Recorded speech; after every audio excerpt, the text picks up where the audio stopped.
Nicholas. This is the minute that millions around the world have waited for. We will allow you to enjoy all of this. They are dancing in the pubs of Dublin. Harrington with an ace. And we have a shining star at sunset. Rory continues his run to greatness. The return to glory.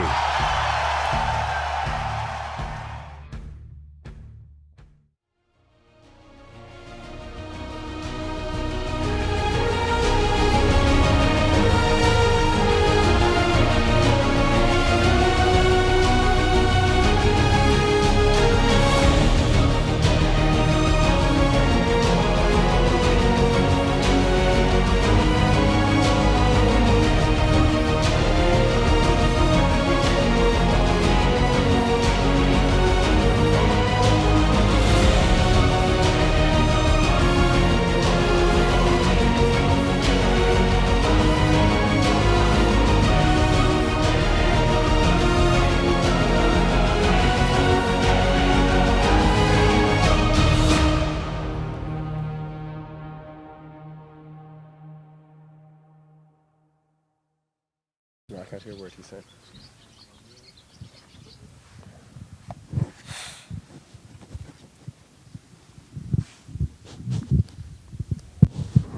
Hello and welcome to Seapoint Golf Links for the final round live broadcast coverage of the Flogas Irish Men's Amateur Open Championship.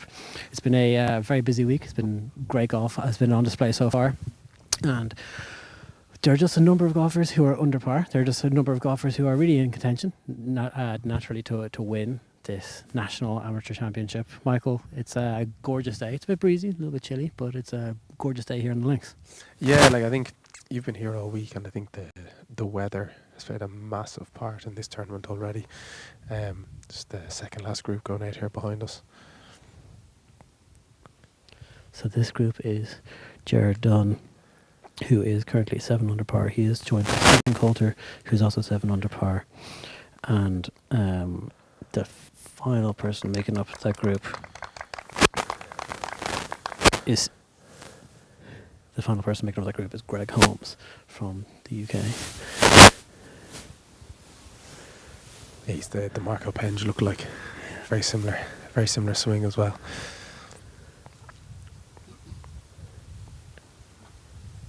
This is the second to last group teeing off. After this group, we will have our championship group, our final group, which is Patrick Keelan of Rogan Golf Club, who's at 9 under par, who's joined by Dara Flynn of Carton House and Thomas Abom of Aiden's, both of whom are 8 under par, just one shot back of the leader.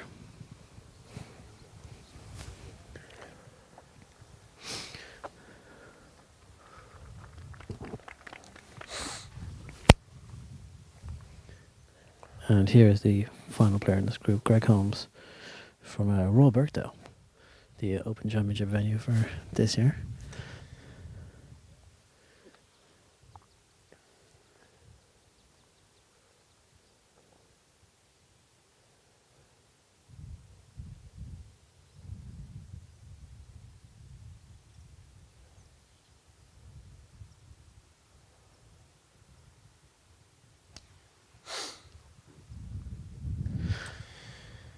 So yes, the second to last group there has just teed off. Welcome again to Seapoint Golf Links. As we mentioned, a lot of history at stake here, which is always the risk at, or always what's going on at these amateur championships. Patrick Keelan has the chance to be the second Rogan golfer in 2 championships to win the championship. Obviously, his clubman Mark Haddon won the West of Ireland just last month. Thomas Abom has the opportunity to follow in his sister's footstep after she won the South of Ireland Amateur Open Championship in Lahinch just 2 weeks ago. And then Dar Flynn, who has had a very good start to the season so far. He's been playing very well. He's actually one of only 2 players to have shot 3 rounds under par in this championship so far. So 3 players all in good form, 3 players with a lot to play for, a lot on the line, and we've got perfect championship conditions for these, which is lovely. Michael, from your side, Patrick Keelan's he's had a very hot start. Weather conditions played a role into this championship in a very big way overall, but he got off to a solid enough start in round 1, but then round 2 got off to a blistering score. Yeah, like I think you said, weather is key in terms of. No worries. Yeah, weather's been really key. We're getting closer. But anyway, weather's played a fairly key part in this. I think when the weather has been tough and windy and cold,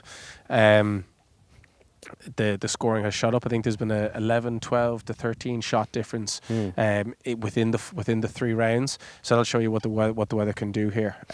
Seapoint it's an interesting golf course though. Like something we've played it a good few times.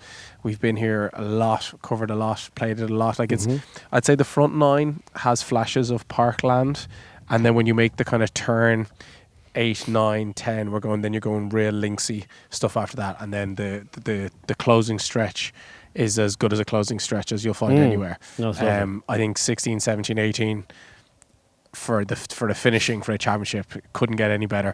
Weather-wise today, as you said, it's still cold. Like the sun is out, it looks like it's really sunny and warm. There is a breeze.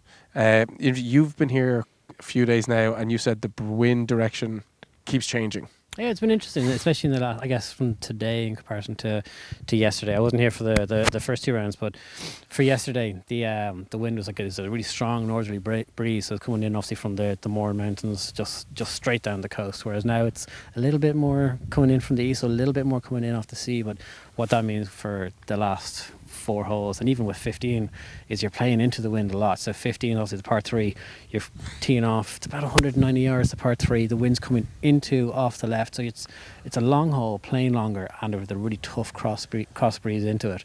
What I found as a result of that then yesterday was a lot of players either like clubbed up too much and ended up just running out the back of the green, or a lot of them got caught out and left themselves really tricky up and down short left of the green, because the pin position where it was tucked in the back left hand side, so they didn't give themselves any green to work with. But then 16, 17, 18, all just straight into the teeth. And as the day wore on, and we're expecting it later on today, the wind's going to get up in the afternoon. So those last 3 holes in particular just played really, really long. I think when I was walking with Patrick Keelan and his group, he had a great drive, like a lovely stinger drive all the way down. He had about 113 yards to the pin. He hit a 9-iron, which obviously he's not hitting a 9-iron generally 130 yards, but he even just fanned it, is what he was saying, and that came up about like 10 yards or so short. So that's just a little bit of a sense of how tough and how tough and how much of a role the wind and the weather conditions are having in this championship, which is great. I think even Patrick was saying that into the final green, he had 3-iron for his 3rd shot. And now his tee shot hung up on the bank of a pot bunker, so he had to punch forward with a wedge.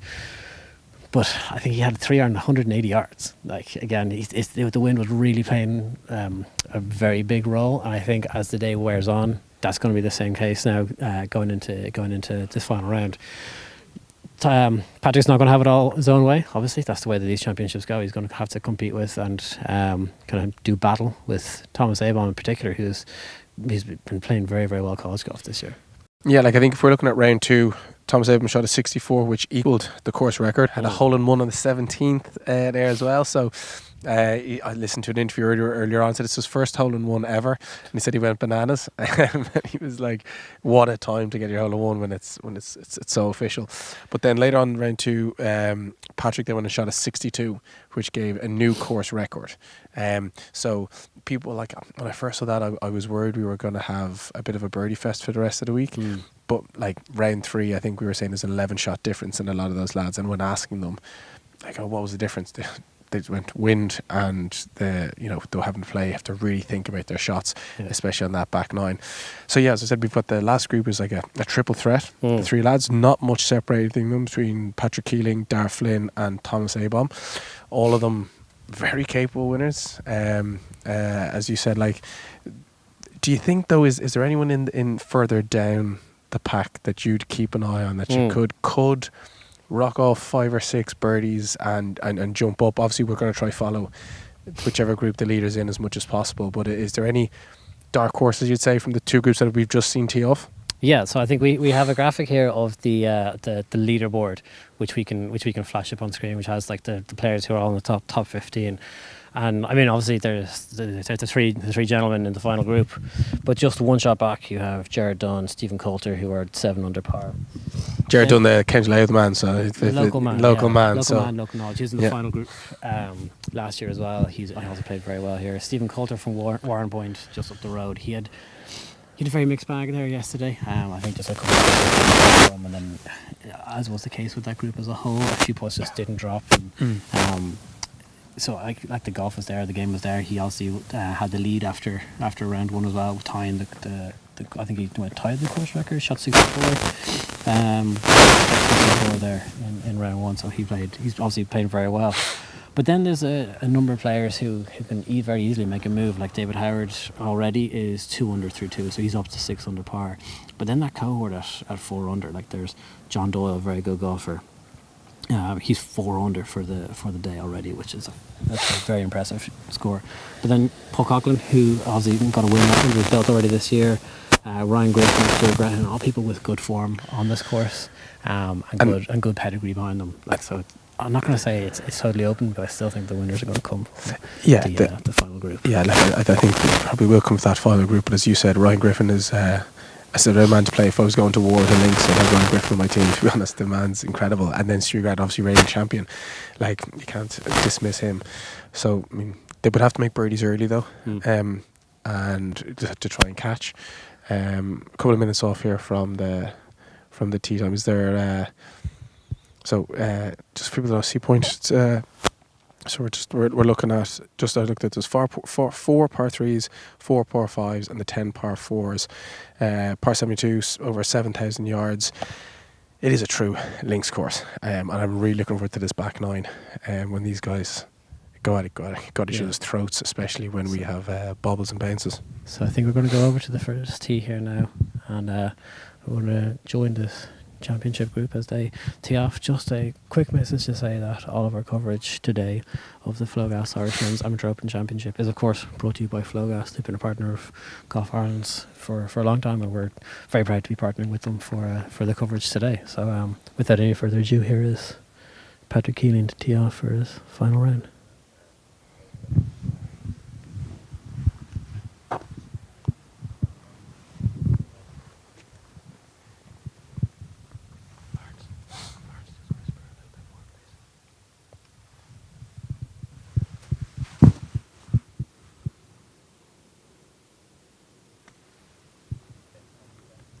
A nice tee shot just down the left hand side of the fairway, going toward that bunker, just bounces right of it. That'll come back down to the left hand side of the fairway. Sorry, the left hand side of the fairway, as I said. Yeah, not a long hole here, Johnny. Not as many take driver because there is that water right in front of the green. Probably it's about a 370 yard hole. So if you're going to hit driver, you have to be very accurate. But they'll only give you a tiny little flick on. Tara Flynn now with driver in hand. Started down the middle, fading it out toward the right hand side, toward a couple of spotters that lands right between the two of them. It's in the rough there. That will be a tricky enough approach into this pin, which is tucked on the right hand side of the screen. And then last to play, Thomas Abom. I think he has his sister Anna on the bag for him today. Anna was on the bag for Liam yesterday. I think she was on the bag from getting Dunleary when he won the close 2 years ago. If you want to go back and watch that, it's on our YouTube channel.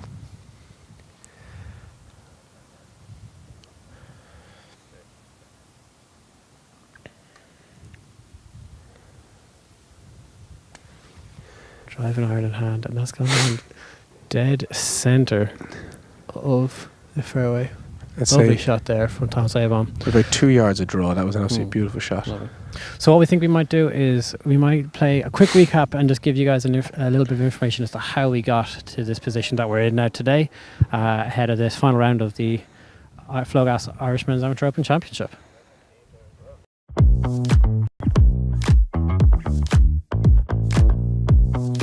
Roganstown golfer Patrick Keeling says there will be further chances to extend his advantage as he goes into the final round of the Flogas Irishmen's Amateur Open Championship, leading by 1. Keeling's third round of 73 sees him lie a 9 under par, 1 shot ahead of Dara Flynn of Carton House and Thomas Abon of Edmondstown. Patrick Keeling opened with a 72 on Thursday, and his blistering round of 62 on Friday set a new course record. While the difficult conditions on Saturday did not allow for a repeat of that low shooting, Patrick Keeling battled hard to register 4 birdies on the back 9 to retain the momentum. Definitely a test. I haven't had really conditions like that in a while, you know.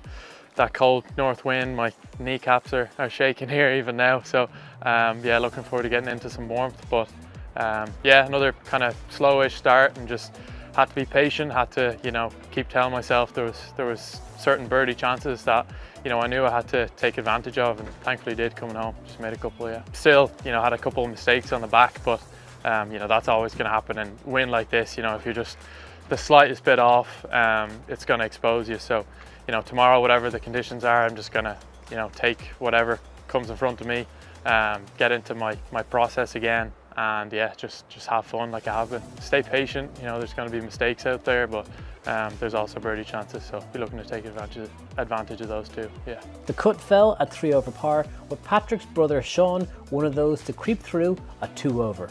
Fellow Roganstown youngster and West of Ireland champion Mark Cadden also advanced to the final round. There are 26 golfers under par, with Munster stroke play champion Paul Coughlin of Castleknock on 2 under. Reigning champion Stuart Grehan of County Louth is amongst a large cohort at 4 under par. However, Gerard Dunn of County Louth and Stephen Coulter of Warrenpoint could hold an even bigger threat tomorrow as they begin the day just 2 shots back of the leader, while Dara Flynn and Thomas Abom will tee it up in the final group alongside Patrick Keeling. Patrick was followed in by his family, with his parents and his brother Sean all cheering him up 18 ahead of another huge day for the family and the Louisville star, who landed back in Ireland on Monday after a stellar campaign in the States. Yeah, nice up and down from the bunker, just a bit of trouble off the tee. I was up in the lip of the bunker, and yeah, had a 3-iron into a par 5 for my third shot. So to make a par was definitely crucial. You know, a bit of momentum heading into tomorrow. It's been great. Thankfully, I can stay in my own bed as well. That's worth probably another 30 minutes of sleep. So yeah, it's been really nice having them all here, and yeah, hopefully can give them something to cheer about tomorrow. You can follow all of the action on golfireland.ie and across social channels. The final group tees off on Sunday at 11:42 a.m.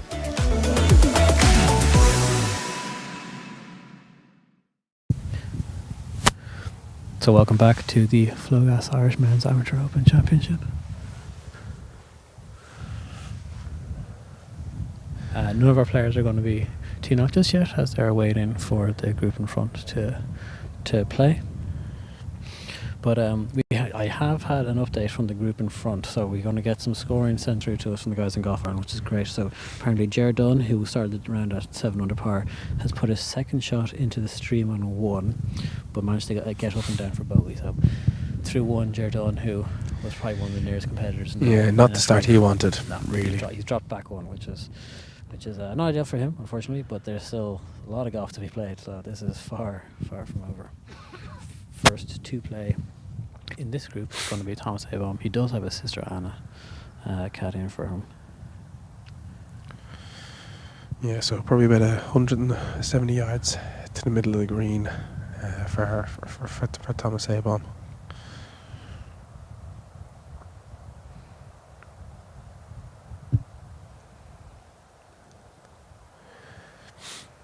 Actually, maybe about 165.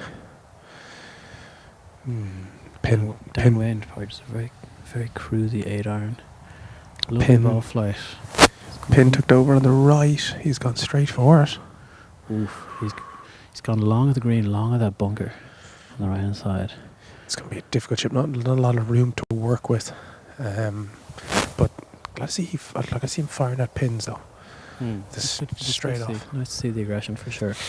This whole so for this broadcast, like we did for the West of Ireland, as we will be doing through the entire CSS Championships, we've been getting data from Quantum Sports Data, who are partnered with Golf Ireland for the year, and so this hole, the first hole, is playing as the 12th hardest hole. So if you talk about a gentle handshake, I think that's about as gentle as you're going to get in a championship like this. So scoring average on this has been 4.113.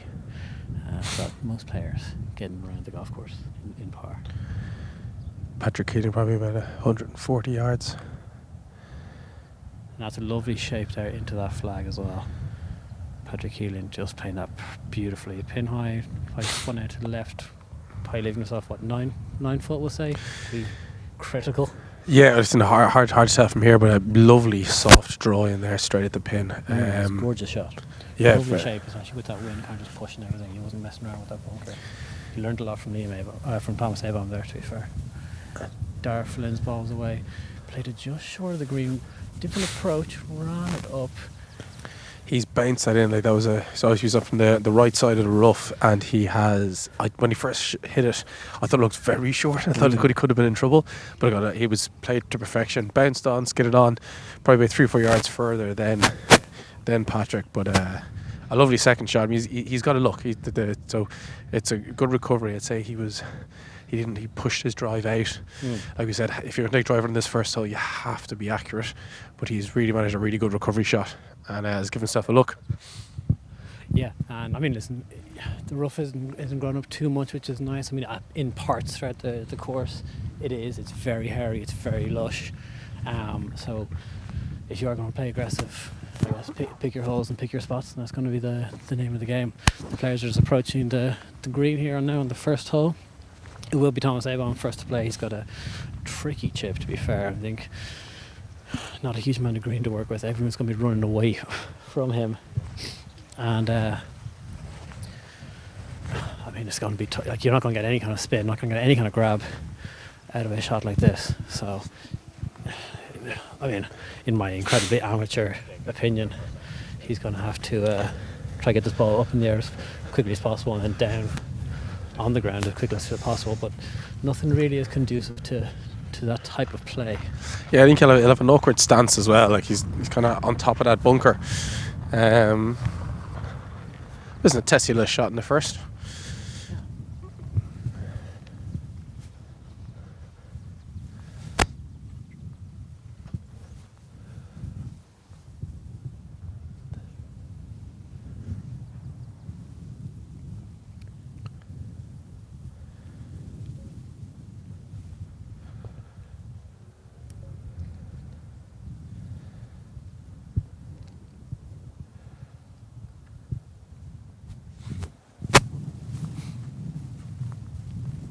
Thomas Avon just surveying his surroundings here. You can see us in the background. There we are. I think it's very tough for Thomas Avon to find a landing zone. Like there's a lot of imagination he's going to have to use. Well, that's what we're saying. Is the shot he's got here, you can see there's a pretty severe bank there that comes out from the bunker, which runs directly toward this hole. He's really going to try and stop it on that bank and just hope that it stops before the green runs out. There we go, ran it on. Okay, I took a hard bounce to the right, but you know what? I think that's really good from there. He's giving himself a good look for par. He's giving himself a look for par.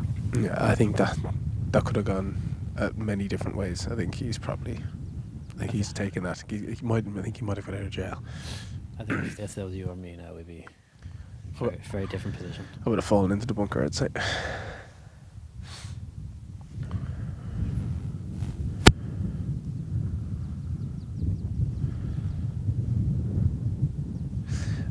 It's a tricky green. Everything kind of falls back down to the front of the green. Obviously, there's water. Still a good bit short of the green, but everything kind of funnels back down into that. So that was kind of a trick, a downhill putt off a top bridge. Still Thomas Avon to play, so he hasn't lost his turn after that bunker shot.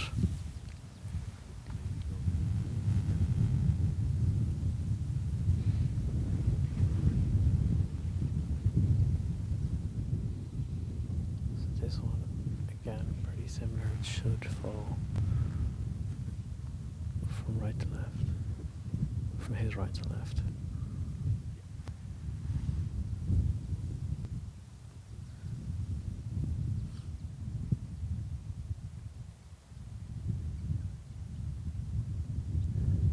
And it'll start to turn now, but just not enough.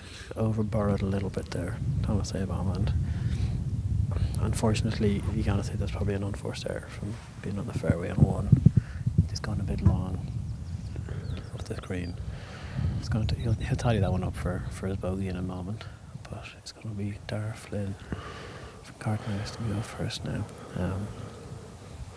Obviously, this isn't a match play competition, but it's first hole, first green, pretty close to classic match play situation. Yeah, I think you're right. I think it's as tight as it's been as you can get, and it's can you go one better than the guy beside you? Especially when Dara was right beside him. that birdie putt just flies by as well.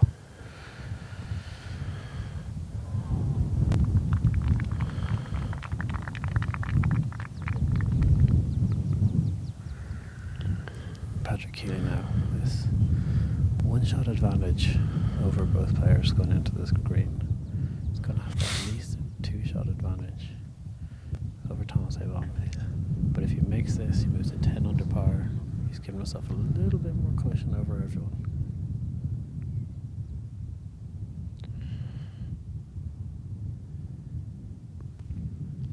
Again, this one should fall a little bit from his right to left.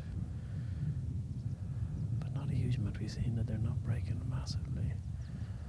So I'm thinking right edge. And that one did break it a little bit more.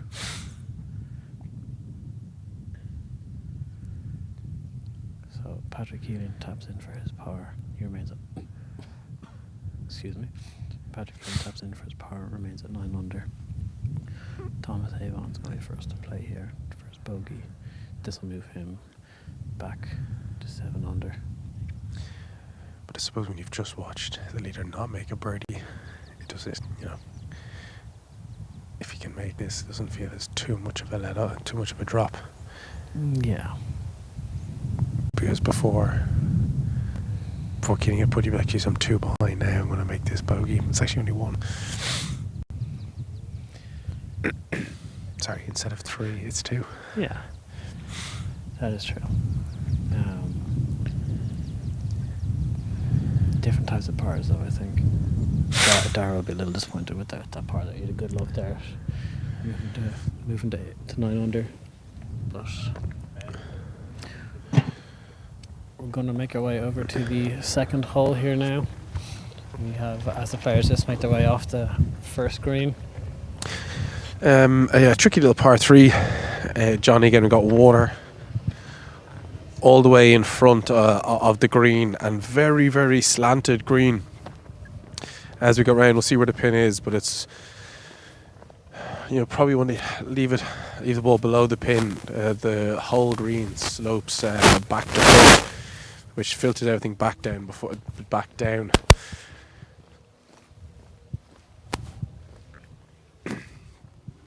And so our players have made their way over to the second tee box.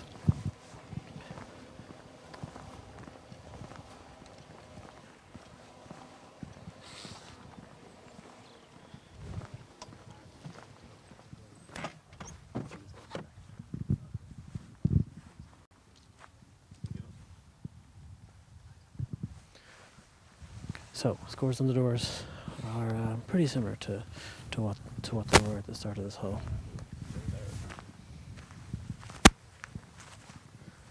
Patrick Keelan remains at 9 under par. Dara Flynn also par at the first hole. Just stayed 8 under. 1 shot back later. Thomas Amon unfortunately drops a shot on his first hole. Put himself to 7 under. Jared Dunn, for the latest that we have, has also dropped a shot on the first hole, 6 under.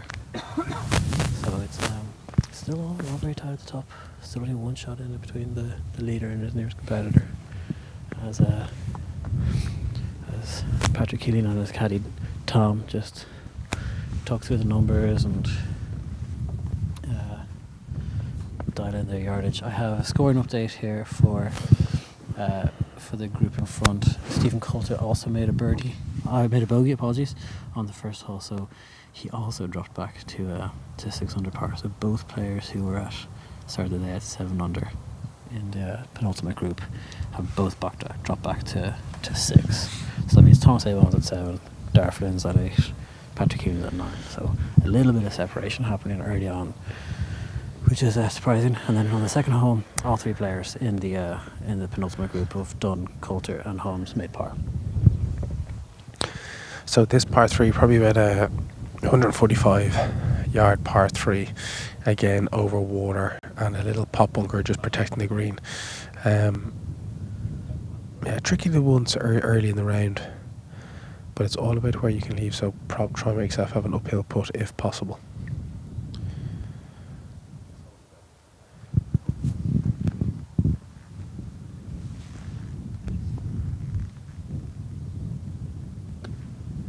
Nice smooth swing there from Patrick Keeling.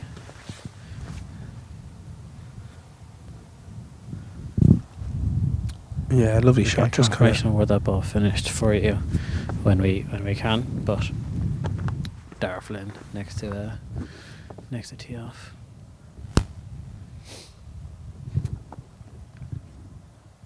What yardage do you have for this hole again? Probably just about 145.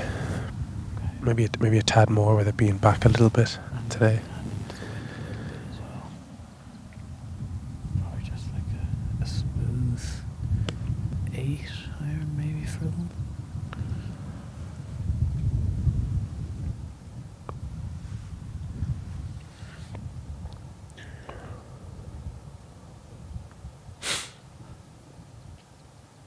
Looked a little bewildered there by that, Darragh Flynn.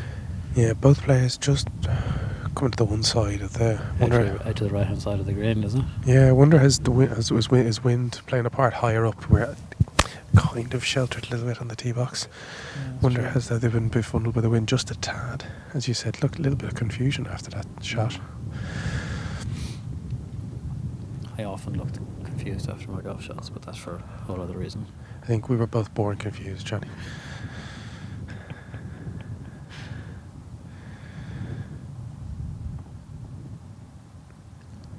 Thomas Avon now looking to bounce back, I'd say, immediately.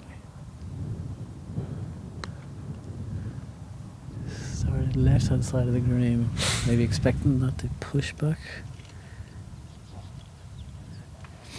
He also looks a little shrug of the shoulders there. He doesn't seem too happy with that. But tell you what, he's got the best look at the 3. I think as you said, he went push out a little bit left. I think wind played a bigger part then than all of them probably thought. Probably the advantage of Thomas going 3rd, being able to watch the 2 lads and how they went. That's it. Yeah, there's a little bit of I guess extra insight, I guess, that you see and hear from the 2 other players going in front of you.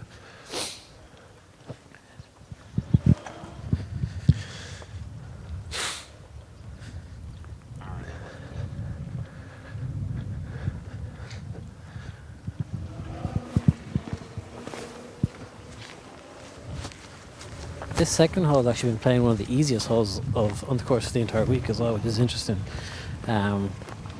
It's been playing to about 3.16, so pretty much on par on average.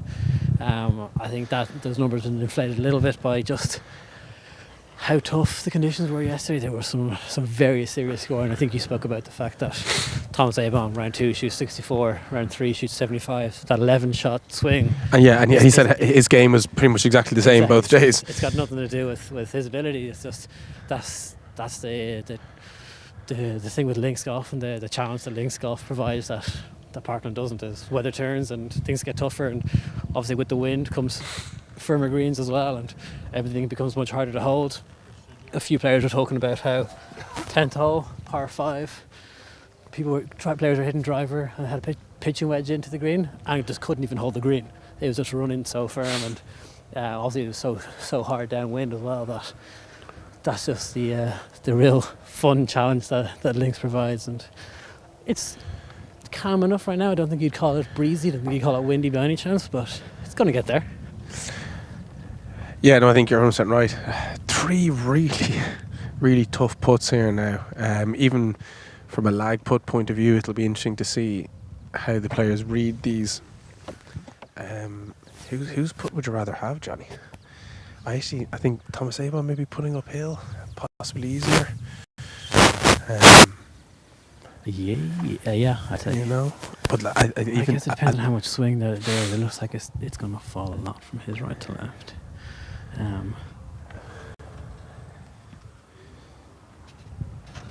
It looks like it's going to fall off from his right to left. So I guess it depends on, would you rather have a putt, straight downhill, or would you rather be playing with a side slope?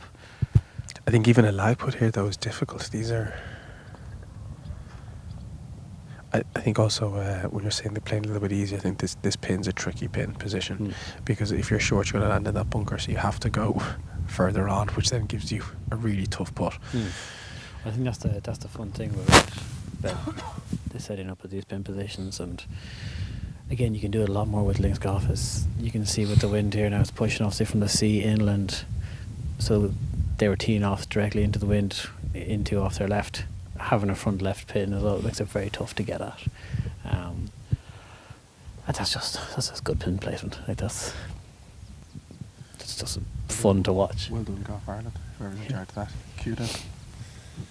Rory and his team. So it's going to be Darragh Flynn first to play. I am seeing this moving quite a bit from his right to left, but I've been wrong before. No, okay, I'm delighted with that. He's aiming very far out to the right. Look at the swing on that. Hands coming out. He's just hoping for that to hold. And he drains it. What an unbelievable putt. Starts the ball, 15, 20 foot out, 15 full caught out to the right hand side, just plays it up that bank, and oof, beautiful putt. What an unbelievable putt. Move himself now to 9 under par. Yeah, Keating, follow that. That's a dagger in the heart. It is, yeah. No, that is a fantastic putt. This putt again, you give it too much, and you would just have a really tough one coming back. Yeah. Yeah, that's brilliant. Okay, so tough one for Patrick Keelan now. That's one of those ones where obviously not match play and you're still stroke play, stick your own thing, but you've seen him make it and you're like, oh, like the odds of him making that were definitely slim. Puts a bit of pressure on Patrick to do something similar now. You have to try not let it affect you, which is near on impossible. Yeah, exactly.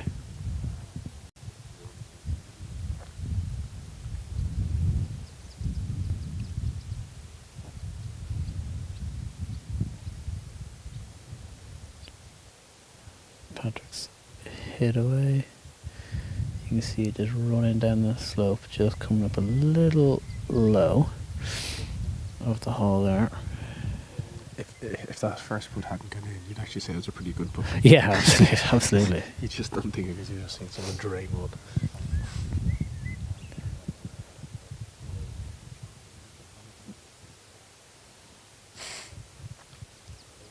You can probably hear both of us just sniffling away. It is kind of flu season, hay fever season, so apologies for anyone that's listening to this. But what are you going to do? Thomas Avon, that bobbled a lot on him immediately, and that just killed any momentum. That's unfortunate.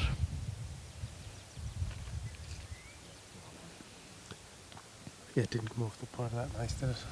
No, I think Thomas Avon could probably turn around, walking off the screen and go, oh, 2 unlucky putts there. The first one, the par save, not the drop on the last, and then that one just bobbling on him immediately.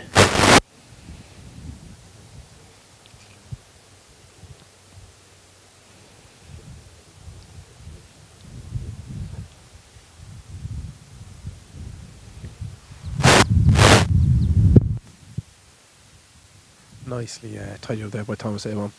Yeah, can get it there with a par. I think not a disaster by any stretch of the imagination. Just gets things back on track.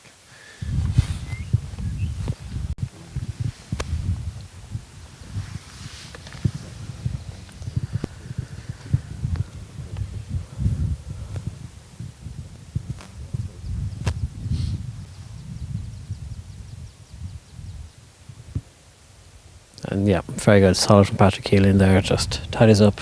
Par. First 2 holes. Makes his way over to the third tee box now. So remains at 9 under par, but he has company there at 9 under par. Dar Flynn. We have a share at the top, Johnny. Great birdie. I mean, like, one for the highlights reel, you have to say. That was a beautiful putt there from Dar Flynn.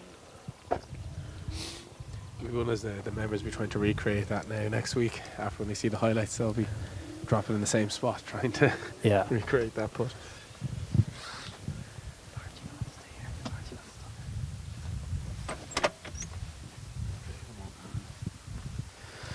So as players have made their way over to the third tee box. Third hole is a... It's a great hole. It's a little kind of hidden in a little valley tee box, and then kind of dead straight shot, but long enough. It is, yeah. So with this group that I followed there yesterday, which is made up of Patrick, Thomas, and then and Stephen Coulter. All 3 players took drive and iron off the tee, so kind of put them in line with the bunker on the left hand side, without them taking too much risk into play. Again, you can kind of feel it. The wind is helping a little bit off the left hand side, maybe even straight downwind. So I think, as you're saying, like the rough left where those trees are, the rough right just after the kind of second cut, it is tricky. You do need to be accurate on this. Yeah. So to give you a shot in, it is kind of valleyed. The fairway's kind of valleyed with little bumps and hollows on the left and right. Yeah, visually kind of narrows it up a little bit. But Dar Flynn there, as I was saying, took a drive iron off the tee. Aimed for that kind of second fairway bunker and just kind of faded it off that. Lovely shot. Next to go now, Patrick Keelan. Yeah, you can see from that shot there that we have, you can see trees on the left, and then on the right you have, I don't want to say dunes, but there's kind of small little dunes, just kind of narrowing that fairway.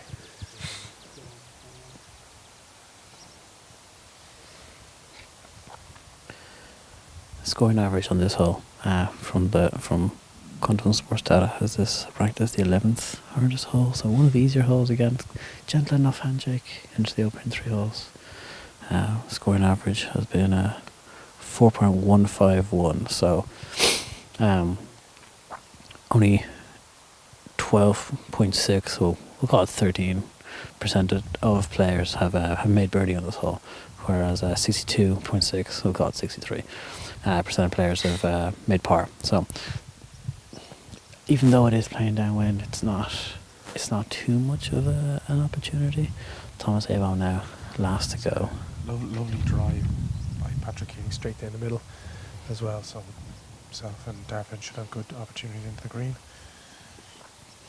We have a score update there from the penultimate group. It's on the 3rd hole. It's talking about birdies. Both Jared Dunn and Coulter birdied the hole to get to 7 under par, whereas Greg Holmes making par, remaining at 4 under. So yeah, it's getting congested enough up at the top tier. Excuse me, up at the top tier of the table. What we'll do after seeing that birdie there from Dar Flynn, we had a quick word with Dar this morning about how the week has been going for him and how he's feeling going into this final round. Dar Flynn, you're into the final group with the final round of the Flogas Irish Men's Amateur Open Championship. It's been a good week's work for you so far? Yeah, absolutely.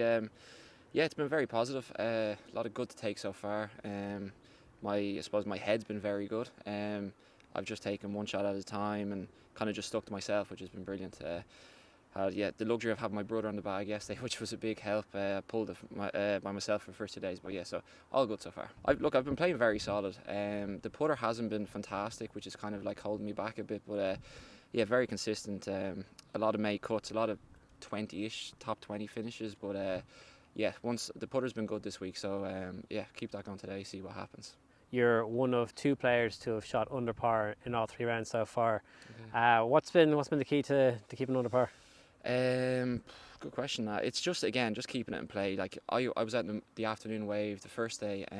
Very challenging conditions. A bit of wind, same as yesterday. It was up again. So it's just, like it's momentum. Just holding those 5, 6, 7 footers for pars. They keep you going and taking advantage of the par 5s and when you can.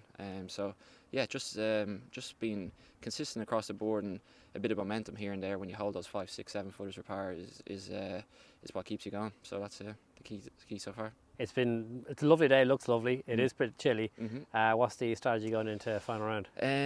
Much the same. Just keep to myself with my brother Aidan. Chat away to each other and just look. It's another game of golf.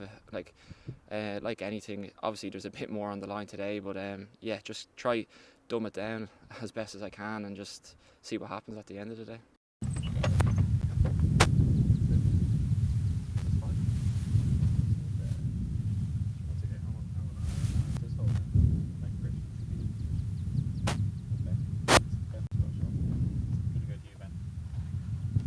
So you can see plenty of players there, or plenty of fans.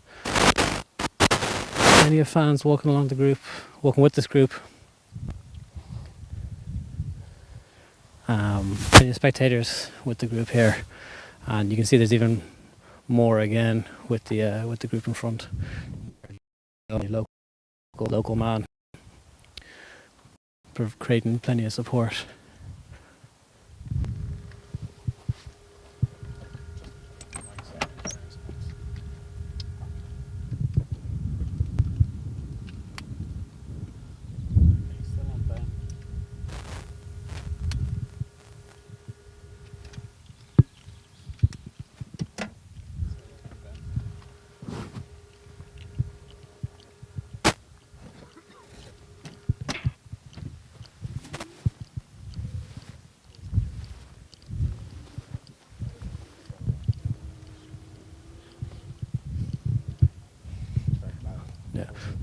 So Thomas Abom, he yes, just a little bit of a pull of his tee shot into the left hand side.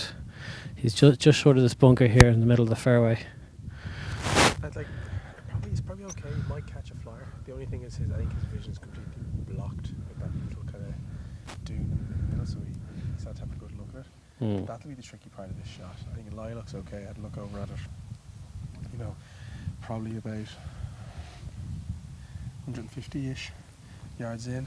Pin in the middle front of the green here. Maybe that's why the birdies are coming in. But he just has to pick his line. That's the only difficult part, that you can't, now standing over the ball, can't really see the pin. Yeah, once he has his start line though, I think the play for this, especially, he's not going to get much or any spin out of this rough. Just bounce it up short of the green, try and pitch it left of the flag, short of the green, have it run up. He dropped a shot in this hole yesterday, going long of the green. Balloon it up nice and high. It is coming down left of the flag.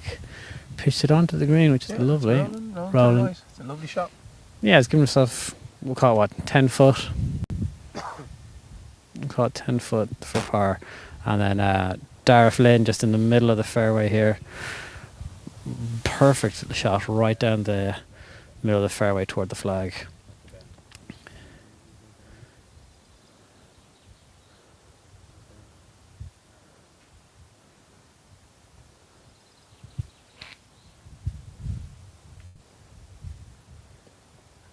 He looked like it pulled that a little bit, but the wind's blowing it back toward the hole, and that one just grabbed on him, came up short of the green, and yeah, a little bit north first there from Dara Flynn, to be honest with you. Centre stripe in the fairway. Patrick Keelan now catching a bit heavy, maybe. Patrick Keelan also went long of this green yesterday, also made bogey, so I'm sure he's going to have that in the back of his mind. To a degree, he pitched it onto the green and just took a big old bounce out the back. He's got a lot of loft in his hand.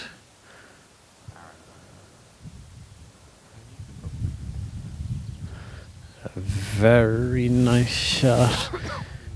A lot of acrobatics from Patrick there. Yeah, just got a little bit past the pin. And who thought Thomas Seabourn probably in best position? Yeah. On the green. That's going to be a fast putt for Patrick, so we can't see it a huge amount right now, but you can see there's just a little knob between where his ball is and the green, which is a little bit of a tear. So that's going to run away from him pretty fast. So it'll be a fast putt. Won't be easy by any stretch of the imagination. But definitely advantage for Thomas Seabourn. Very good approach in from that lie.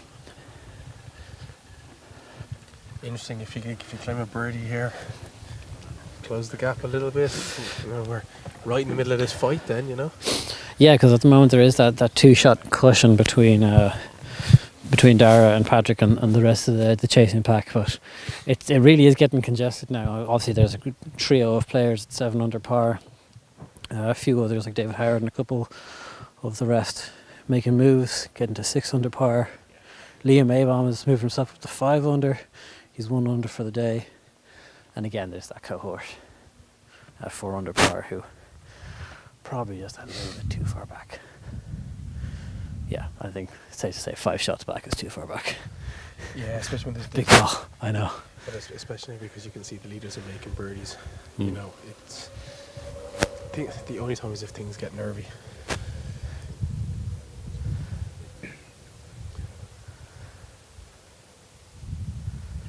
So we're going to see 3 completely kind of different shots here. We have a slow, it's going to be a quick putt down the hill. We're going to have a Texas wedge. Yeah, really interesting play from Dara Flynn here with taking the putter, because there is a drain, right? A sprinkler head. That's the word I was looking for. There is a sprinkler head there right in front of, right between his ball and the flag. So if he's probably going to go left of it, the green will fall left to right a little bit. Is that what he thinks? That it's actually going to be a nice line for him because he's putting outside it to go on the break, maybe. No, it's so hard to tell. I think there's a lot more break in these greens. And then when you're looking, you have to be really up close to see them.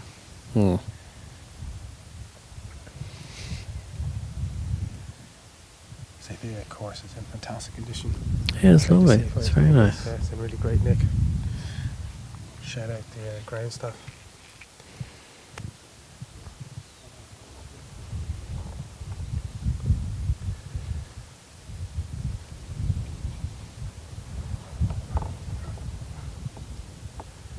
And that ball is rolling toward the hole. It's going to finish just on the low side and come up a tiny bit short, but Left himself kind of below the hole. that's it. Yeah, good opportunity to walk away with par. Yeah, it could be a good up and down if you can. Guess that.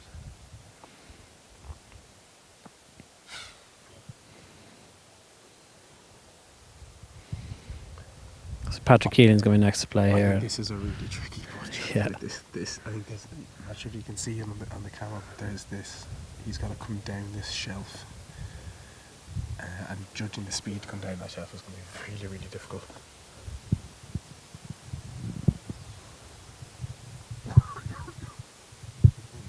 Yeah, you can see it there on camera that it's going to run away from him and run from the right hand side. So it's going to run down. We saw Dara Flynn's ball falling down toward the left of the screen, as you can see it now currently. So this is going to be a very fast putt.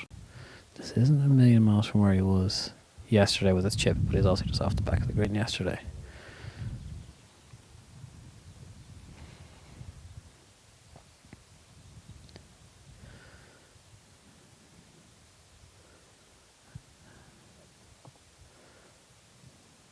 That ball just making its way down toward the hole. Just slid by. It was a good attempt. It was a very positive stroke. Great attempt. Left himself a similar putt to what Dara Flynn's going to have.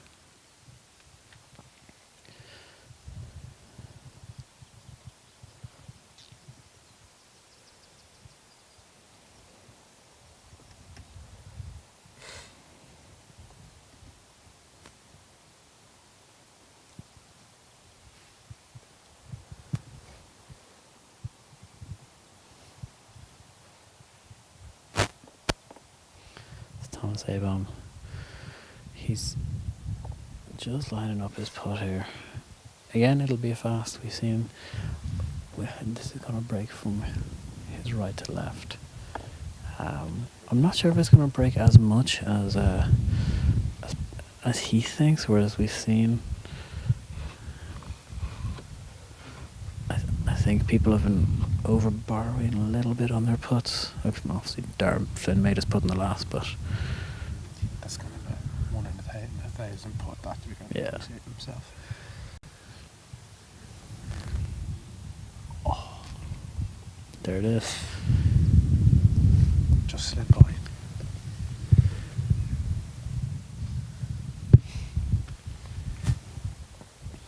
So no players in the hole just yet, but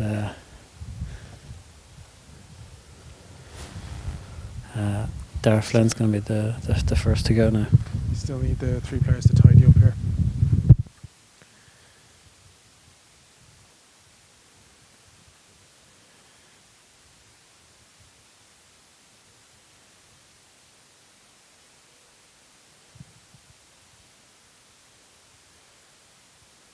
And yeah, tidy there from Dara.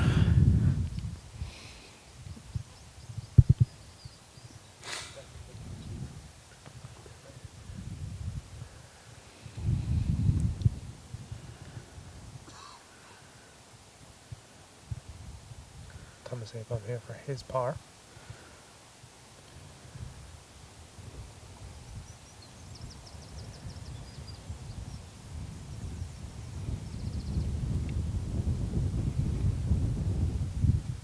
That's him in. That's it. Yeah, it's, two of the 3 players in for par. Patrick Keeling just moving his marker across again. Just a quick reminder as we make our way or get ready to make our way to the 4th hole that all of our coverage today is brought to you by Flogas, who are obviously title sponsor of the Flogas Irish Men's Amateur Open Championship. They've been a sponsor and partner of Golf Ireland for a long time, and it's great to have them on board for these broadcasts. And also a very special thank you to Golf Ireland, who have come on as partner for these broadcasts as well. It's great to be working with them in an official capacity and bringing amateur golf to as many people as possible. The amount of people that got in touch with us after Mark Haddon's win, we heard that there were hundreds of people in the Rogan Sound clubhouse watching it. Even actually Patrick yesterday came over to me and he was saying that he was watching it from Louisville over in Kentucky, which is always nice to see. So it's great to hear these stories about how far and wide these broadcasts are going. I've heard stories of people in Australia and New Zealand watching, and it's great to be able to, it's nice to be able to do for the golf community. It's good. So that's all 3 players in for par now, and we move on to the 4th.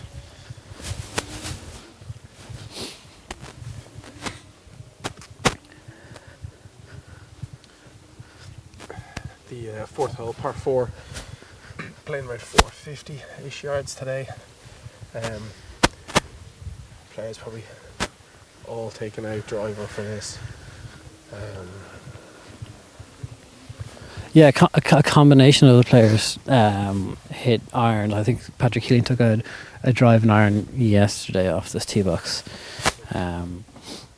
He's a young man who can hit a pretty good big golf ball, so I think driver might be a bit of a rarity for him, particularly on a downwind par 4.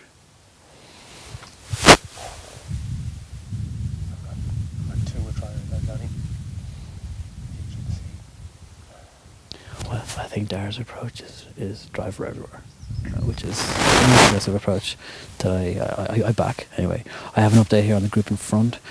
Jared Dunn making a move. He's 8 under par after making a birdie there on the 4th hole, so he's the only player.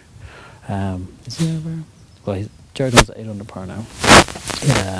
Coulter makes par, he's 7 under, and Greg Holmes makes another par to remain at 4 under par. Dunn just keep that train going if he's going to join this fight. And that one just coming out to the right hand side from Darren Flynn, and just lost it a little bit. Just pushing it a little. Waiting for some kind of a signal. No love in the air anyway yet. I think it's okay. Dar's given the club back to his brother.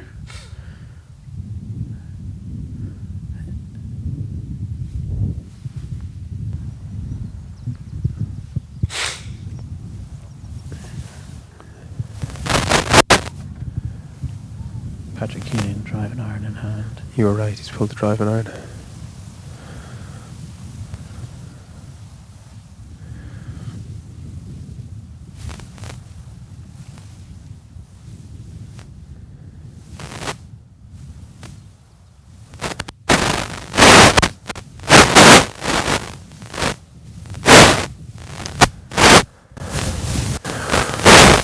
It's gone left, just a tad.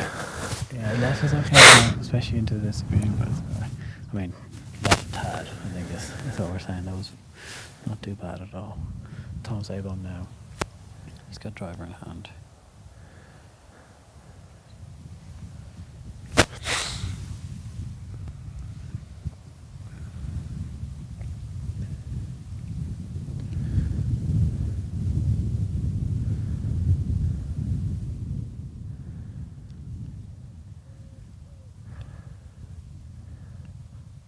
Driver in hand. He didn't take driver yesterday, Thomas. So don't know if it's a more aggressive approach.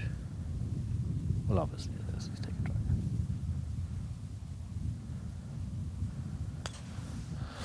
Starts up the left hand side and it's just fading back right down the middle. It's a super drive. He went after that, Johnny. Yeah, it's a great drive.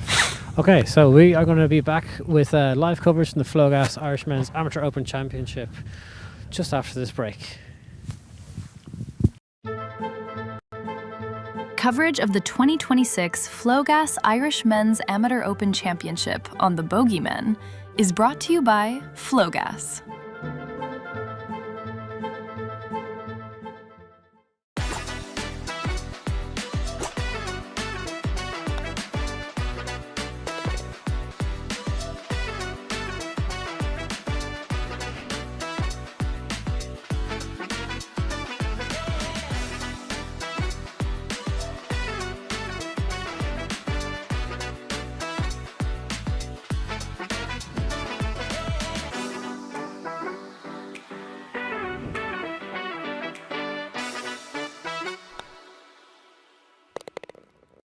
Electricity man. Some people think Liam is a gas man. But I'm not.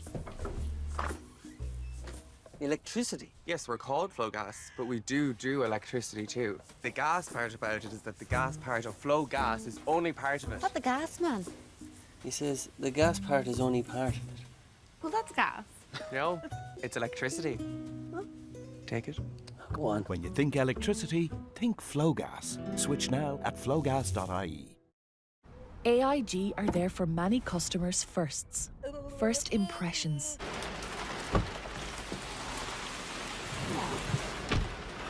First dates.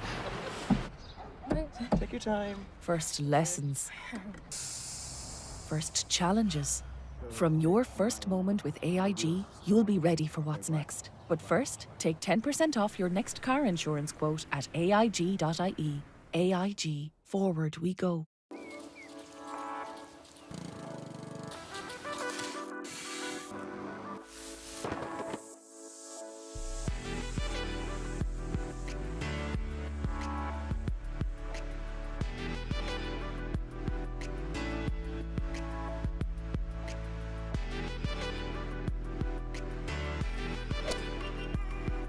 Did that go in?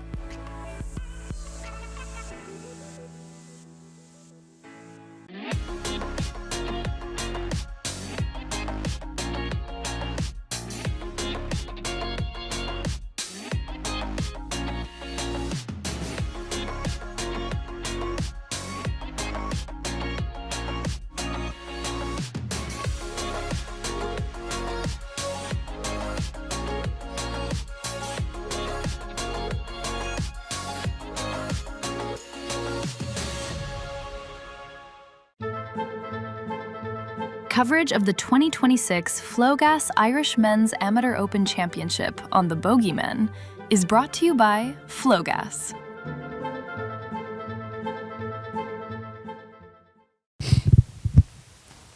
And welcome back to the Bogeyman's live coverage of the Flogas Irish Amateur Open Championship here at Seapoint Golf Links. Welcome back after the lad break. Patrick Keeling here on the left hand side of the fairway. Looks like he's going to be first to play, as Darragh Flynn is in the rough on the right hand side. But Patrick is going to be first to play here. Yeah, good angle in here to this pin. Can fade it off the left side. Where does he have in? So just under 170. And he's his approach into the green. Just short of the green on the left. Just short left of the green there, yeah. Not too bad an approach. Darragh Flynn's ball's okay. They found it quick enough. I think you get a chance to see what the lie is like. But again, thick enough rough, Johnny. I think to be first time we've been in kind of thick rough today, which could cause a problem. Can't even see the ball on the camera, I don't think. Sounded good though. Sounded like he got a very good strike on it. Sounded like he did get a lot of ball. Yeah, I guess a thumbs up from Thomas Abon there, and a round of applause. Big round of applause from the crowd. There we go. Super shot. And an absolute bomb drive from Thomas Abon, right down the middle of the fairway. Yeah, he like you could see he went after that on the tee box. That was a great shot there from Thomas Abon. I'm getting word that Darragh Flynn's golf ball only finished a couple of feet away from the hole. Very good shot. And Thomas was in an interesting position here yesterday. So he's on the right hand side of the fairway, probably similar enough length.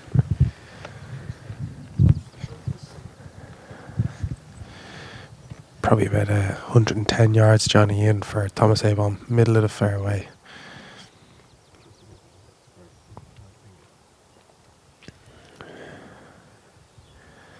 It's just got that little bit warmer. Sun's got a little bit stronger.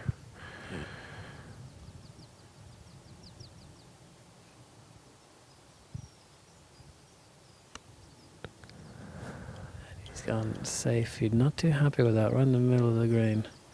Back here. Hopefully that'll fall down. It's a little bit of a slope it's caught. Yeah, coming down toward the hole. Very nice. A very good shot. He's not delighted with it, but it's a very, very good shot.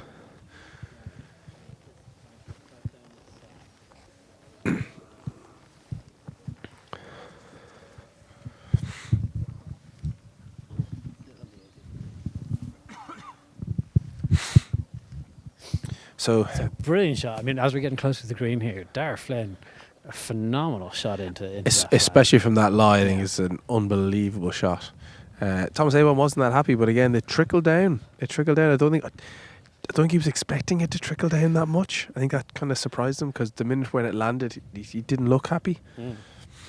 Yeah, and then Patrick Keeling, who was obviously first to play, he's left himself the longest.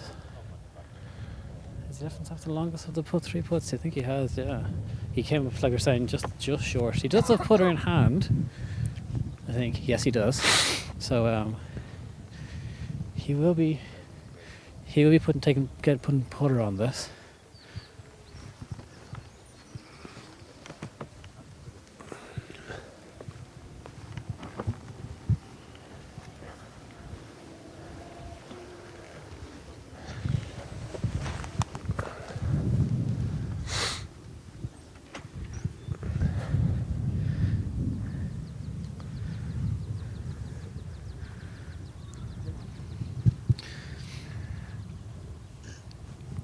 Patrick, like, he moves around in a very cruisy. Patrick moves around at a very cruisy pace here, which is nice. He looks very calm and he doesn't really do anything too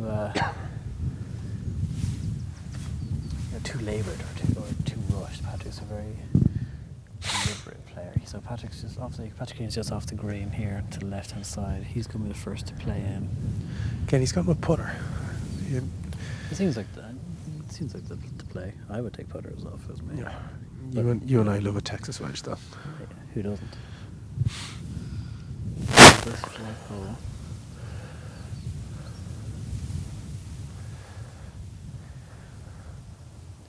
surprisingly enough, this fourth hole has been playing the fifth hardest of all 18, and you know that ball got a good bit of the way there, but Patrick hated it instantly. Yeah, but there's a bit of meat in the bones left on that putt. Like that's a tricky one for your par. Like still I think when you're trying to lag it, you want to knock it for a tap in, especially for these guys who have the quality they do. So he went through this kind of a period yesterday, Patrick, where he was kind of scrambling for par, making 5 or 6 footers through the first 4 holes. Okay. And so on this hole he dropped one there yesterday. But similar enough kind of situation to what he did in the first round as well. So the first round where he shot even par, second round also he shot the course record.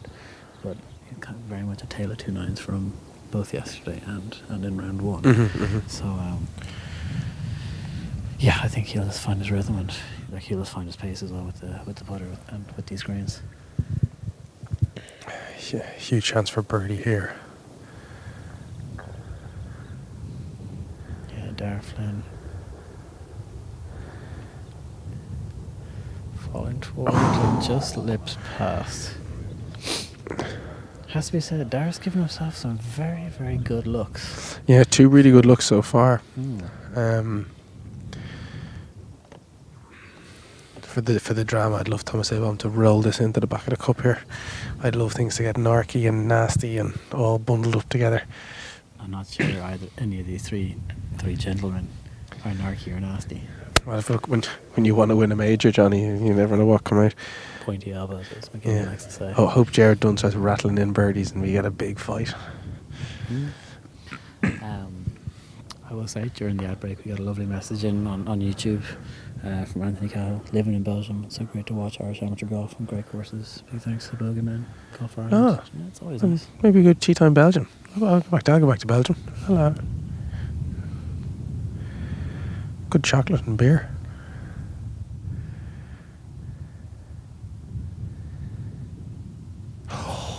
Oh, that's so gut-wrenching. Oh, I thought it was in. That was a great putt. I was nearly wheeling away. That was a great putt. Very unlucky there with Thomas Avon. He does. You know what? He deserves a birdie. He's been playing solid. You know, so you know, after that first hole, he's really kicked into that good gear.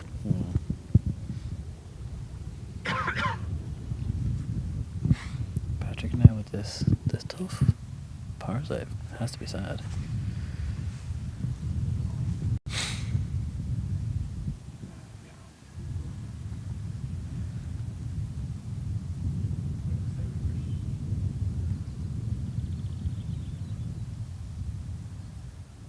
Puts away, and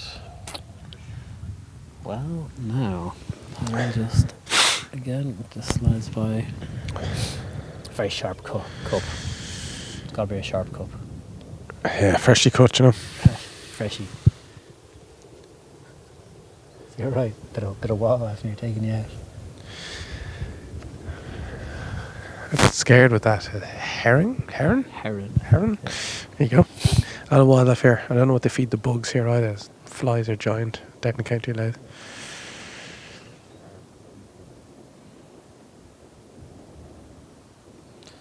In amongst all of that, Darragh Flynn did tap in for his par, and he's remained at 9 under par. At the moment, he is our solo leader. And we've got Thomas Abraham has also tapped in for par. Just a quick update on scoring. On the 5th hole, Jared Dunn made par, Coulter made par, Greg Holmes also made par. So Jared Dunn is at 8 under par, Coulter's at 7 under, and Greg Holmes is at 4 under par, which means that Darragh Flynn has a 1-shot lead over Patrick Keelan and Jared Dunn here as the players make their way over to the 5th hole. We have a flyover of this 5th hole here, so I just give you a bit of a sense as to what the hole is like and what it's playing like. Obviously off the tee shot there is plenty of water which comes into play initially, but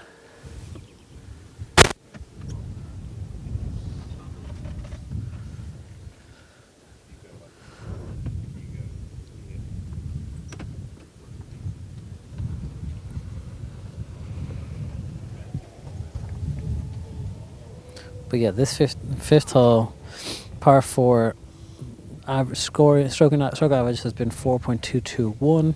Again, all of our data comes from Quantum Sports Data, QSD, who have entered into this partnership with Golf Ireland. Birdie percentage from players so far in the first 3 rounds of this championship has been 14.9, so call it 15%. Par percentage has been 58.7%. Bogey percentage has been 17.9, and then there's doubles, triples. Yesterday this is again downwind, but because it's downwind, water comes in also on the approach to the green on the left hand side. So it's it's a tricky green to hold. Yeah, like it's tricky fairway to hold. Everything cameras left to right, just like on the last hole as well. Yeah, we're talking probably about 410, 420 yards today. Slight kind of dogleg to the right, but you said water is everywhere. Low ball flight just to the left side there. I think that was maybe a little bit of an overcorrection after the last tee shot. But that's probably fine. fair. Listen, left hand side of this fairway is where you want to be. Really, I think tough green. Would you say water all around the green, kind of on both sides, and then a shoot in? So.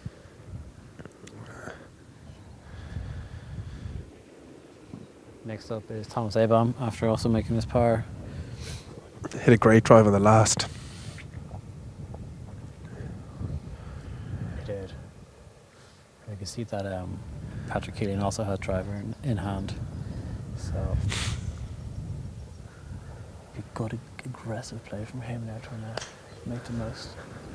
And this again, beauty by Thomas Abom. Middle of the fairway, absolutely fantastic. Yeah, the super drive there. So first time you've seen driver today? Second time? No, first time. First time? 5 irons on. He's a tall lad. He's all limbs, so I'd say he can long levers. So he can give this a whirl crack.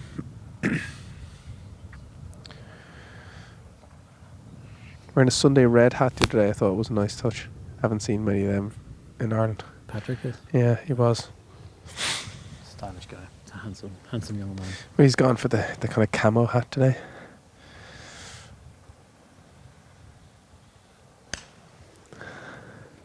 Pearson ball flight, woof. Right down the right side of the fairway, yeah. Right side of the middle part of the fairway. It's a great drive there from Patrick Keelan as the players are making their way off.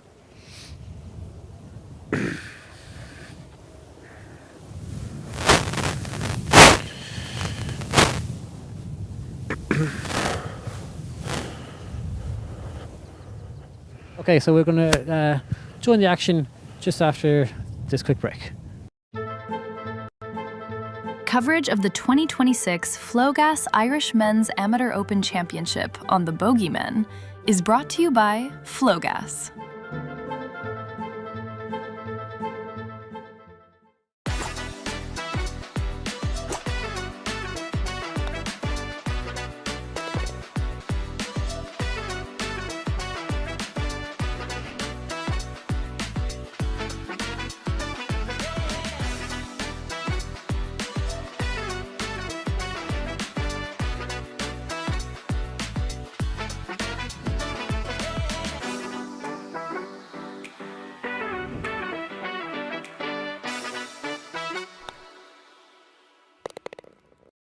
Electricity man. Some people think Liam is a gas man. But I'm not.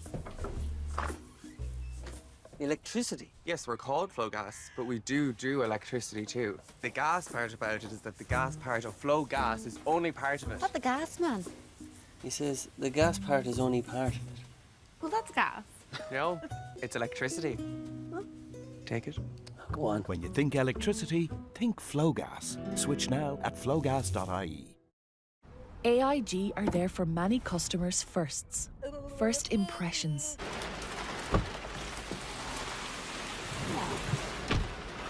First dates. Take your time. First lessons. First challenges. From your first moment with AIG, you'll be ready for what's next. But first, take 10% off your next car insurance quote at AIG.ie. AIG. Forward we go.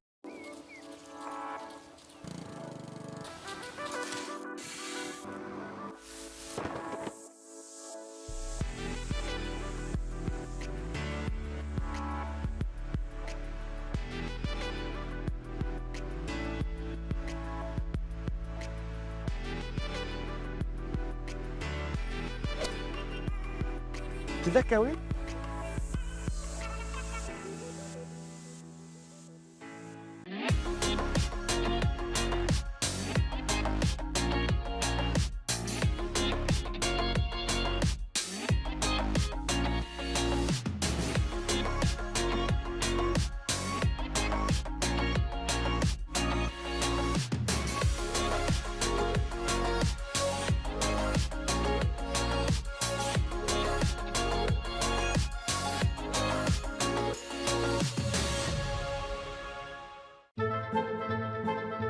Coverage of the 2026 Flogas Irish Men's Amateur Open Championship on the Bogeymen is brought to you by Flogas.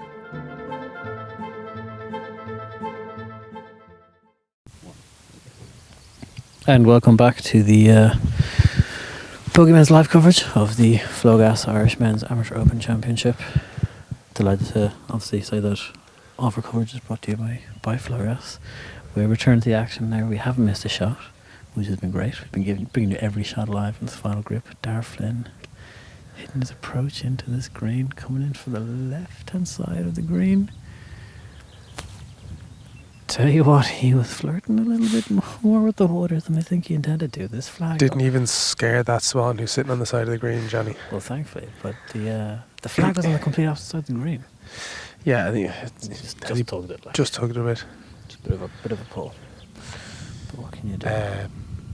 Two absolute bombs from Thomas Avon and Keeling middle of the fairway with a probably less than 100 yards in. Patrick Keeling there. Patrick Keeling, yeah.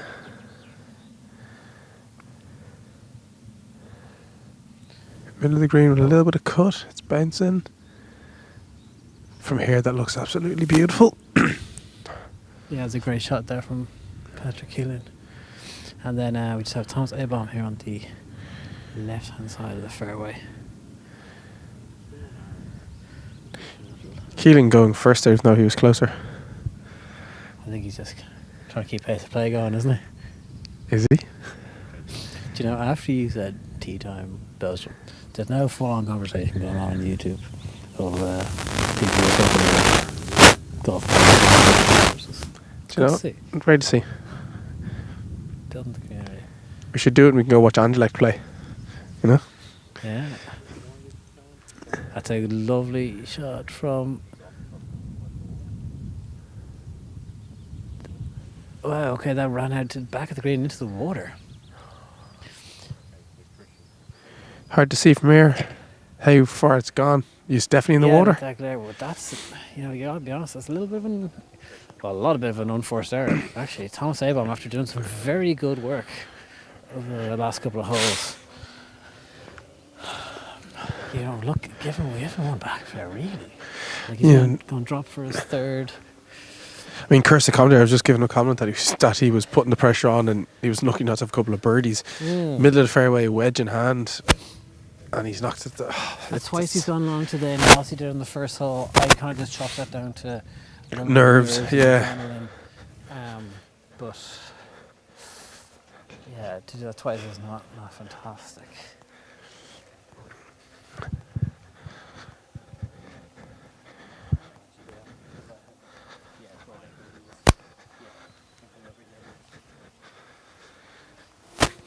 Yeah, so Patrick Keeling has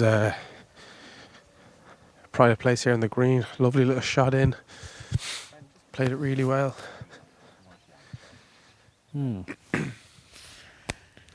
Yeah, and Dara just doing what he needs to in terms of he's got that one stroke advantage over his playing partners here. He probably doesn't know it, but he also has a one shot advantage over Jared Dunn. Just doing what he needs to do to stay in the lead. Keep making pars and make someone force him to have to do something.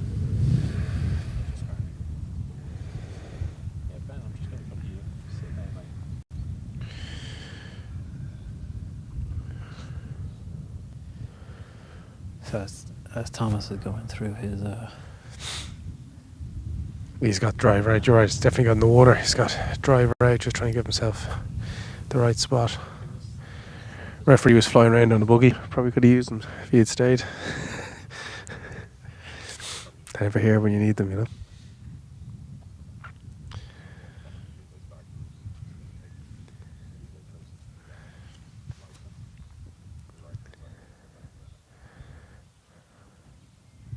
So yeah, he's going through his procedure just to play his drop. As he's doing that, Patrick Healy and his caddy Tom are just walking through the line.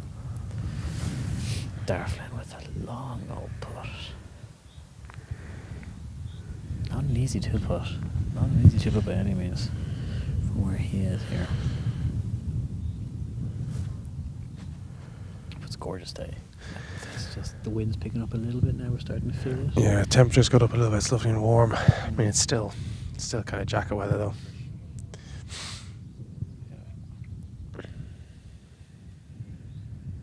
Thomas Abom about to play his chip on. So he's, just a reminder, obviously gone into the water with the second, dropped his third, playing his fourth now. Bumping it out, running up. It's a lovely shot. Yeah, that's good. Very well played, lovely hands. Yeah, I'll call it like 3 foot. It's a nice shot. Well, looks like 3 foot from here, but could be about 6. As we get closer, it's one of those ones that, as you get closer to it, you're like, oh, maybe it's a bit more off. Yeah. But a very nice chip.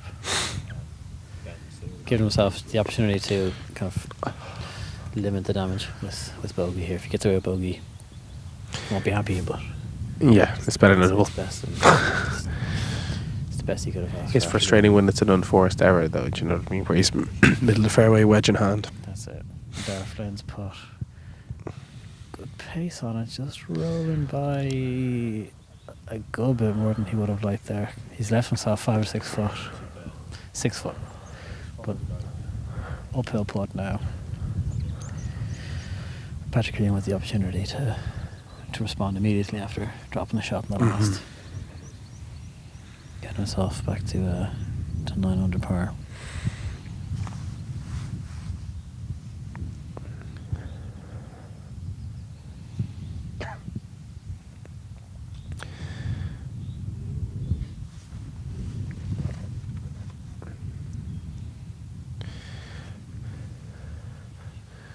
So Patrick Keeling here for birdie.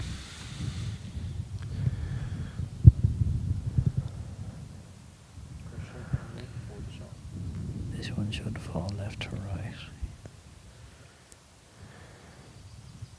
Go, and it drops. It's a very nice putt. And there we go.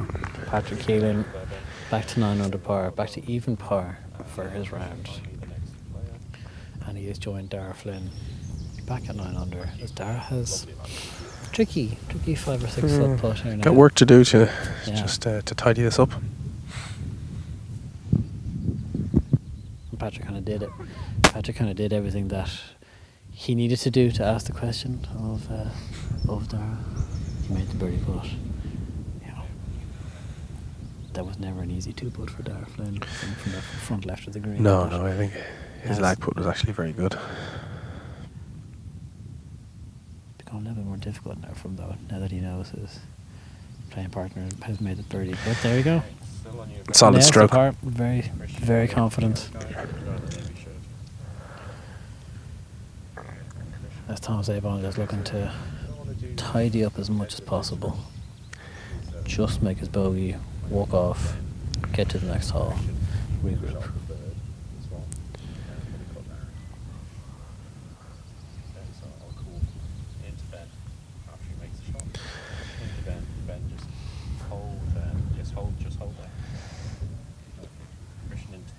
Okay. Thomas Avon makes his bogey as we make our way over to the par 5, 6th hole.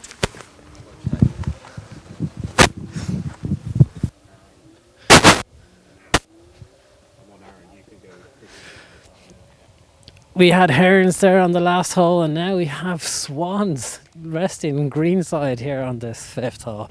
There's just an abundance of wildlife here at Seapoint Golf Links. What a day. It's absolutely gorgeous. What a lovely championship. Obviously, each championship has its own unique identity. We had the West of Ireland Amateur Open Championship there last month. This is the second year that Seapoint Golf Links has hosted this Flogas Men's Irish Amateur Open Championship.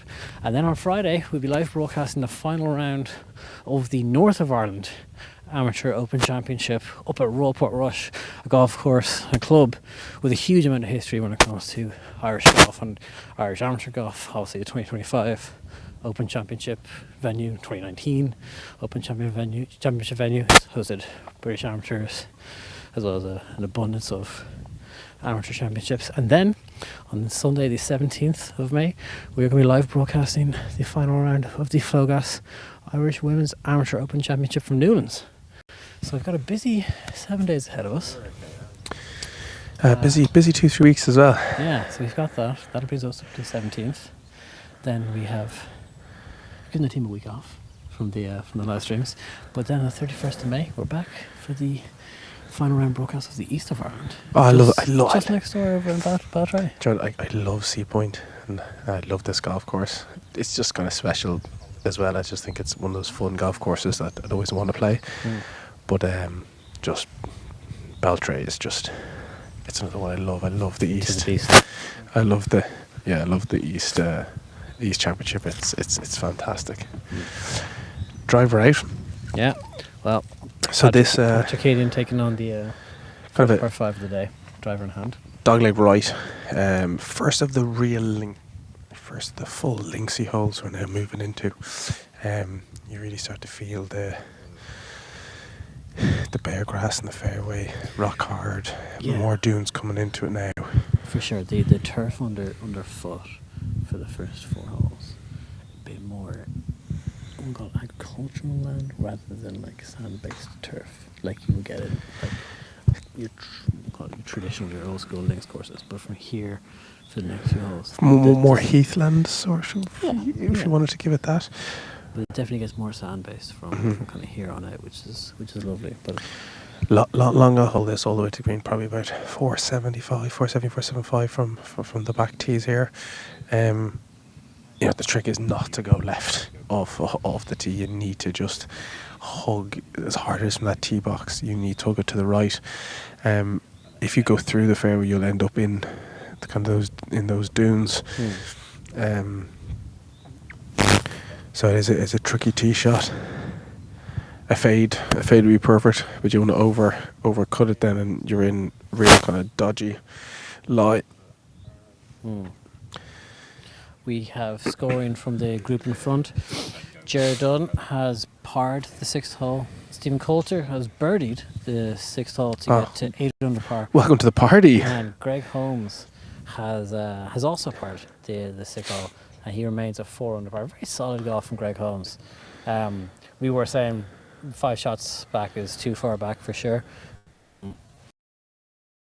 A golfer, I don't think there's much more that you can really say about that. Yeah, like the two lads have kind of just put their name in the mix. I mean, they still have a lot to do to fully be in it, but they're going about it the right way. It is now properly congested up at the top. We've got two tied for the lead from Patrick Keeling and Dar Flynn at 9 under par. Jared Dunn 8 under par alongside Stephen Coulter. And then there's a group there of Thomas Abom at 7 under, and then kind of followed up by David Howard and Stuart Graham has moved it to 6 under par, 2 under for his round. Owen Murphy 5 under for the day from Dundalk to 5 under par for the tournament. John Doyle also shooting 5 under through 11 holes to be 5 under par. Liam Abom, Thomas's brother, 1 under for the day, bringing him to 5 under par alongside Dylan Shaw Radford and Ryan Griffin. And that kind of brings you to like the top 12 or so.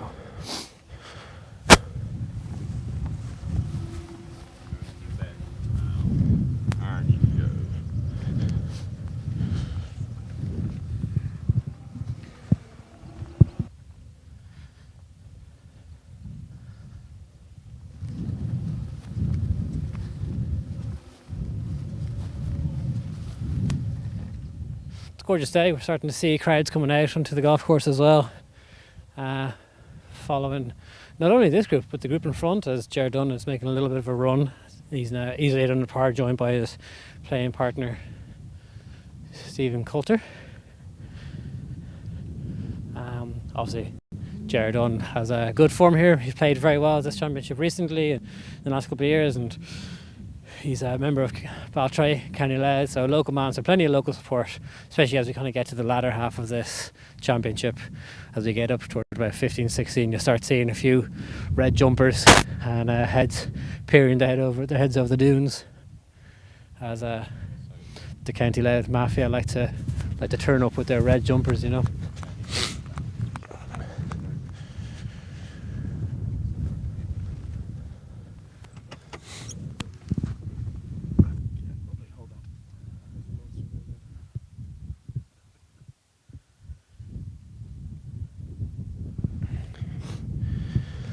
So first to play, looks like it'll be Thomas Avon on the right hand side, opposite side of the fairway to where Dara and Patrick are.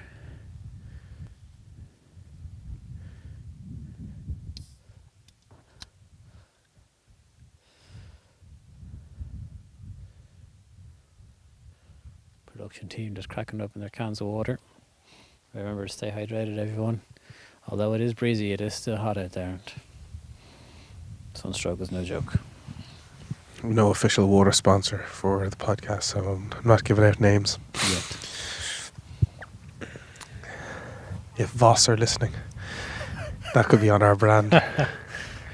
Or what's that one? The one that was big when we were in school. All the girls had it.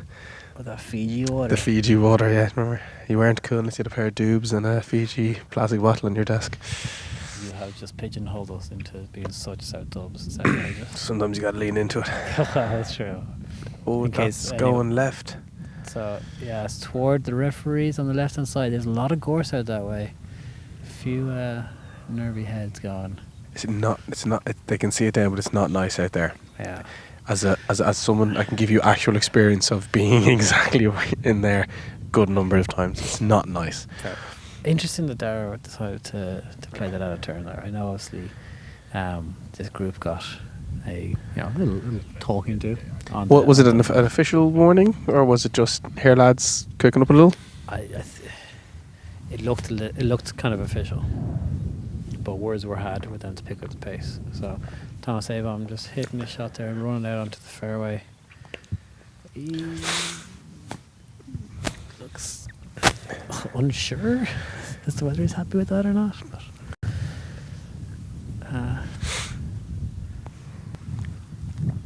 one of the club members, I think, had a look for him and found it for him. Very nice. As Patrick Keelan to go here now. As one of the players did say, maybe they were holding up the group behind them. Yeah, this group were also waiting on our green. Definitely on 2 and 3. But look, I mean, it is what it is. I mean, you could argue this. Since then, we've had 2 mishits of shots. Is that the reason? Who knows? I don't think that's the referee's fault. Nor are we saying that it is. No, I'm not. I know. Get us in trouble. I know. I'm definitely not saying it. I'm just saying, But the 3 players are away here. It's part of the game. Somebody's dropped a towel, which is not helpful. But Johnny's going to go to the rescue there. Johnny's to the rescue. Johnny's to the rescue to get that there towel. There are plenty of other spectators who I'm sure are going to help. Well, I suppose some bogeyman. We can give him a bogeyman towel. There's a couple in the car if needs be. Yeah, Louisville. Be no problem. Louisville University. Don't need that. No, you don't need that one. Bogeyman towels. We can spot him one. Actually, saw a bogeyman head cover in Powers Court on a bag when I was leaving yesterday. It's great to see the. Was it your head cover? Was it? No. Friend of the podcast, but I didn't realise he was actually using it. It was nice to see. Shout out Ben Campbell. So interesting little bit of play here. You were saying that you don't think Thomas Abom's delighted with his shot. Yeah, it should be. It opens up there a little bit more than what we could see from back down the fairway. This bunker kind of encroached into the fairway and made it look like it was a lot narrower than it is. But Yeah. it actually opens up nicely. If he's on grass, he's got himself a lovely chance to chip one close to this back left pin. Tricky pin, to be honest with you. And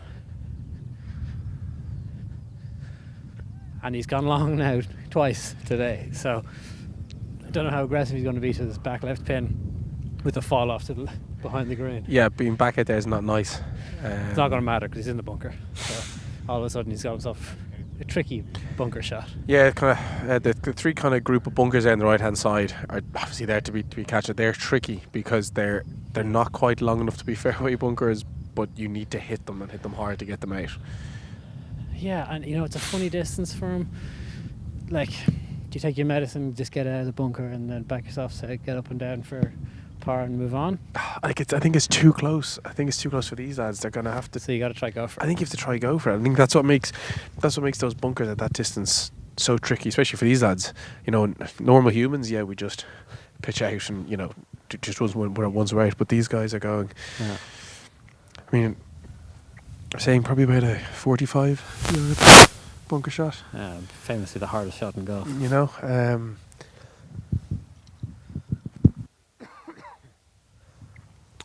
Bit of a break over there. He's kind of skipped past all the rough stuff.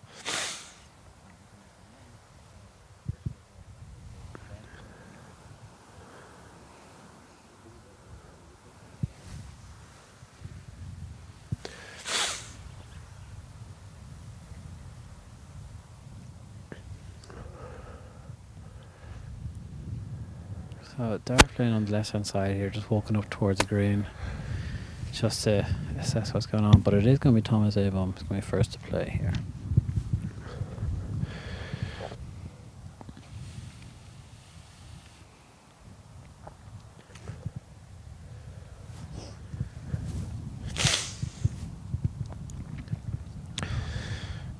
He's really thought this through, Thomas Avon. He's really kind of gone through the process for this shot.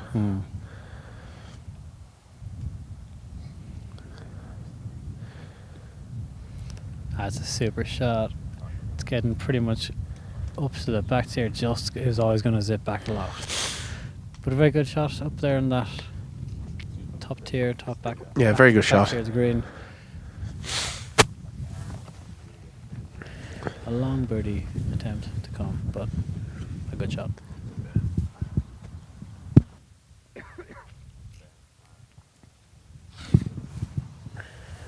And Darflin here with his third. Kind of on the walkway of the seventh. Depending upon how much that course is in his line. Not a terrible line up to this flag, No, but not. Going in low is aggressive. Did not see that play. And that's rolled past the flag. If it stays on the green, okay. Photographer did well to stay down nice and low under that. That was a just hangs on for dear life to the edge of that green. Left himself 15, 18 foot for his birdie. I'll be honest with you, that ball was not what I saw going into. No, I thought he was going to send it up nice and high.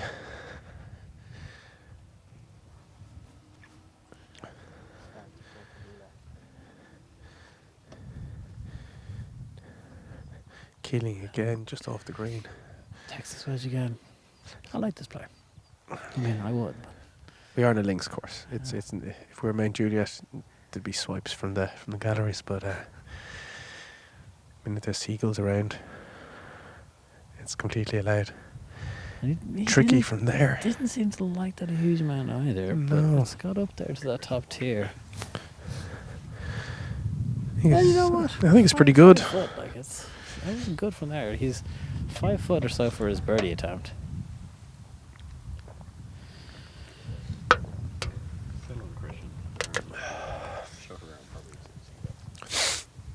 It's lovely water. Lovely water. Other water is available, particularly if they are interested in having a conversation with us. Nah, I'm kind of heart set on the Voss and Fiji now that you've mentioned it. Listen, Dunstore, Zishka, whoever else does water. Lidl do water, don't they? Lidl's very on brand for us. Budget. If people saw the cameras we have out, there's no budget about this, Johnny. I've no clue what you lads are doing. About 8 monitors here off this boogie.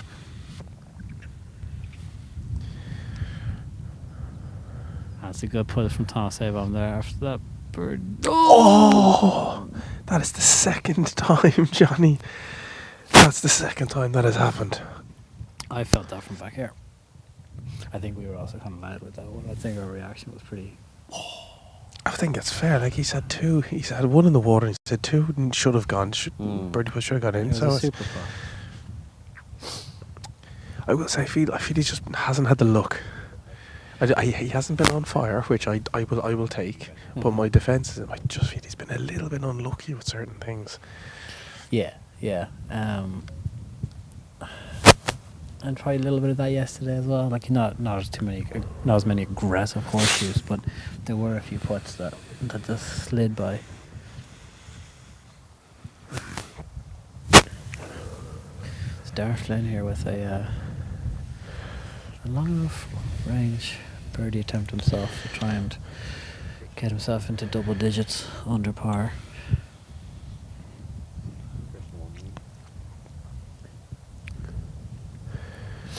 For Dar Flynn won the Laytown Basin Scratch Cup early this. He won it last year. You did. Last year, yeah, he won it last year. So Dar tapped in for his par there. Would it be nice to put the closest Seapoint along with Bettystown and Laytown? Just be a nice pairing to have in on your Wikipedia career list. Yeah, it'd be very nice to see winning the Flogas Irish Amateur Open. Then go down the coast, have Laytown, go down the coast, have the east as well. You know, it would be a nice collection. Dar Flynn could be the beast from the east. But you're going to have to say that if he wins, then you're going to have to call him that because you said it out loud. So that's fine. If he wins it, I'm happy to call him that. It's the problem when you move off the notes of and you start spitballing out of your brain. When Johnny goes off script, it's just all bets are off. But now, Patrick Healy himself with an opportunity to get the 10 under. He's got a good chance here. There was a lot of that yesterday, unfortunately. I think that's going to be the winning and losing of this championship is going to be his putter. It's going to be the putter. Yeah, that'd be one. He definitely felt he got away. So that means that Patrick Keelan remains at once he tops it in, will remain at 9 under par alongside Dar Flynn. Waiting on a score update from the group in front, and if we have any movement on their side. But yeah, it's still very cozy. David Howard has put himself into the conversation here a little bit. Actually, not a little bit, a lot. He's 3 under for the day. He is 7 under for the championship through 8 holes. So Tom Sabom drops his in. David Howard, of course, won the East last year. County Louth knows the grounds very well of around this neck of the woods. The Corkman trying to become the beast of the East, take over the title. So Keelan Rafferty, as you say, is the Irish Rory, is a career amateur Grand Slam with the 4. So there's a beast of the East, there's the Grand Slam winner. You have to come up with a few more nicknames for collections of scratch cups and some of these majors. Beast of the East is given to a prolific winner. Keelan Rafferty has won the Laytown Bettystown Scratch Up so many times. It might as well just be the Keelan Rafferty invitation. He's won the East. Has he won? Has he won the Open here? Has he won in Seapoint? I don't know necessarily if he's won at Seapoint, but he hasn't won the Flogas Irish Amateur Open or the AIG Irish Men's Amateur Close.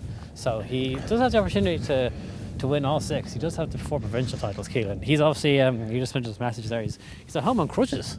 I didn't know that, yeah. What happened there. I was actually wondering why I didn't see his name if anywhere. information wants to be fed to us as to why that is, that would be great. But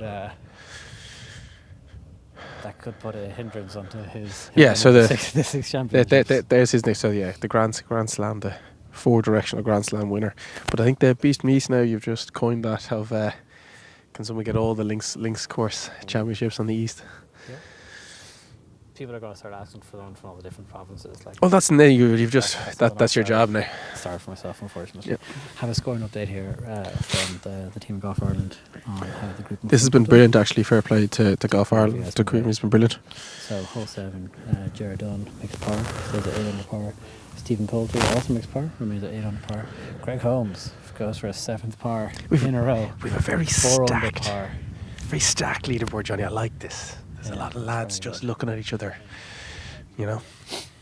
That shot looks lovely there from the team. Yeah, it's kind of like the Grand Prix. Everyone just kind of muscling for position early on. Like everyone's involved. No one's wanted to get change the tyres yet. Keelan Rafferty has responded. Rolled my ankle, high ankle sprain and ligament damage. Save you trying to find out. Nothing exciting. I bet you was playing 5-a-side football. That is the demise of every athlete in the world when they go back and they get called out to play 5-a-side. It took Roy down. Man, it takes every man down. Many people down. He talked down, you're like, oh, did my knee. What are we doing? 5-a-side. Or UCD Power League. Yeah. Dundee Achilles. Tore hammy. That and tag rugby is the responsibility for the ACLs all over Ireland. I have no scientific knowledge to back that up, but you can take it as fact. Anyway, back to the golf here. Dara Flynn, driver in hand. Win now, as they make their way down this 7th hole. Win just going to push it off the right. Help him a little bit for the first half of this hole. That's going into it's lovely. It's still rolling. Yeah. This is a great hole again. A kind of, not quite a dogleg, but a sharp turn into a green. And it's super shot. It's on the left-hand side, left edge of the fairway. Thomas Abom now, he's been driving it really well. Yeah. I'm really hoping his luck will turn from over the next couple of holes. I want to see him in this fight.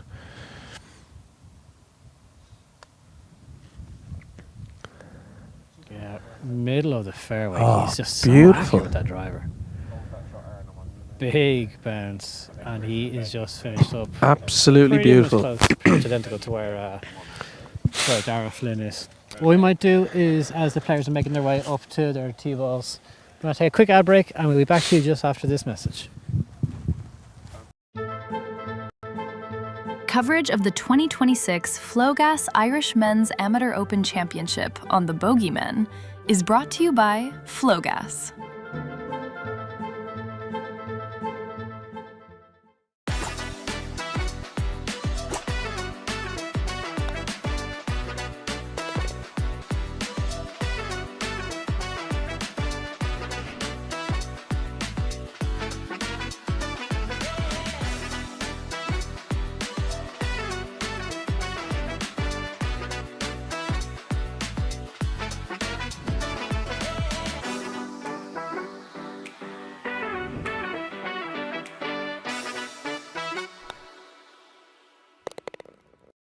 Electricity man. Some people think Liam is a gas man. But I'm not. Electricity? Yes, we're called Flogas, but we do electricity too. The gas part about it is that the gas part of Flogas is only part of it. Not the gas, man. He says the gas part is only part of it. Well, that's gas. No, it's electricity. Huh? Take it. Go on. When you think electricity, think Flogas. Switch now at flogas.ie. AIG are there for many customers' firsts. First impressions.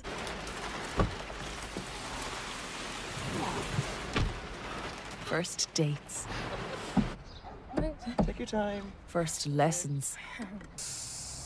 First challenges. From your first moment with AIG, you'll be ready for what's next. But first, take 10% off your next car insurance quote at AIG.ie. AIG. Forward we go.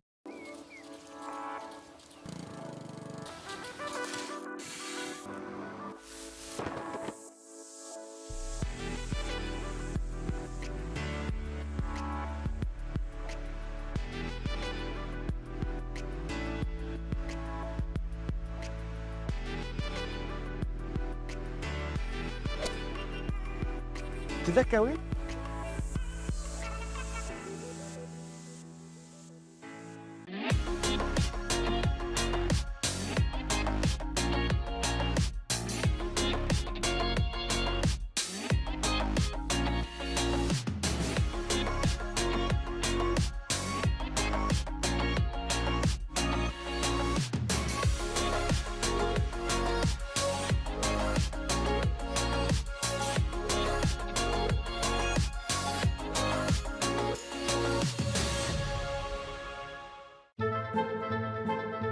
Coverage of the 2026 Flogas Irish Men's Amateur Open Championship on the Bogeymen is brought to you by Flogas.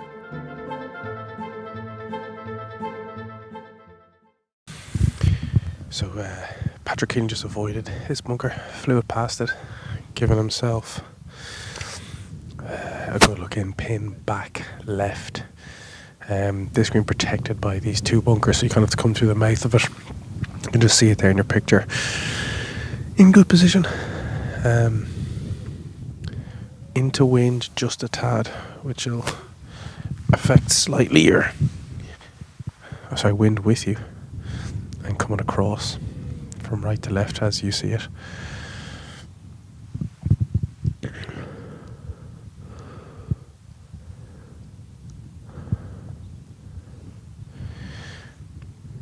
About 155 yards in. It's a lovely looking draw shape.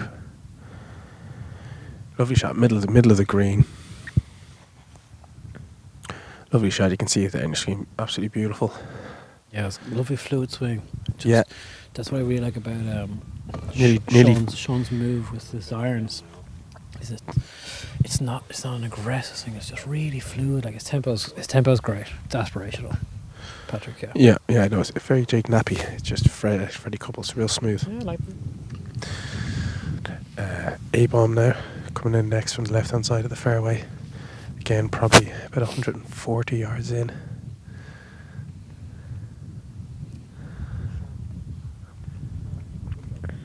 Gone pin hunting. Aggressive. Just zip back a little bit. But nice shot. Nice shot. Little short of the pin, but he's gone directly at it. Give himself a good uphill putt. Good uphill look at making the birdie. And now Dar Flynn, who's been probably about 120 in.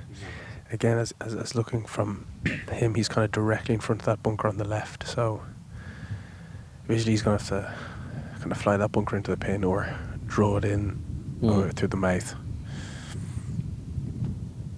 It's three really good tee shots, I have to say, Johnny. They're off the tee. They've all kind of really found their range.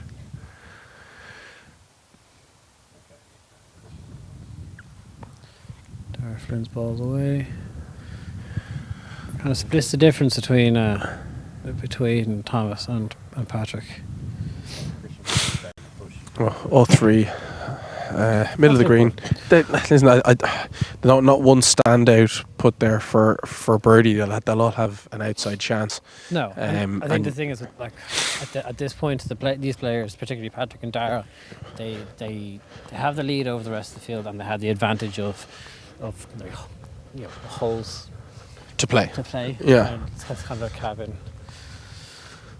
Having not played a couple of extra matches in the league and having a little bit of advantage that way.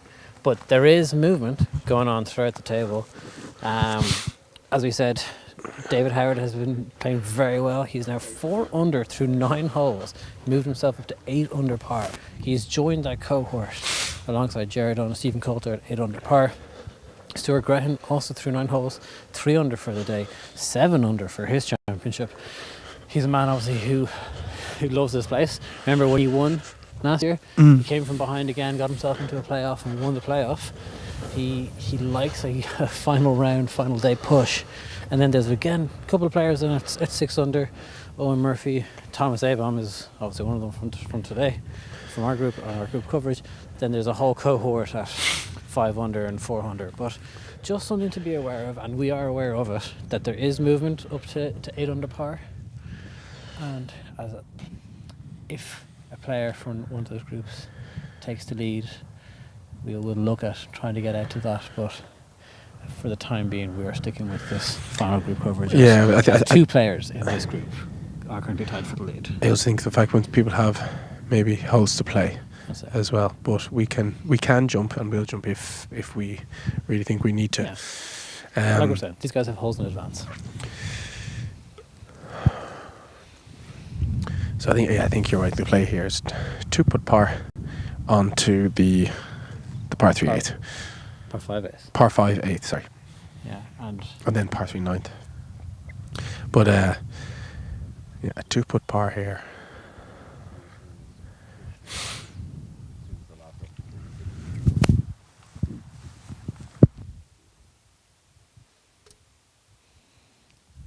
So first to play. It looks like it's Dara Flynn, who is going to be the first to make his birdie putt.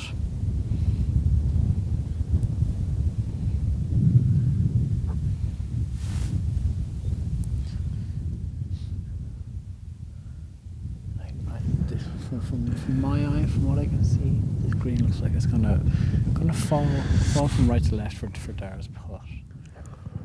Wind's pushing right to left as well, but I don't think it's gonna have a huge impact on the putt. Maybe a little bit, but I think Dara's biggest trick, actually, or biggest obstacle, is going to be getting the ball all the way up to the hole.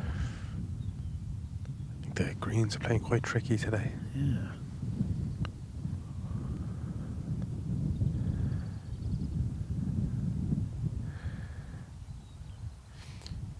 Well, so I was completely wrong about every part of that. He got the ball past the hole and it fell from left to right. That's why we are not playing it in this competition. Great putt though. He's given himself a couple of feet there to tidy up his par. Again, just kind of ask the question of his players, like of his competitors. Yeah, go ahead, try to make birdie.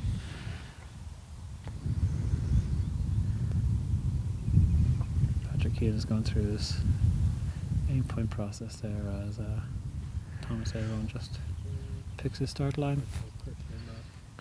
He has the benefit of having learnt a little bit from Dara's putt as well. That's actually a lovely shot from above the green. Yeah, from my way, that's a misread, especially after what we just saw. When you just saw it break Dara's to that side, yeah.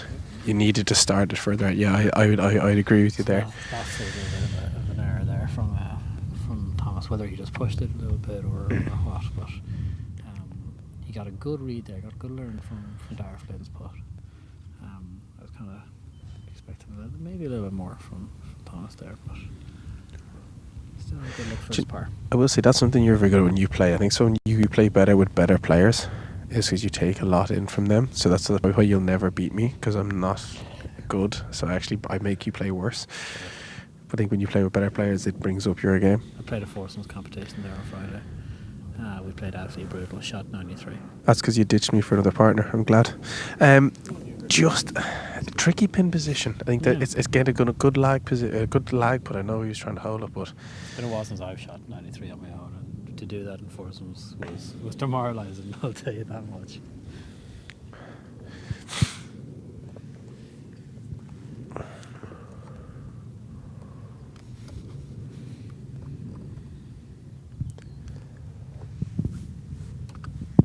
So it's going to be Thomas Abraham first to go.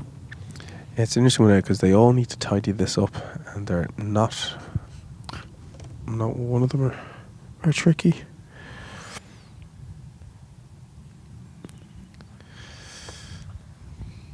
Golf Ireland have the good par save there from Thomas. Very good. That was nicely done. Yeah, for as much as I maybe criticised him from misreading that putt a little bit, he tidied it up nicely for his par. And I think a par is a good result on this hole. Oh yeah, pars are a good result for these guys on every hole. I think going in. Once these guys learn. Good par saves there again from Dara, but once these guys learn that the likes of Stuart Graham and David Howard are making a bit of a push, and they're just one shot back of them. It will be interesting to see whether they change their tactics and go a bit more aggressive now, or is it a case of like, fine, let them get to 8 under par. Just I know, like fairways, greens.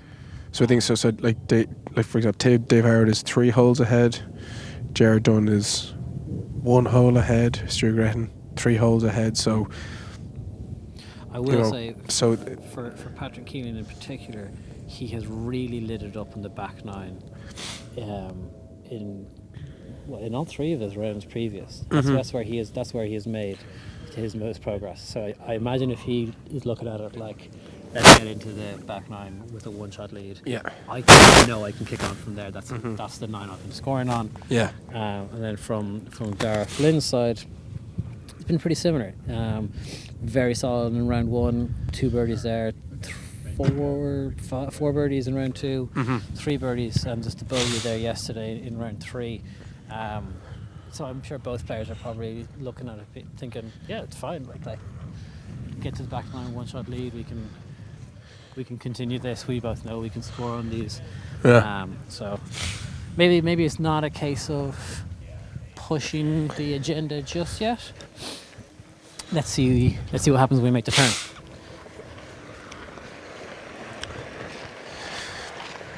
The players are making their walk back to the 8th tee box. Par 5, lovely hole, really, really good hole. Yesterday I watched, I walked this hole with Quentin Carew, who went mini driver off the deck. Lovely 2 shots. Saw some great shots on this hole yesterday. It's a good challenge, tough hole. What I love about this hole is there's houses in the distance, and you kind of pick your chimney or window, or the which Velux window you picked choose to be your kind of line to fade it off, which I think is great again. And the little slight dogleg right can be blind to the green depending on which side of the fairway you hit it in. If you hit the left side of the fairway, it can be a little tricky.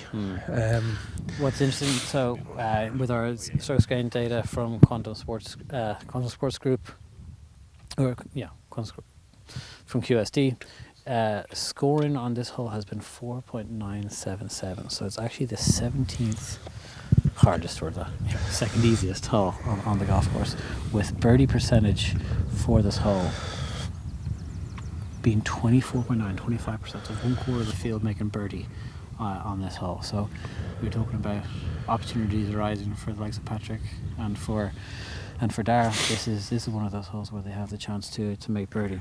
Now, Patrick only made birdie on this hole in round 2, bogeyed it in round 1, parted yesterday. Dara parted in round 3, birdied in rounds 1 and 2. So, it is a good scoring opportunity for them, and to try and push the lead a little bit more. Yeah, and anyone who wants to kind of dig a bit deeper into strokes gained and where we're getting all our stats from. Johnny, you did a podcast with Dylan Byrne, founder or CEO of Quantum Sports Data. Little kind of 30-minute interview with him, and he goes through what it means, how he gets about it, what it means for golf future on, and very, very really interesting guy. He worked on the President's Cup. He did, yeah. Worked in the President's Cup team with Mike. Was it Mike Weir? Who was the captain? Yeah. So a really interesting guy, and he kind of, for someone who's so smart and so obviously mathematical genius, he is able to explain it in layman's terms that I was able to go, oh, okay, that makes sense. I actually had Ed Martin here from Seapoint yesterday come up to me and say, he was like, that podcast with Dylan was great, really, really interesting, because it's a different part to amateur golf in Ireland that you don't really think about there being too much strokes gained data being made available to and formulas and rankings and stuff, or ratings, not rankings. So that podcast is out where you get your podcasts on Spotify or Apple Podcasts, wherever. Have a listen to that. It's quite interesting. Something that I think we're going to look at with your shot scope about our own data.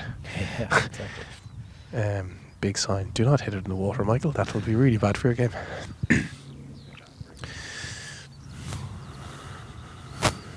Thomas Avon turns the head driver here now after both his playing partners fired away. Oh, draw. Michael is looking majestic there as he watches on. So, We are going to take a quick ad break and we'll be back to you just after these short messages. Coverage of the 2026 Flogas Irish Men's Amateur Open Championship on the Bogeymen is brought to you by Flogas.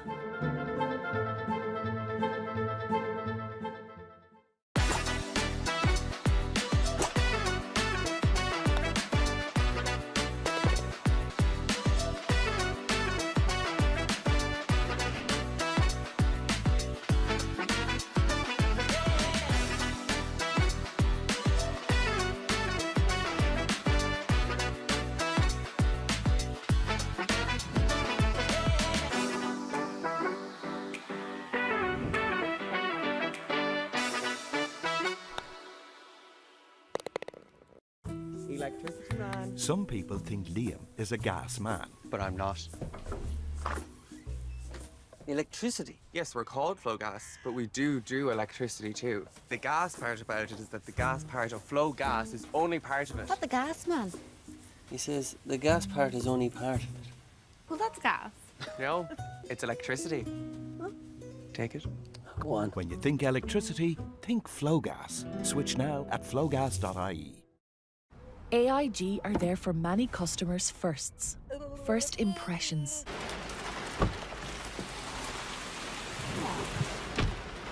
First dates. Take your time. First lessons. First challenges. From your first moment with AIG, you'll be ready for what's next. But first, take 10% off your next car insurance quote at AIG.ie. AIG. Forward we go.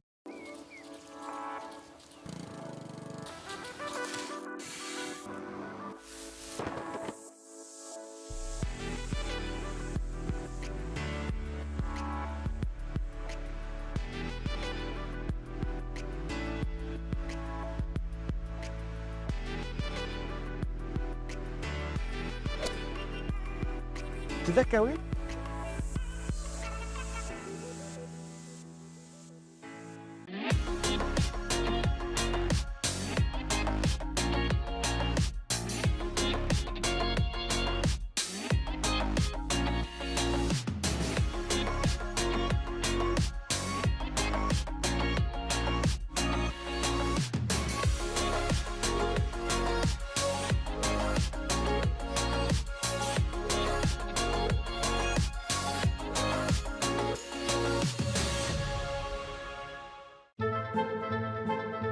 Coverage of the 2026 Flogas Irish Men's Amateur Open Championship on the Bogeymen is brought to you by Flogas.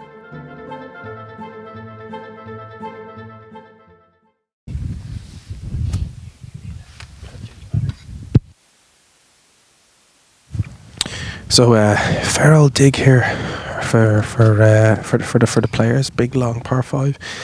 I mean, probably.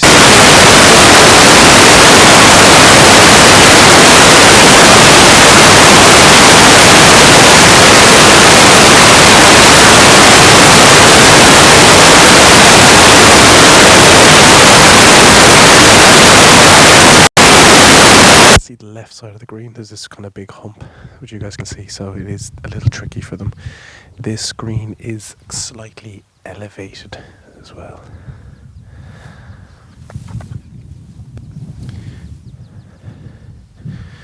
So Patrick Keeling was in thick rough and has knocked it straight out onto the fairway, but he's gone to the left side of the fairway. That gives you a kind of a blind shot into this green, so it's not ideal for him, but he's out of trouble, so he'll just have to regroup. Back to the two lads here, probably about. Apologies for the radio interference there on the audio that you guys just heard in that stream. I was just changing batteries on my mic. So Tom's out of here about 260. He didn't like that one. No, so it's hooks around to the left. Probably. I think actually got an okay bounce off that mound though. I think he'll actually be okay. Still going to be a chip up onto that green though.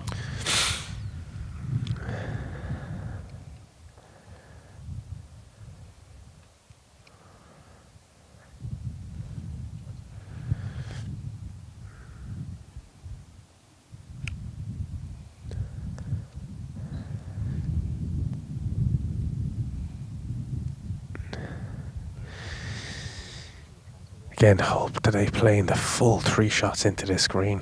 Very, very hard to get home in 2.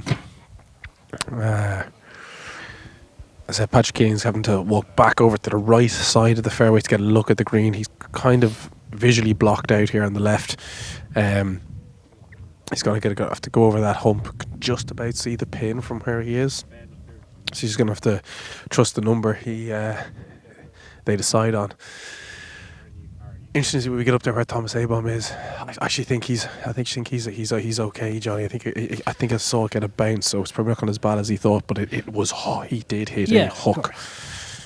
Yeah, once it bounded down towards the right and kind of made its way down to the fairway, like it'll be a fine chip up to the pin, up to the flag. Yeah, he just overturned it. Not what you want when the wind's also kind of pushing in off the right, as you can see from the flag there. But I think for these approach shots, I find this green really difficult to get a ball to stop and to read. Keeling here now, probably about 175.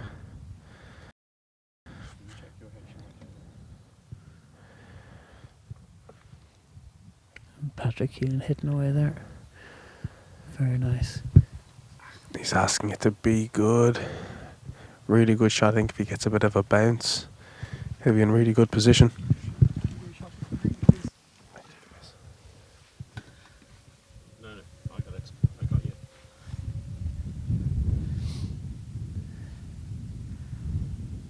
Yeah, lovely shot there from Patrick Keelan.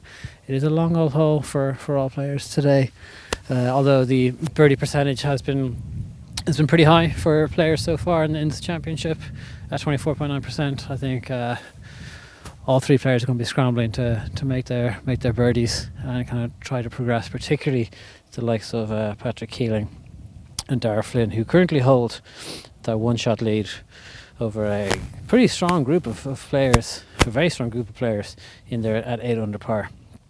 It is still just the 2 players at 9 under par. Patrick Keeling even par for his round as we are making our way to the 8th green. Dara Flynn 1 under par for his day, 9 under par for the championship. Thomas Abom's just walking his way up that mound short of the green. He's having a little bit of a search for his ball. Spectators are pointing out an area where it is. So it didn't come down onto the fairway, but he's located it. He has identified his ball. He's all right there. And both other players, our 2 leaders, Dara Flynn and Patrick Keeling, have come up just shy of this green. Patrick in particular is, he might even be getting a wet putter on that one, but Dara just runs that collar, that little bit of semi-rough, so you'll get a little wedge on that and just bump it up to the flag. Patrick, has he got a putter in hand? He does. Patrick Keeling has putter in hand.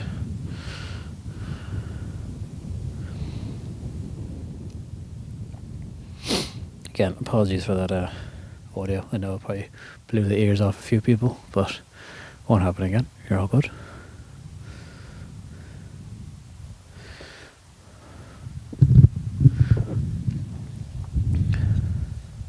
What we will say, whilst Thomas is just working his way through things at the moment, thank you very much, everyone, for tuning in so far, which is great. We're obviously coming to the midway point of this championship, but for those of you watching at home or anywhere kind of on a mobile device, if you could please subscribe to the Bogeyman YouTube channel. Your support means a great deal to us. It also means that we have the capacity to go out and cover more championships or more scratch cups and try and just cover as much live amateur golf and bring as much live amateur golf to you, our audience, as possible. As Thomas's chip comes up just a little bit short there. Obviously, it was buried down. It was tough down. His ball was very below his feet. But yeah, back to the shameless plug of subscribing to the Boogeyman YouTube channel. It's free, which is also great, so it's good value for you guys. The best value around. Don't even need a TV Now subscription to watch golf. No free ads.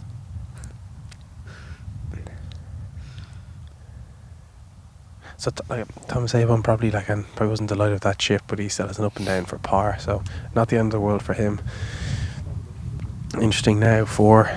It was a tough stance. It also looked buried. You had to get a few spectators to point out exactly where the ball was. He walked right beyond it, so it was obviously buried down.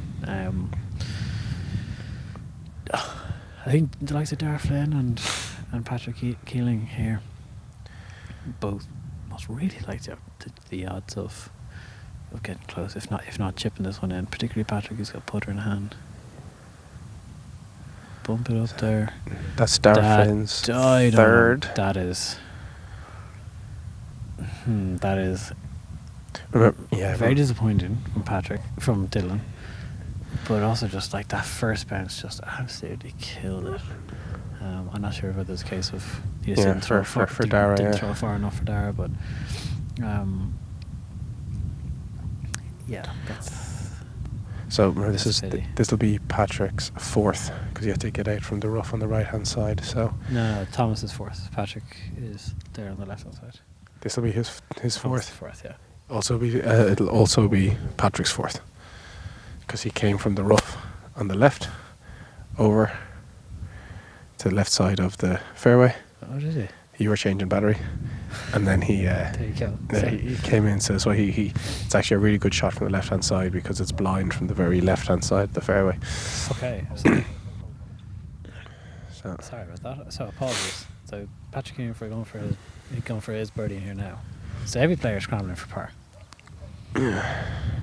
It's a tough hole. We haven't seen it today, but no one's through it with the right hand side of the green. And last year we had a couple down there, and it's so difficult on that right hand side. The pin yesterday was on that back right tier, and David Howard went just long right of the green and was in that big drop off. It's a nasty little spot. He hit a beautiful little chip, bumped it into the bank, rolled it up onto the green. The putt, unfortunately, then just lived by, so he did drop a shot.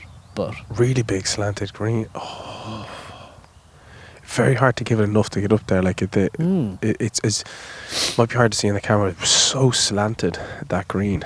It's nearly impossible to keep a ball on it. So yeah, and it looks like as well, just with the way that the grass is cut, it looks like the first part of it's kind of cut back to him. Yeah.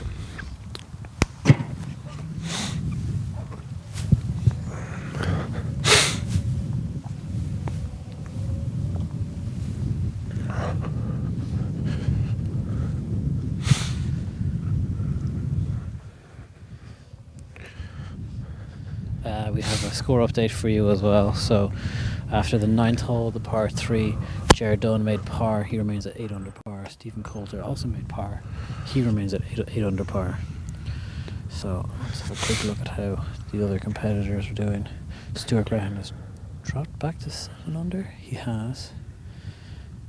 And David Howard has moved to 9 under par. He's 5 under for his day through 10 holes. And David Howard has firmly entered himself into the conversation. Yeah, 9 under for David Howard. 5 under for the day is very, very impressive shooting. Especially only through 10.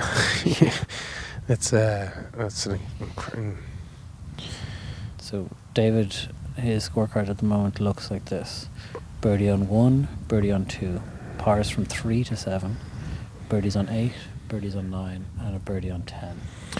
That is some very impressive. That's some scorecards so far. Yeah. So now is the question: what do the likes of Darragh and Patrick do? I mean, from here it's just right, tidy up your par, and just move on, leave this all behind us, and make way.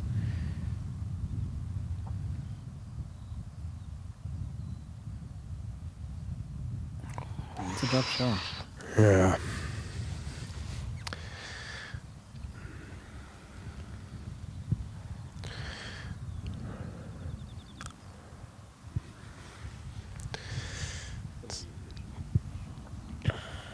Still a lot of golf to play, though, Johnny. I know, like we've just had a bit of a swing there on that leaderboard, especially with that last putt not going in. But there's a lot of golf to play. Yeah, well, it looks like both Dara and Patrick will have dropped their shots. Moved down to 8 under par. David Howard will have the lead all on his own.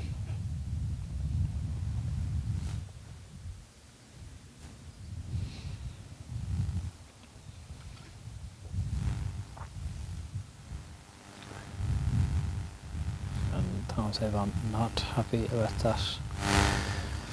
Listen, I think if I'm Thomas Avon, I'm very frustrated as well with this front nine. Say when with what happened, so many things have not gone his way, unfortunately. No, and I don't think he's actually been playing poorly. They just haven't gone his way. No, I agree. So this is Dara now to. So he was short of the green in round 2, chipped on to the left, and 3. Yeah. 4th putt. This is for par. And this is for par. It's been hard to keep up in this hole. It has been a little bit, but this is to remain 1 ahead at 9 under par, tied for the lead, but tied for the lead now with David Howard.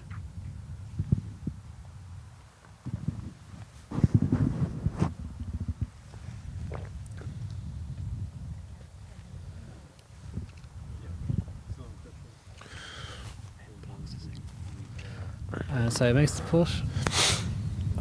And we've on to the par 3 9th to try finish off this front 9. So yeah, this interesting par 3. I don't think like distance isn't the problem. This par 3, it's all about this green, protected by a couple of bunkers you get to see. But I really again.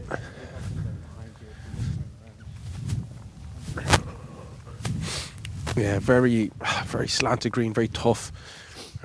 Yeah, and yesterday it was playing. The wind was into off the left. It was a really strong crosswind, which pushed all the balls out to the right hand side toward this driving range over here. So it made it a very hard green to hold, but also a very hard green to hit in the first place.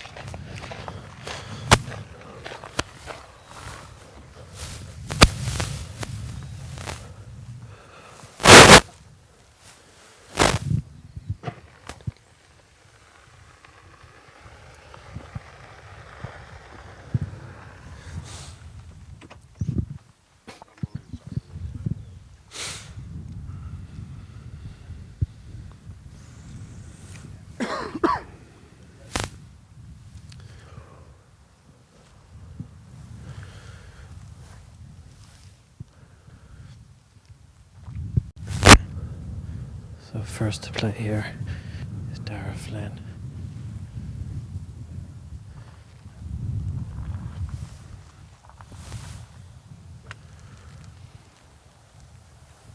It's just gone out to the right hand side.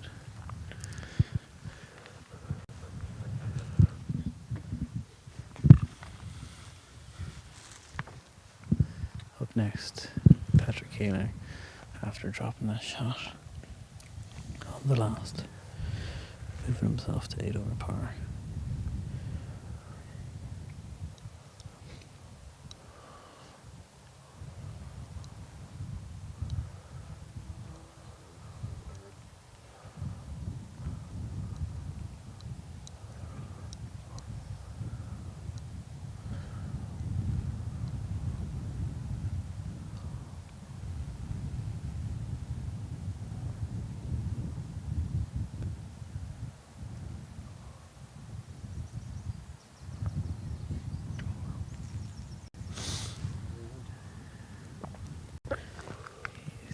Not a huge fan of that, one just falling out to the right hand side as well.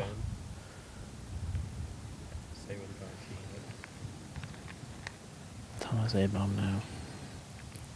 Last to play here.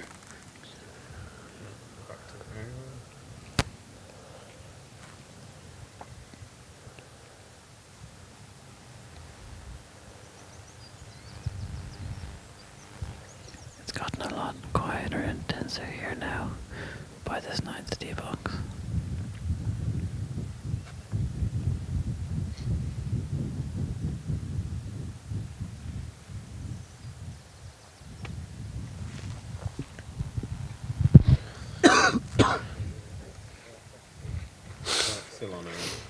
And Thomas seemed the happiest of the three from after that tee shot. As I was saying, it's gotten a lot quieter and a lot more tense following this group. Combinations of reasons, obviously, as we've entered into the back nine of this championship. Everyone's a lot more aware of what's on stake or what's at stake. But also now, just after Patrick Keeling making that bogey, it is a tense affair as we make our turn here on the final day of the Flogas Irish Men's Amateur Open Championship. It's been a great championship. It's had everything really. The scoring at the start in the first few rounds. Course bit back with weather then yesterday in a big way, and then today it's got the tension, and it's got a few players from a little bit further down the field making a run, making a charge. Yeah, I mean it's got the big winners from last year coming back into the fight, and Stewie Gretton and Davey Howard, and it's I think we're a very, very spicy back nine. Yeah, and it's I also imagine probably a little bit of, once these guys kind of figure out, or if they have heard that people are making a run, the Stuart Graham's a couple of shots back, David Howard's now tied for the lead. This would be a big win. This would be a first championship win for both Patrick or Dara or Thomas, and knowing that the East of Ireland champion is now tied for the lead, and Stuart Graham, who's also won a number of these championships, won this championship last year, is also in the hunt. Is there a case of there's a few sharks in the water, and you gotta just keep paddling, keep swimming.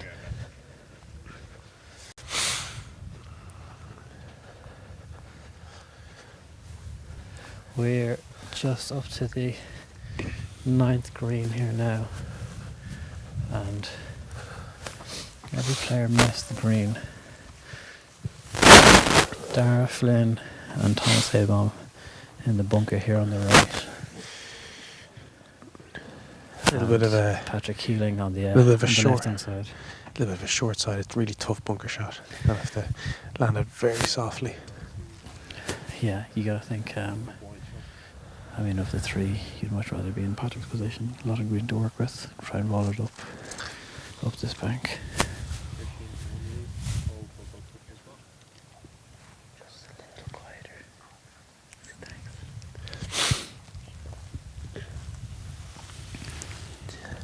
It is going to be Patrick to play first as well.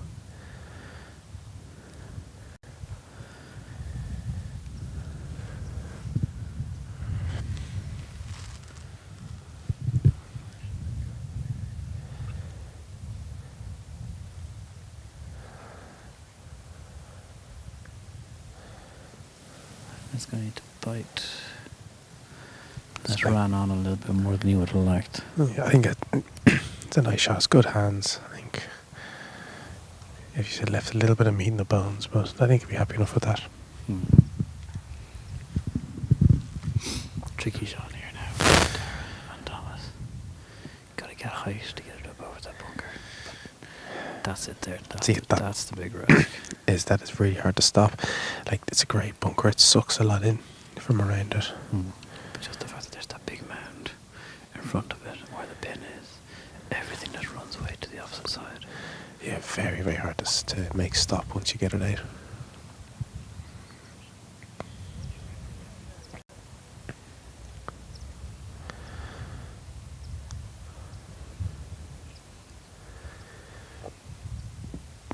That's a great shot from Thomas Habom. Scared the hole as it looked past as I went by. Yeah, great shot. I don't think you could get much better. I don't think you can stop it around the hole. No, because you need so much height instantly to get it out. To get it out and up over that mountain. That then just runs away. Looks like very likely at the end of this hole, unless Darren makes another big putt like he did in the second hole. We could have David Howard as leader all on his own through 11 holes. 5 under for the day, 9 under for the championship. Davy Howard jumping up 5 spots today within 9 holes is very good. I think you mentioned before Owen Murphy. You mentioned him before the rain started. He's up 20 places up into T7 from the Dundalk man. So to be fair to you, a good spot. I did mention Ryan Griffin. Unfortunately, he's dropped 1 back from where he was in my dark horse pick.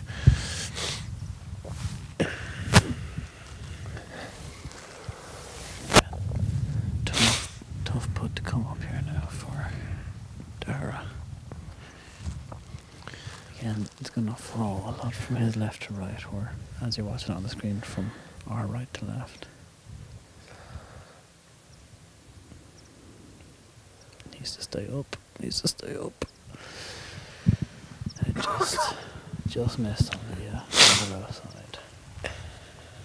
And that is a drop shot for Darflin. And he moves to 8 under par.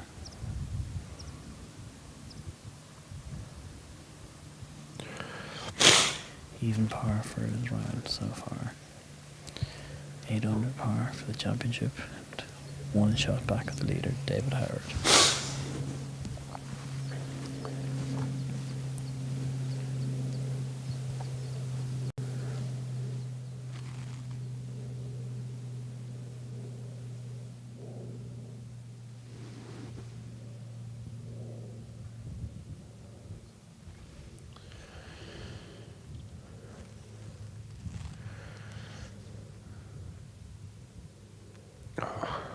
Just going past there by Thomas Avon. Yeah, that bunker really just means like it's just a drop shot straight away. Starting to feel it's not going to be his day. Things just aren't going for him.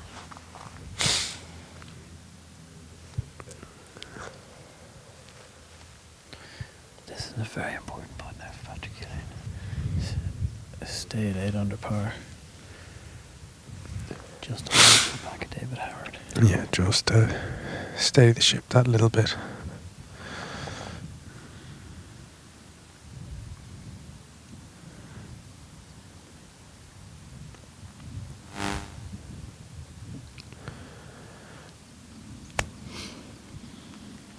Patrick Keeling here now for his par save. And he drops it in. It's a great putt. Great putt. Very good par save. That was not an easy par save whatsoever. The crowds are starting to grow here as we make the turn. back in around the clubhouse as well. So it's some people will depart and go get some hot food. Some people will come out and join the back nine.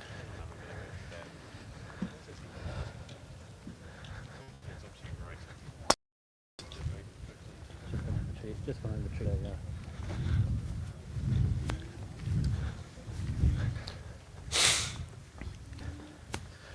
So, our final group here are making their way over to the 10th tee box. Just an update on scoring for you as we are getting it. David Howard holds the solo lead at 9 under par. The lives we have on that score is that's through 11 holes. Dara Flynn, Jared Dunn, Stephen Coulter and Patrick Keeling are all tied at 8 under par, which is 4 players at 8 under par. Stuart Grattan is another shot back at 7 under par. This is a very, very busy final day leaderboard. At the moment we're going to stick with this group, and if there's any big changes in the board, if David Howard continues on this very impressive run, we will join that group. We are just waiting for final confirmation on scores.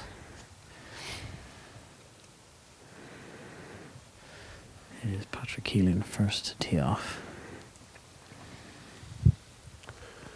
Wind has died down a little bit, so scoring has been surprisingly low.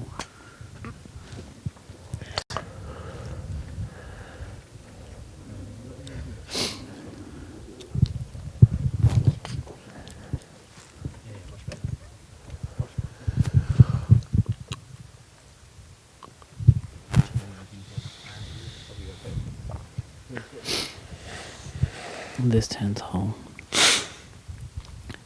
par 5, has been playing 4.65, so it's been playing the easiest hole on the golf course. Birdie percentage has been 39%. A lot of the field have been making birdies on this hole.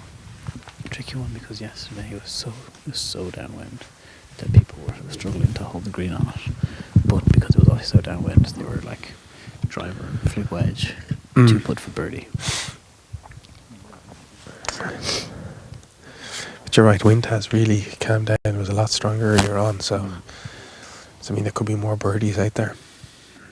We could have a really big fight near coming to the end.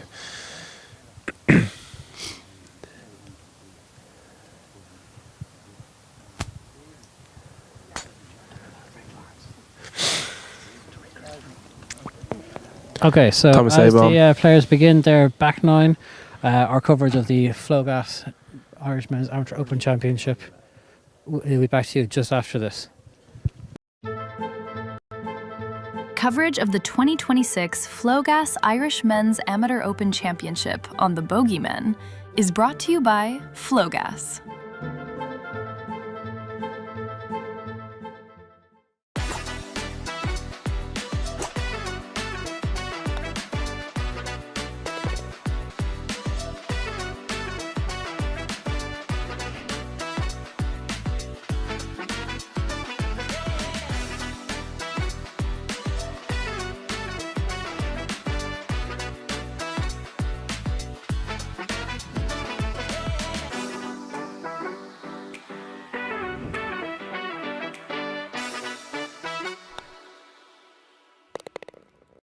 Electricity man. Some people think Liam is a gas man. But I'm not. Electricity? Yes, we're called Flogas, but we do electricity too. The gas part about it is that the gas part of Flogas is only part of it. What the gas, man? He says the gas part is only part of it. Well, that's gas. No, it's electricity. Take it. Go on. When you think electricity, think Flogas. Switch now at flogas.ie. AIG are there for many customers' firsts. First impressions.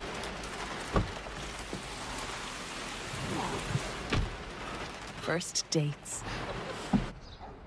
Take your time. First lessons. First challenges. From your first moment with AIG, you'll be ready for what's next. But first, take 10% off your next car insurance quote at aig.ie. AIG. Forward we go.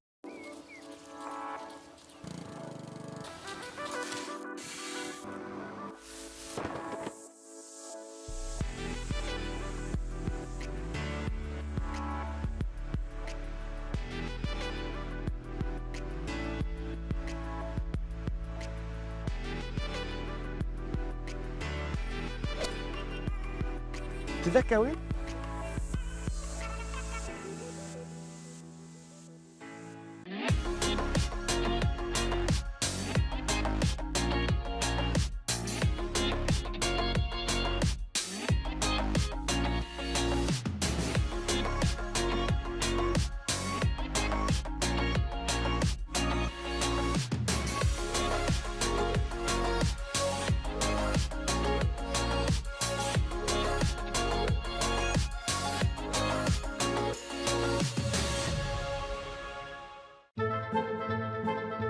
Coverage of the 2026 Flogas Irish Men's Amateur Open Championship on the Bogeymen is brought to you by Flogas.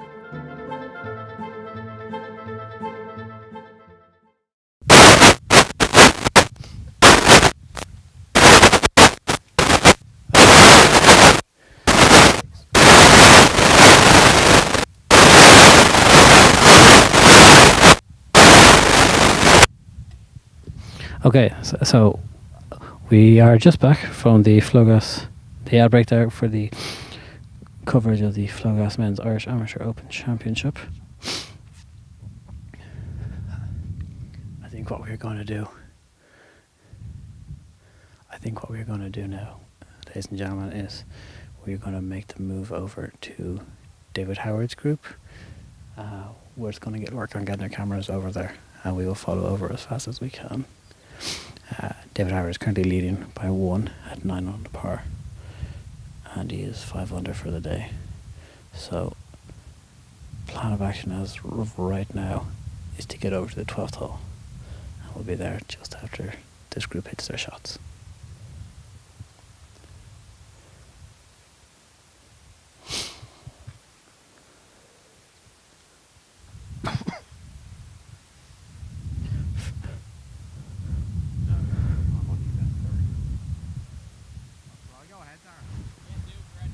So Dara is just figuring out his line.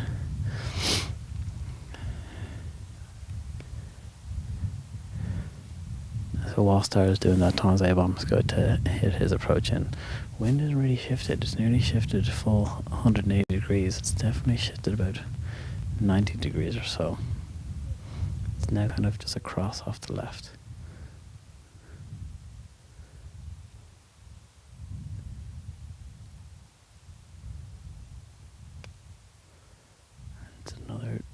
Another big hook from Thomas Avon, but it's a big start so far out to the right hand side there. He was trying to draw it in toward that back left pin. I've just had news that David Howard has just bogeyed the 12th hole, and he is now also on 8 under par. So that is going to change all of our logistics, and we are going to stay put. We're going to stick with this group. It was nearly very exciting there for a moment, guys. We would have had cameras and buggies rolling across the Seapoint dunes to get to David Howard's group, but after he has made that bogey and has rejoined the group at 8 under par, we would stick with this group as Dara Flynn is about to hit. He was the furthest away from the hole, but after just working on his line and working on all that, he let his two play partners play through first as he was just working on things.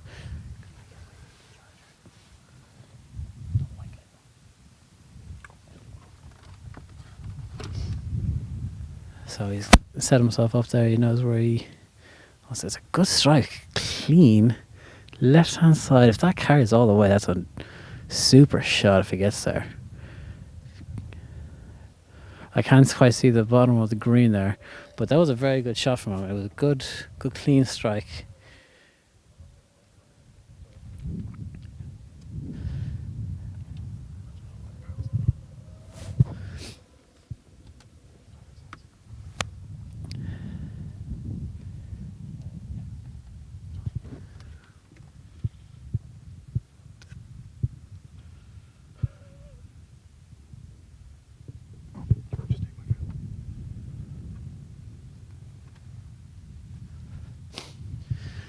So yeah, very good shot there from Dara Flynn as he's making his way up.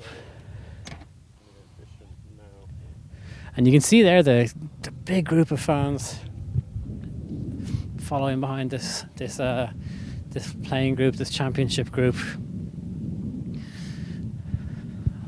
A lot of spectators walking along these holes. Again, we say this every time we cover these championships and do these live broadcasts, that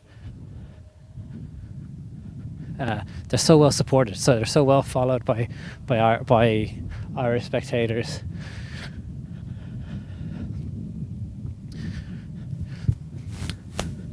So after just the confirmation of scoring there, after a bogey from David Howard on the 12th hole, that means that there are now 4, potentially 5 players at 8 under par.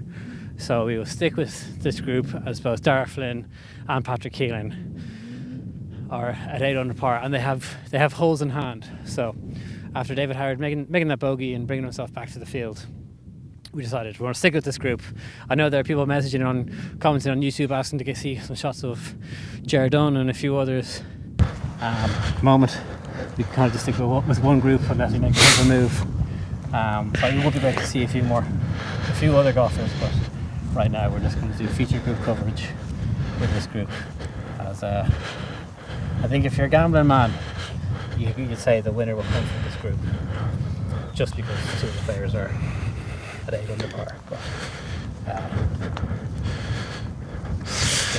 we're making it up as we go along. Well, to be fair, I think we've got, if you want to argue about a score, we've got 6 at 8 under, and on all of them in different groups. We've got David Howard at -8, Jared Dunn at -8, Stephen Coulter at -8, Patrick Keating -8, and Dar Flynn -8, with Stuart Graydon 1 behind at -7. So 2 of the leaders are still in this group. So we'll probably stay here. We can make a call later on. But my God, is this fight turned into a full-in brawl? This was a bar brawl. Like, the lads thrown through the glass window and stools gone. Like, this is, talk about entertainment. There's just, it's a Royal Rumble. It's a Royal Rumble, that's exactly what it is. Patrick Keeling's third, just rolling on their gubbit, so he's going to have a very fast birdie lock. We're just waiting for Stuart Grant's entrance music now for him to make a birdie, and then it's all war. What an unbelievable contest today. Did you see the shot from Dar Flynn? Brilliant second shot. Couldn't see a thing. Put himself to there into honestly, like, A1 position. Really, really good. And then the sweeping hook that came out of Thomas Habom there. He started right of this bunker short right of the green and just drew it all the way in just to try and make it run up as far up to the flag as possible. It's a beautiful golf shot. Dar here with a little wood chippy wedge.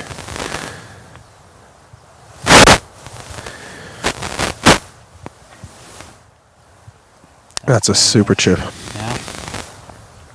He didn't seem too thrilled about that, but that was a very, very good chip. Very good chip, yeah. Giving himself, we'll call it 4 foot. We'll be generous. We'll call it 4 foot there for his birdie. You can see that this is playing the easiest hole in the championship. 39% of the field in the first 3 rounds birdied this hole. It is reachable on a win like this, but what I found very interesting, obviously we started today up there at the clubhouse, the wind kind of coming northeasterly. It seems to just be a straight easterly wind now, just right across. From the sea in, yeah. Which would be interesting. I wonder how that will make the last few holes play. Especially if it picks up as the sun moves, will it pick up and get a little cooler near the end of the day.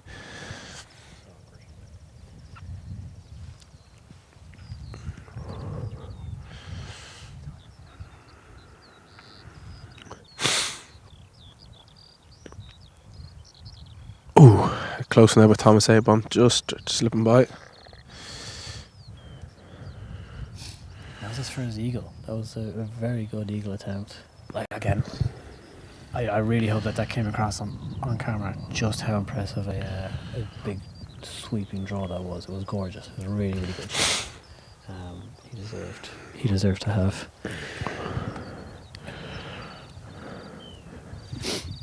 Have a good look there and taps it in for his birdie. So yeah, good shot. Claim it back there. They'll bring him to -5, knock him back up into the top 10. But again, 5 all tied at the top. It's the Patrick Keeling here now.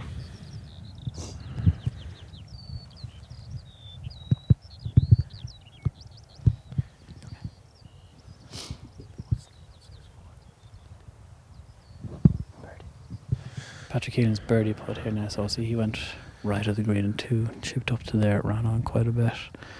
And the birdie putt, he steps it in. There we go. The outright lead at the moment. Like, this is second. Could be for a very brief moment. This is second by second. We've but he has the lead at the moment. Can you imagine we nearly left this group? We would have looked very silly.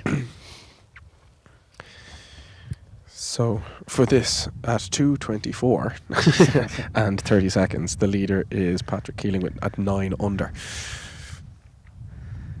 That was a brilliant birdie. Like, he left himself quite a bit to do there with that chip from the green side. He's now back to even par for the day. 9 under for the championship. He has a bit of company here as Darragh Flynn has a chance to make his own birdie. And join him once again back at 9 under par. This would be a good bounce back after bogey on the last.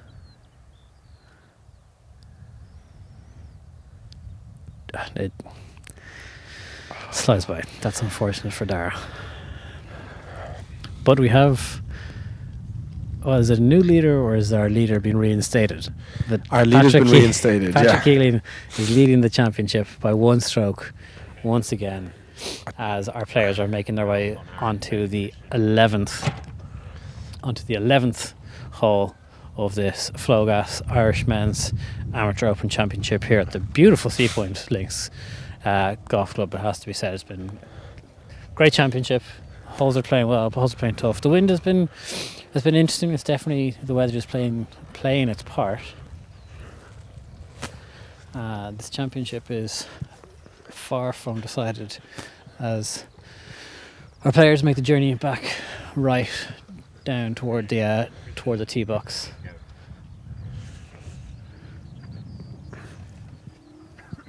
So the players haven't quite reached the 11th tee box just yet. They're getting there.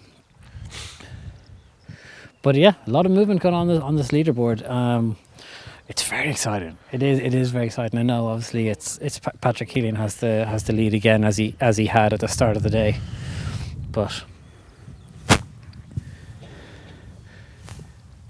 there's been just so much toing and froing between David Howard making a push, Stuart Graham making his own push as well. A couple of people falling back, and this is what the final round does. It's a nervy affair. Very, very rarely do you see someone in the final group go into the Sunday with the lead, sleeping on the lead, and going on and pushing like 3, 4, 5 under par again. More often than not, it's a case of holding on, isn't it? Yeah, it is, and we said it was all bunched quite tightly anyway, and there was a few lads, and if they said if anyone was going to come into the lead, they were going to have to do something incredible. If David Howard has put his name in the mix because he's done something incredible. He's 4 or 5 birdies. 4 under now for the after that bogey on 12. But before 5 birdies, 4 birdies. Yeah, 5 under through 10 was what he was. Yeah, so 5 birdies is and I think that's what you said was the number that if you can do that, it would be incredible.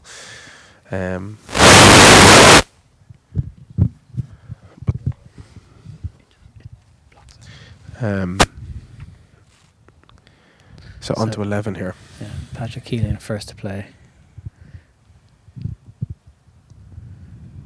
He's delighted with it. He's going to go early tee pickup. Yeah, they're happy with that. Happy with where he is. Darragh Flynn, who I imagine he's feeling that was a drop shot there. That was definitely a missed opportunity. Yeah, that par 5, especially after doing such a good second shot. The recovery shot was great. Put himself in a position to hit the chip. Lovely chip. Did the right thing. Left himself below the hole to give himself that uphill putt at it, and for it to just slide by is just a pity. Like, no. Yeah, I think that one would hurt because he would have been back shared the lead then. But his drives away. He's happy with it as well. Thomas Avon has stepped into position. Interesting little fact, Johnny. This 11th hole has 9 bunkers. Hole with the most bunkers on the course. 5 of them like the 5 of them on a dice, all on the right hand side, and then. But 9 bunkers on the hole. Avoid them if you can. Yeah. So apologies that Darragh Flynn has not hit. No, of course he hasn't, because Thomas made his birdie there on the last as well and got it back. Apologies that I saw a bit of movement. The bush got in the way. It's Darragh Flynn with his hit away. Yeah, middle of the fairway. Very good. Happy out. Do you know, you're starting to see the dusty bounces with the balls hit the fairway.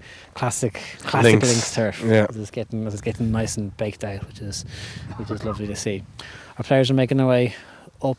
Patrick Keelan there making the journey alongside his caddy Tom, as they have a 1-stroke lead over the rest of the field. There are 5 in the chasing pack, immediately 1 shot behind them. Stuart Grehan another shot back. This is a very stacked championship, and you expect nothing else, nothing less for the Amateur Open, the Flogas Irish Men's Amateur Open Championship. This is a championship that's had a lot of great winners. It's had a lot of drama, even going back to last year and having the 3-hole playoff that it was. Our final group here, championship group, are just coming up to the fairway of this 11th hole.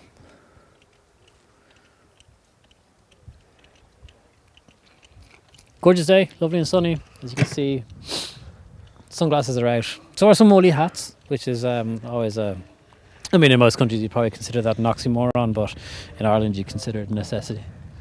Woolly hat on the sunglasses. Like the wind coming in, it still gives you that show. If there's no wind now, it would be beautiful. But that wind, I think, you're right. I mean, it's going to pick up. It's going to change, and it could be a factor. It's funny Irish weather, isn't it? Like, we were all getting geared up this morning. I took out the sun cream, and you laughed at me. You're like, it's too cold. You're not going to need sun cream. And this is exactly the type of weather where you do need the sun cream, because it's chilly, but it's still sunny. It's like very few clouds in the sky. It's gorgeous. I'm frozen. You're frozen. Yeah. I need 30 degrees. Like that's what I need for warmth. I'm freezing. 30 degrees for warmth. Yeah, it's cold. Yeah. Again, this is a lovely hole. Again, like they're not dog legs, but they sweep.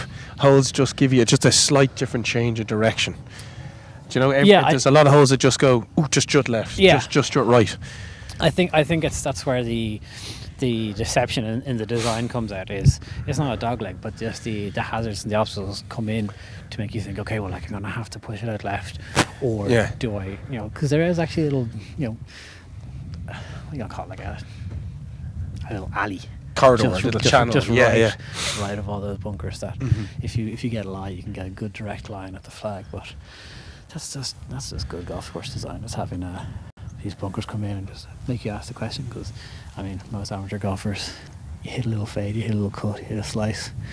Having those things come into you, you're just like, all right, well then I'll pull it, and then all of a sudden you're in the bunker that Dar Flynn is in. Yeah, it looks like a great lie. He's got a. Dar just taking his medicine there. Yeah, it's good. Back out into the fairway. I just love this back line here at Seapoint. It gets really linksy,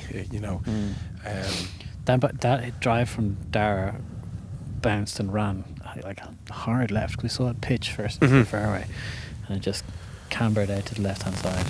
Well, like I said, 9 bunkers on this hole. Yeah. It's the most in any hole, and most bunkers on any of the holes. So someone had to get into one.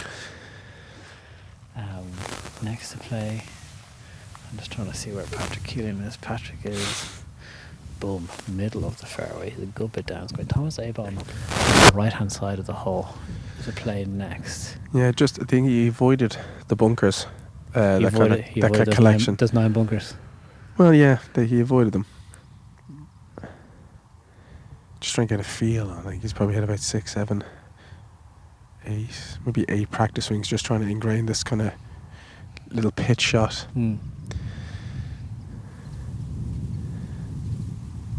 Again, another tricky green.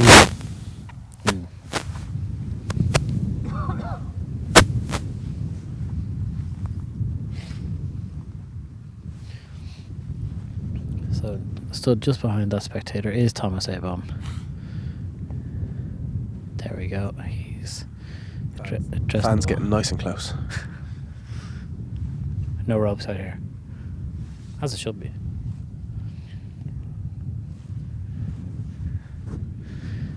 Good shot from Thomas. Just left of the pin, I think. Yeah.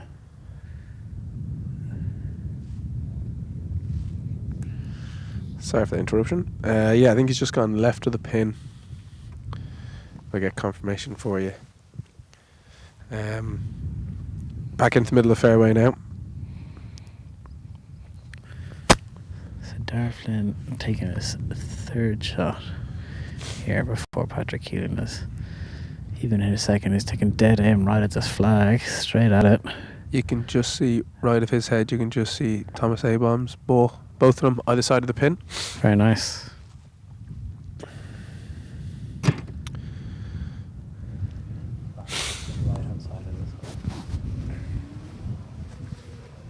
So Patrick Keeling, a little flick wedge.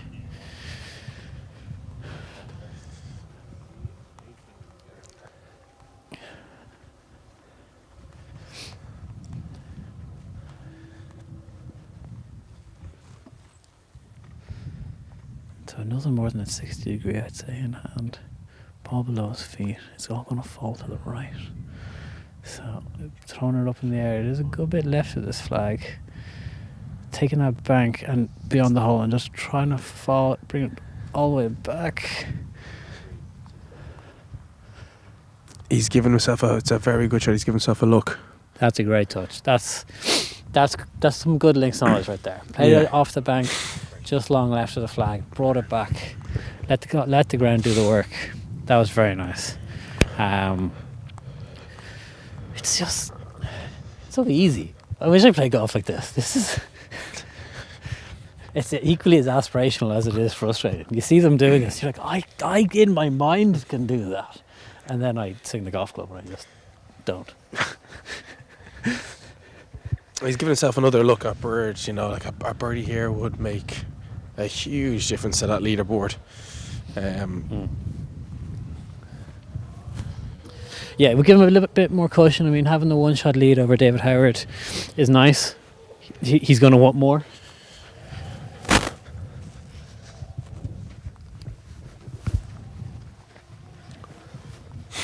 He's given himself a great look here.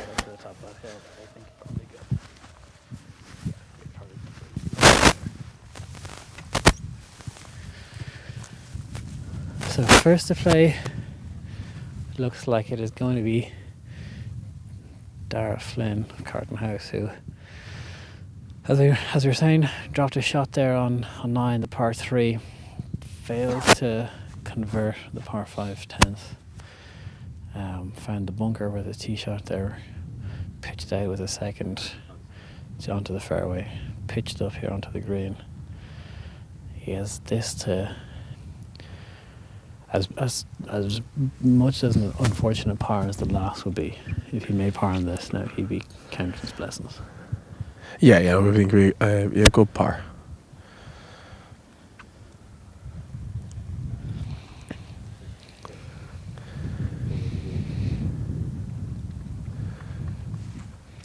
Darragh really taking his time over this. I mean, as you'd expect. There's a big risk of this kind of run away from him pretty quickly here now. He's not put a foot wrong, realistically. Yeah, these greens have been running pretty fast and have been quite tricky today. I think this is the beauty of this golf course, how different it's played over the 4 different rounds. Yeah. Even front line to back line as well. It really does kick up on this back line, and that slides past to about 2 foot, maybe 1.5 foot. Yeah, we'll call it 2 foot. He's going to mark that there. Yeah. Hopefully just the one drop shot for him. But next to play is it Thomas Abaum? Yeah, it looks like it's Thomas. Looks like it's Thomas, which Thomas is next to go for his birdie. A birdie here for Thomas would be absolutely huge. We'll bring him back to 6 under and bring him back up to T7, which might get 2 big jumps with 2 birdies.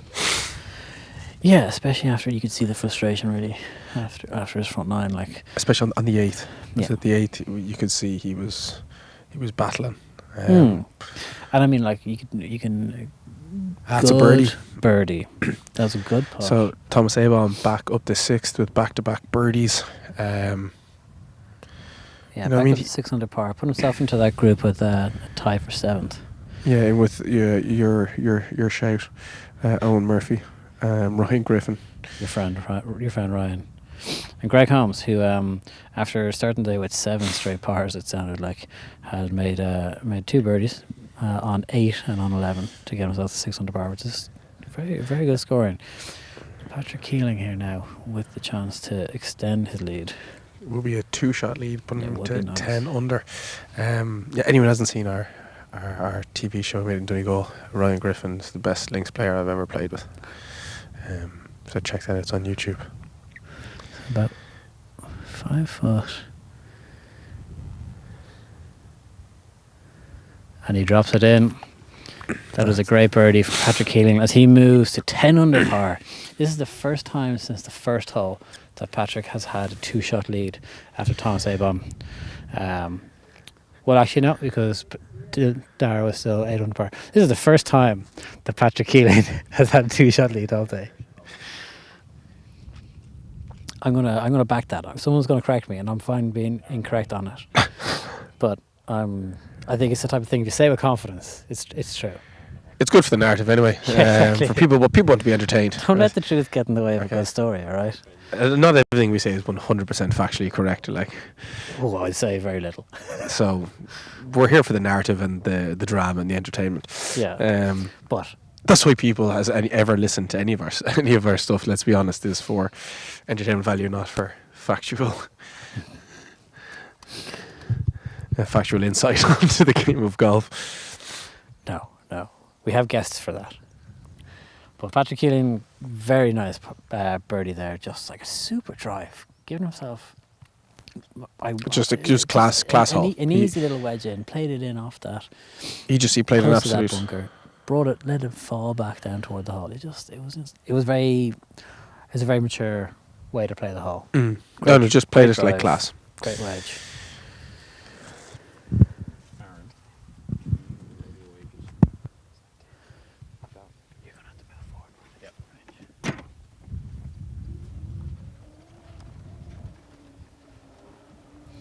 So it's going to be Patrick Keeling first to go here.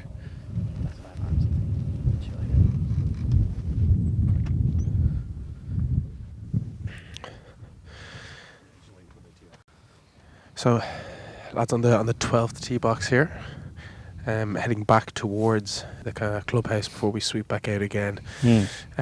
So again, that wind, which at the start of the day was helping, has now switched to be coming in from the coast. So they're playing it as now coming in from the right to left. So it's an interesting one. Excuse me, it's an interesting one that, like, it just shows how much of an impact the wind does make. Because even like strategy wise, if the guys start out in the day, they're probably thinking, all right, we'll get through the front line because we'll play into the wind. We'll play 11, 10, 11, 13 and 14 with the wind. And then the wind switches and all of a sudden it's a crosswind and makes it very different. It makes 15 playing pretty much straight into the wind instead of that crosswind that it had. I'm not sure if it's going to make a massive difference because it's a breeze. I'm not going to call it a wind. So I can't imagine it's going to change strategy a huge amount, but it's just something that I'm sure the players are aware of. Yeah, this green is kind of it's just raised up a bit. So when you are going to approaching this green, you got to lift it up onto that shelf and make it stay up there. Yeah.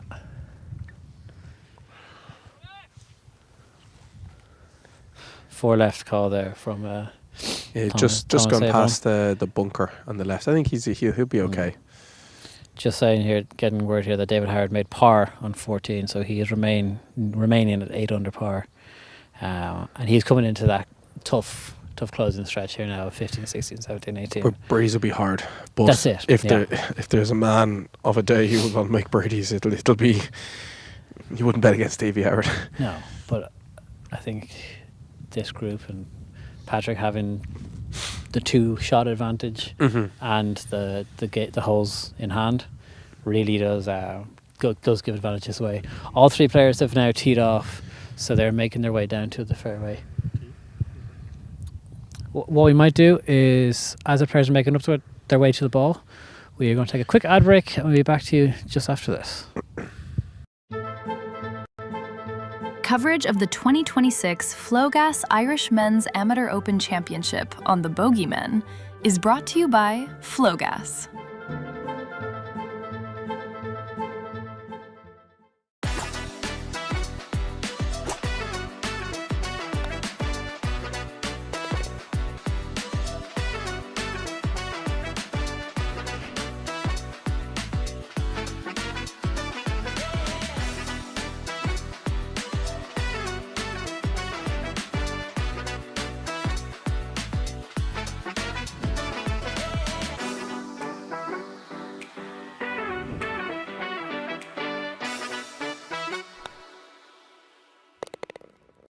Electricity man. Some people think Liam is a gas man. But I'm not.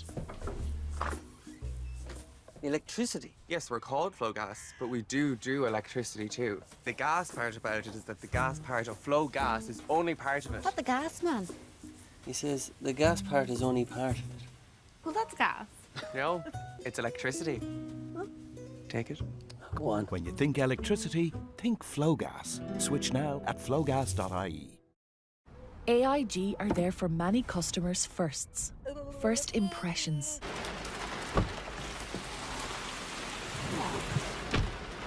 First dates. Take your time. First lessons. First challenges. From your first moment with AIG, you'll be ready for what's next. But first, take 10% off your next car insurance quote at aig.ie. AIG. Forward we go.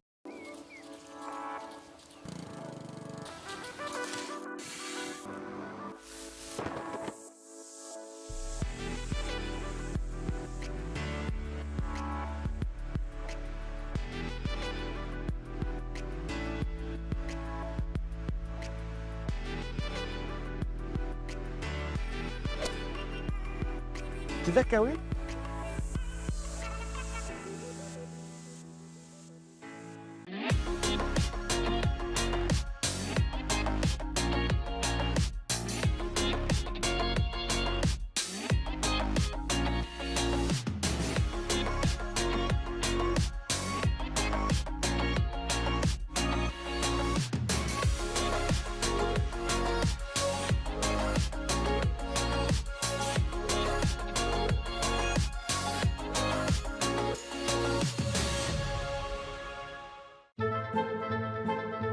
Coverage of the 2026 Flogas Irish Men's Amateur Open Championship on the Bogeymen is brought to you by Flogas.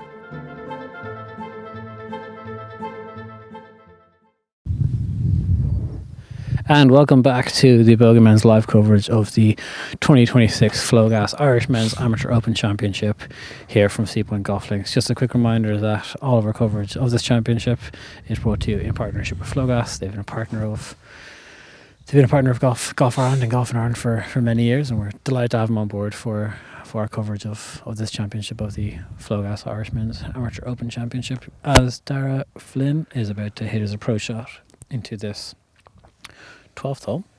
It is the 12th hole. Just a quick update on scores for you. So we are currently on, as I said there, the 12th hole. Patrick Keelan has a 2-shot lead. Patrick Keelan has a 1-shot lead, I apologise, over Jared Dunn, who is at 9 under par. David Howard is at 8 under par. Dara Flynn is also at 8 under par. Stuart Graham, Stephen Coulter sit at 7 under par, whilst Owen Murphy, John Doyle, Ryan Griffin and Thomas Abom all sit at 6 under par. That pretty much rounds out the top 10 for you, but that 2-shot lead that we were saying that Patrick Keelan had was pretty short-lived. Yeah, Jared Dunn making a birdie on the 12th.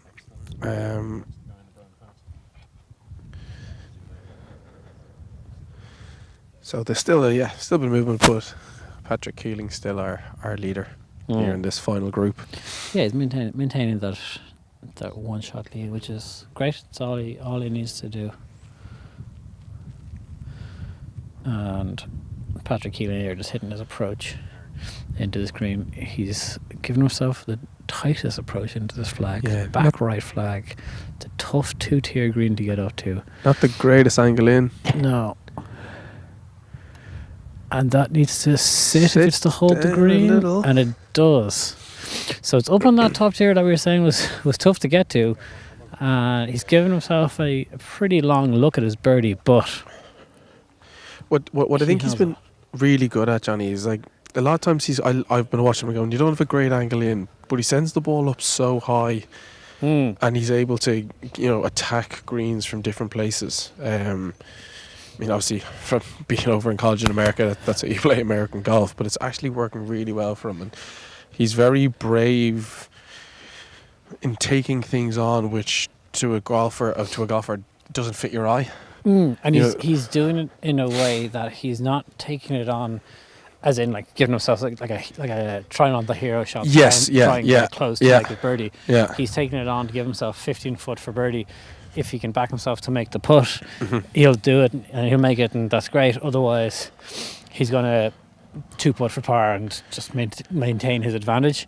He does have the luxury of having that one-shot advantage currently over Jared Dunn, but it's very impressive. It's and we're not seeing a huge amount of other players taking on the golf course in this same way. Yeah, but it's when you think, he's in a real spot of trouble here, in terms of he's short-sided himself, or he's coming from a weird angle, hits it to the middle of the green, and it has been impressive. Left hand side.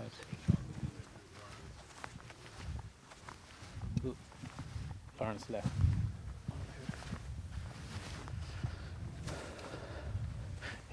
Like, if you compare it to the position that like Dara Flynn was in or Thomas Abom was in, Thomas was obviously in the rough on the left hand side, so we didn't get a chance to have a look at what his lie was like. But with Patrick, with the tightest angle into that corner of the flag as a whole, or that corner of the green as a whole, and managing to hold it up on that small top tier, is very impressive. Like tactically, he didn't put himself in a great spot, but managed to get himself into the middle of the green. Dara with a tricky pitch from the rough here, ball above his feet. You know what? That's a links golf shot. Like that's classic links. But also a little bit of an unforced error from Dara. Gee, makers, and he's kind of doubled down on that, on that error, unfortunately, hasn't he?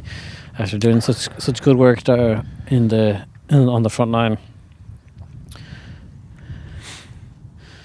It looks like it's probably going to be another dropped shot for him, especially from being in the middle of the fairway. Yeah, after that tee shot, like that was. Yeah, he was in the best position out of the three. He was. Do you know what? Patrick will be. I mean, he's not watching it at all. He's currently with his face back to the clubhouse, just enjoying the view. But I was about to say, Patrick probably learned a little bit from this putt. Okay, there he's turned around now. That went the opposite way to what I thought. I thought they were going to fall toward the front of the screen.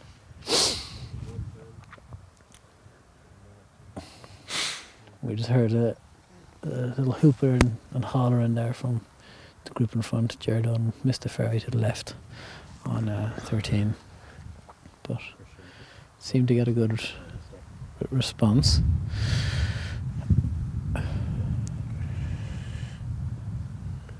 Dara Flynn now playing his fourth shot. So that must have come out very hot for him, the third shot. As he has this now, just throws it onto the collar of the green, rolls it up, and very nearly the mega par save, but just slides by on the left hand side. That's going to be another dropped shot for Dara Flynn. Unfortunately, the man from Carton House has moved a little bit further back out of contention.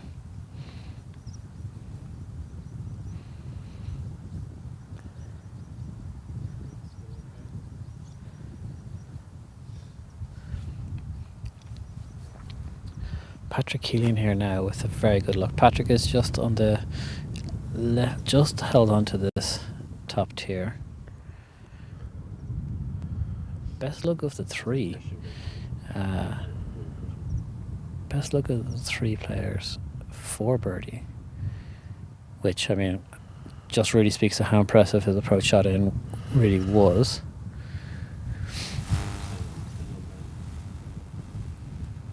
And you can just see the hole there on the right hand side of the screen. Patrick Keeling with a chance to push his advantage further, get into 11 under par, and just continue to apply pressure on the chasing pack. But that one slides by a little bit. Yeah, just remind 4 foot in that.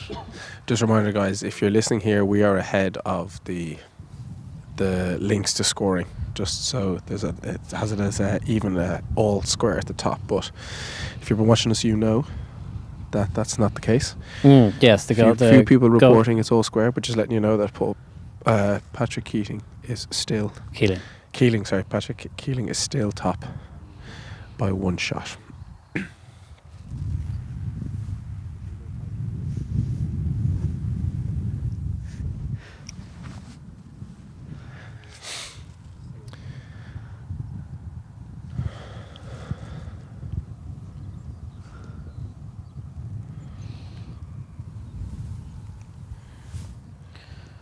So after that birdie putt for Patrick, just slides by.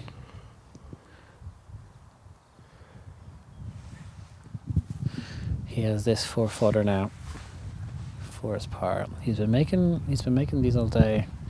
He's been very deliberate with his put in. He's been very good with them, to be fair. He hasn't missed a huge amount, and you'd think, what, 3-4 foot should tidy this one up comfortably enough. He does indeed. That's another par. It's nice. Very polite applause there as Anna Abom puts the flag in, and players are making their way over. Scoring has now been updated on the app for you there. Yeah, just so people know. Just to reflect on Golf Genius that Patrick Keeling is at 10 under par through 11 holes. He's now 10 under par through 12 holes after saving par on that on the 12th hole there. Jared Dunn is one shot back at the latest that we have it. David Howard is 8 under par through 15. So he's moving into his final trio of holes.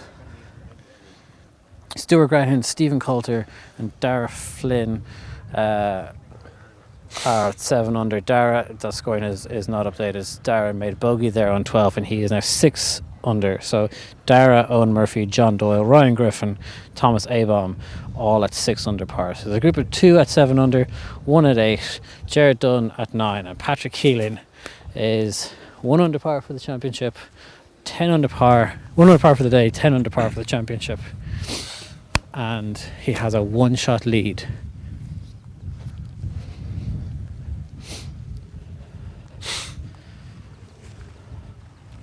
It's getting a little bit chillier. Clouds start to come in now. Then it's freezing, man. Temperature. It's freezing. Should have worn more layers. Should have brought the gilet and a little beanie. We're going to hit the gillet. Yeah, the gillet. So on to the 13th hole, the par 4 13th. Oh. Sorry for that. Cameraman on the move.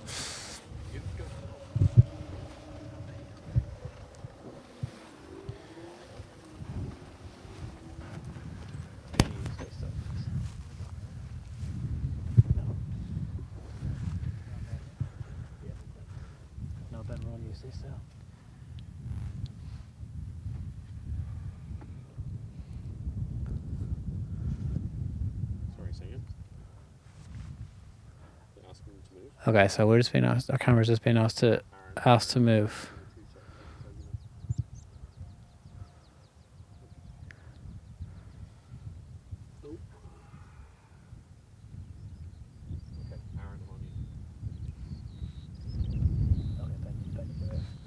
Okay, so as our cameraman, we're just being politely asked to move there from the players.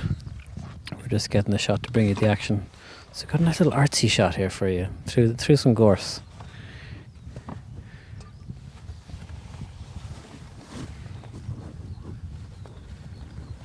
has Patrick Keeling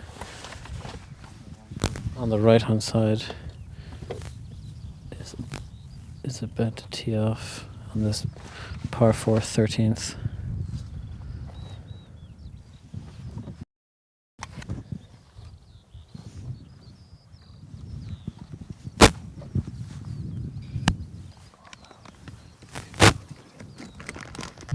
Patrick with the one-shot lead over Jared Dunn on this par 4. Stroke average, or scoring average, for this hole, according to QSD, has been 4.331. It is playing as one of the hardest holes on the course. Playing as the 4th hardest hole on the course. Birdie percentage on this hole has just been 8.5%. 58% of the field has been making par. 26.9 to 27% of the field making bogeys. So this is one where we just kind of need to survive, get through the hole. As Thomas Avon was lining up his tee shot, I think he's got 3 wood or a wood in hand. Driver wouldn't be the play for many of these guys on this hole, just given its length.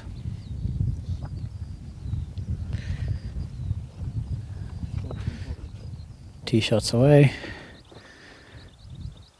Down the middle of the fairway. Tell you what, Thomas Avon was very, very consistent off of the tee.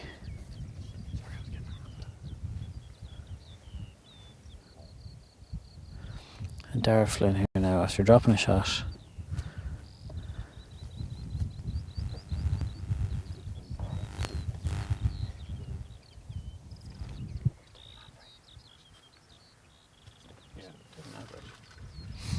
And now, as Darragh Flynn's ball has gone, 4 left's been called as the spectators stand on top of the mounds, but hands have been raised.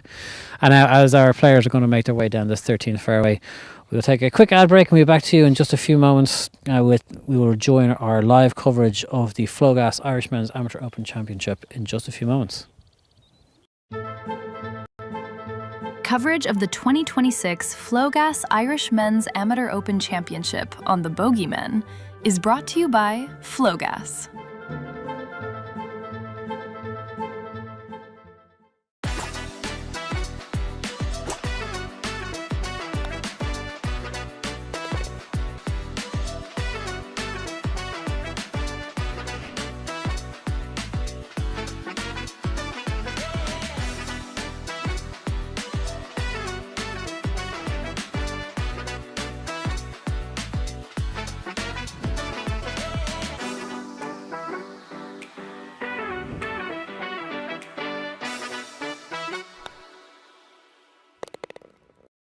Electricity man. Some people think Liam is a gas man. But I'm not.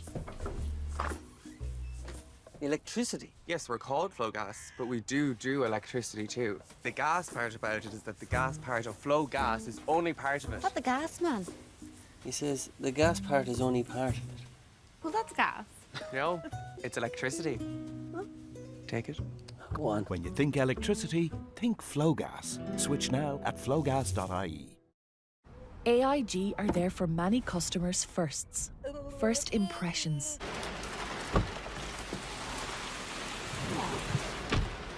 First dates. Take your time. First lessons. First challenges. From your first moment with AIG, you'll be ready for what's next. But first, take 10% off your next car insurance quote at AIG.ie. AIG. Forward we go.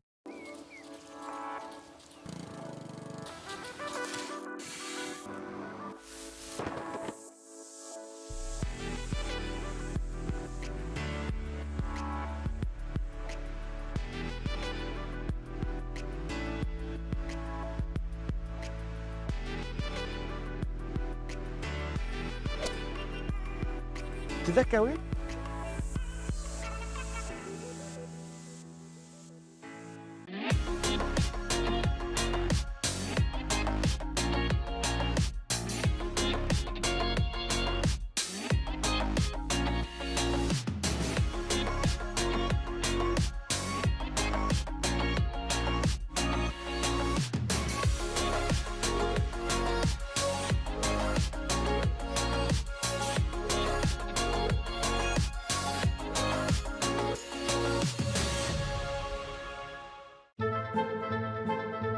Coverage of the 2026 Flogas Irish Men's Amateur Open Championship on the Bogeymen is brought to you by Flogas.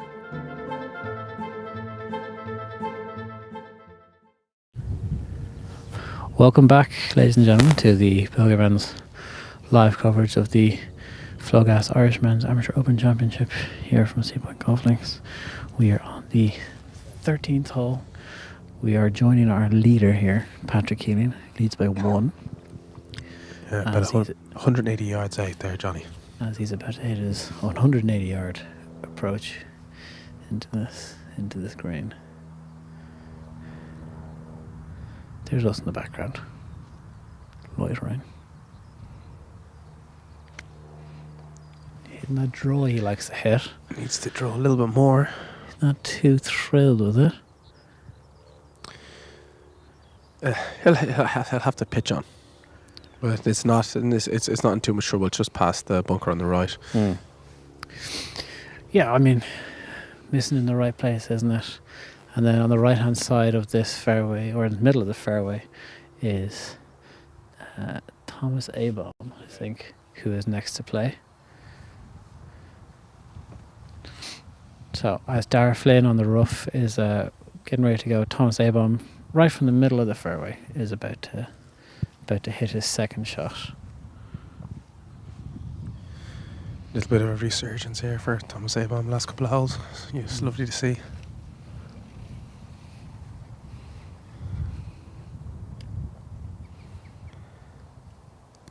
It's leaking a little left. Yeah. Got a bounce back down. Hands again. up though, yeah. Looks to be okay. Spectators are okay with it.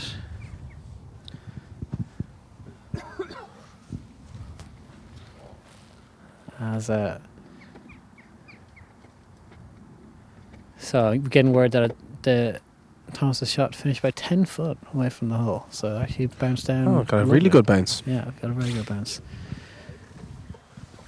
Dara Flynn here now is about to tee off.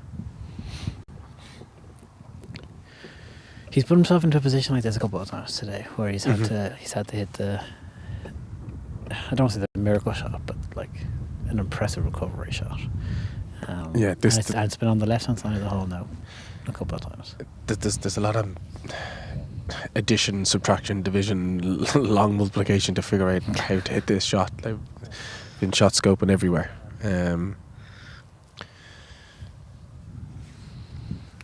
Just bringing Pythagoras' theorem into every shot he has to hit. Exactly. Minus B formula and all that. Get the logbook out. God, I dread those days. I couldn't go back and do the leaving certificate. Leaving cert's easy. It's grand. Only teach religion. The rest of it's difficult. He's okay. Yeah, back right of the green. Lovely shot. He's done that a few times. He's given himself out of trouble. Position. Yeah. Sun come back out. Hopefully it stays out, because that was a really cold 15 minutes there. I'll let you know when you can go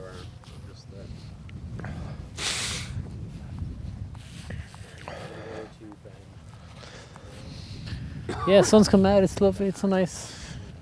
It's freezing. You can't talk a nice day into existence. I feel like we just did. Oh. It was very cold a moment ago, and then we were just like, oh, it's nice. It's lovely out here. It is. It's gorgeous. And now it's sunny. Now, some people out in shorts, absolutely maniacs. I made that mistake yesterday. I was wearing shorts and a quarter zip. It was instant regret. Got halfway down the first fairway, and I regretted a lot of life decisions at that moment. But that one I regretted very seriously. I love it when you look at this green. You've got 4 bunkers, but it just creates an alleyway into the green. I think it's just a really cool visual aspect when you come up to this green. Yeah, again, it's very good visual deception, isn't it? Like the first 2 bunkers really shouldn't come into play whatsoever. Yeah. Shouldn't really come into play whatsoever, but it's just because that they do encroach into the fairway. They so that seeded out into your approach play. Also, just makes you think maybe they are front of the green. Patrick Keeling here actually missing the green out to the right hand side into that bunker. So what we thought would be simple enough up and down for him, he has made look quite easy. Depends upon just how much that ran on. Maybe about 7, 8 foot. Oh, maybe more actually. Kind of a twist in the tail here, Johnny. Well, okay, that's run on a good bit. That ball there next to Thomas Avon is Patrick Keeling's.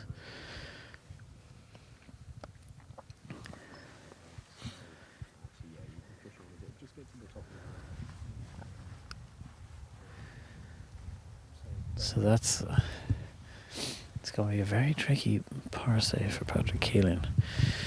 He's had an opportunity here now where he doesn't really want to be giving shots back to the field. Jared Dunn, who's playing very well. A lot of these players have, I don't want to say nothing to lose, but it's on Patrick to maintain the lead. Jared Dunn, 9 under through 13 holes. David Howard, Stuart Graham at 8 under par. Both of them through 15, so they're coming to their closing stretch of holes. They're probably running out of holes. Yeah, coming into the Amen corner or whatever we call it here at Seapoint, 16, 17, 18. The Seapoint stretch. Oh, there you go, the Seapoint stretch. Dara Flynn here with the chance to... Patent pending trademark that comment. Well, patent pending trademark the Seapoint stretch. It's a good putt. It just rolls by a little bit on the low side. I think that's a good putt from where he was. I think that's it. Having dropped shots in the last 2 holes, it give himself a cozy birdie. Par, especially coming from where he was in that second shot. That was a nasty spot of trouble to be in. Thomas Abom here now with his birdie look. So after a second, going out to the left hand side of the green, bounded down to a degree. Just to say, if Thomas Abom gets the birdie here, he's in 5th. It would bring him up to 4th, and a really big change on his day. But he would jump about 4 or 5. He'd bring the 5th on his own. Yeah. At 7 under par.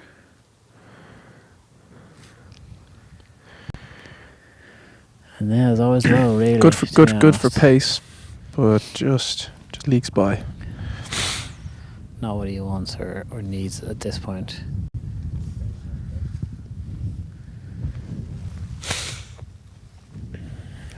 You can see there the frustration. He's kind of shaking his head there, just like he knows nothing's really been going his way. Patrick Keeling just pacing out the putt. This is a big putt. This is a championship putt right here. If he puts this in, it's a little quiet fist pump. I think more than little. I think if it doesn't, we're back in the fight again.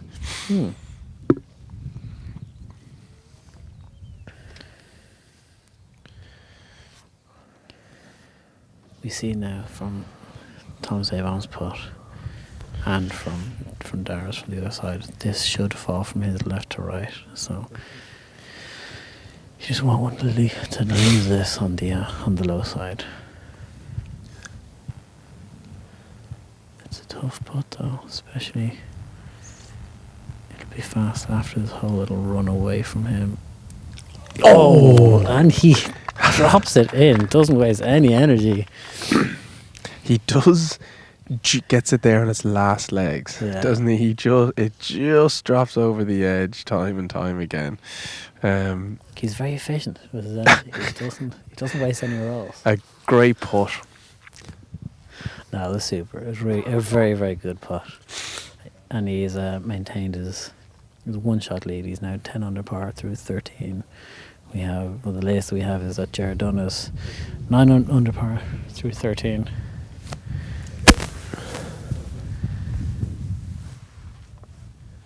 Good par save. It snuck in the right hand side of the hole there. And Dara has stopped the bleeding. Thomas Abom. He'd be a little disappointed that that putt didn't drop for him.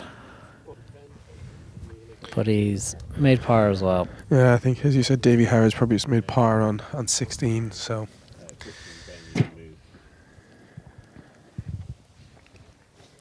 So yeah, if David made par on 16. Just my intel from Golf Ireland around the place, just a few messages. Yeah, so you got to think that that group, that duo at 8 under par, that Stuart Graham, David Howard group. I mean, we've already had a hole in one on 17. I don't want to say they're running out of opportunities, because 17, although it's 190 yards, it has yielded. It yielded a hole in one this week. It's yielded plenty of birdies.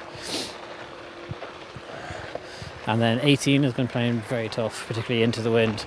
But with this shift, it's still a little bit into, but will it be playing as long? What a championship Sunday though, Johnny.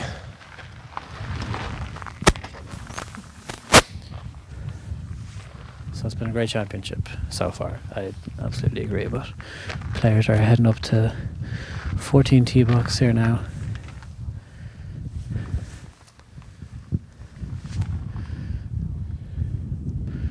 Patrick Keeley is still with the honour, still with the one-shot lead over Jared Dunn.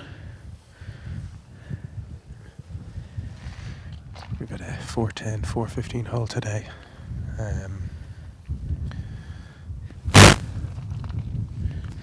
This 14th hole, par 4. Average scoring for the championship has been 4.046. So pretty much to the number. 10th hardest hole, 9th easiest, whatever you want to do. It's bang smack in the middle. This is the average of the average when it comes to the 18 holes. This is the one that I think everyone has been parring. On a championship Sunday though, stats could go out the window. Nerves kick in. Yeah, true, but I mean bogey percentage for the week has only been 16.2%.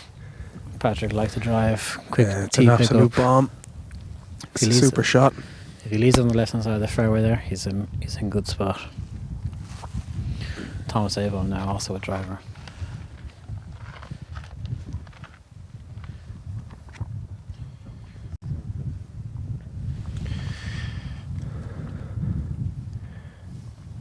Thomas Abom now.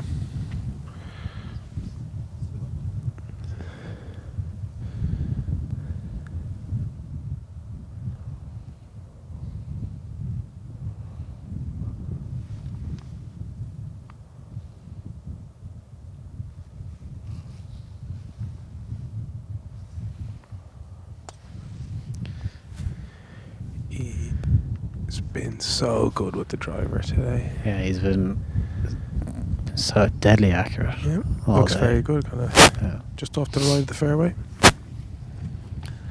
Dara Flynn now, after dropping shots on 11 and 12, saved his par on 13. Just looking to rebuild momentum in his direction. That's another 3 beautiful drives. Three very good drives from this championship group. This final group here at the Flogas Men's Irish Amateur Open at Seapoint Golf Links.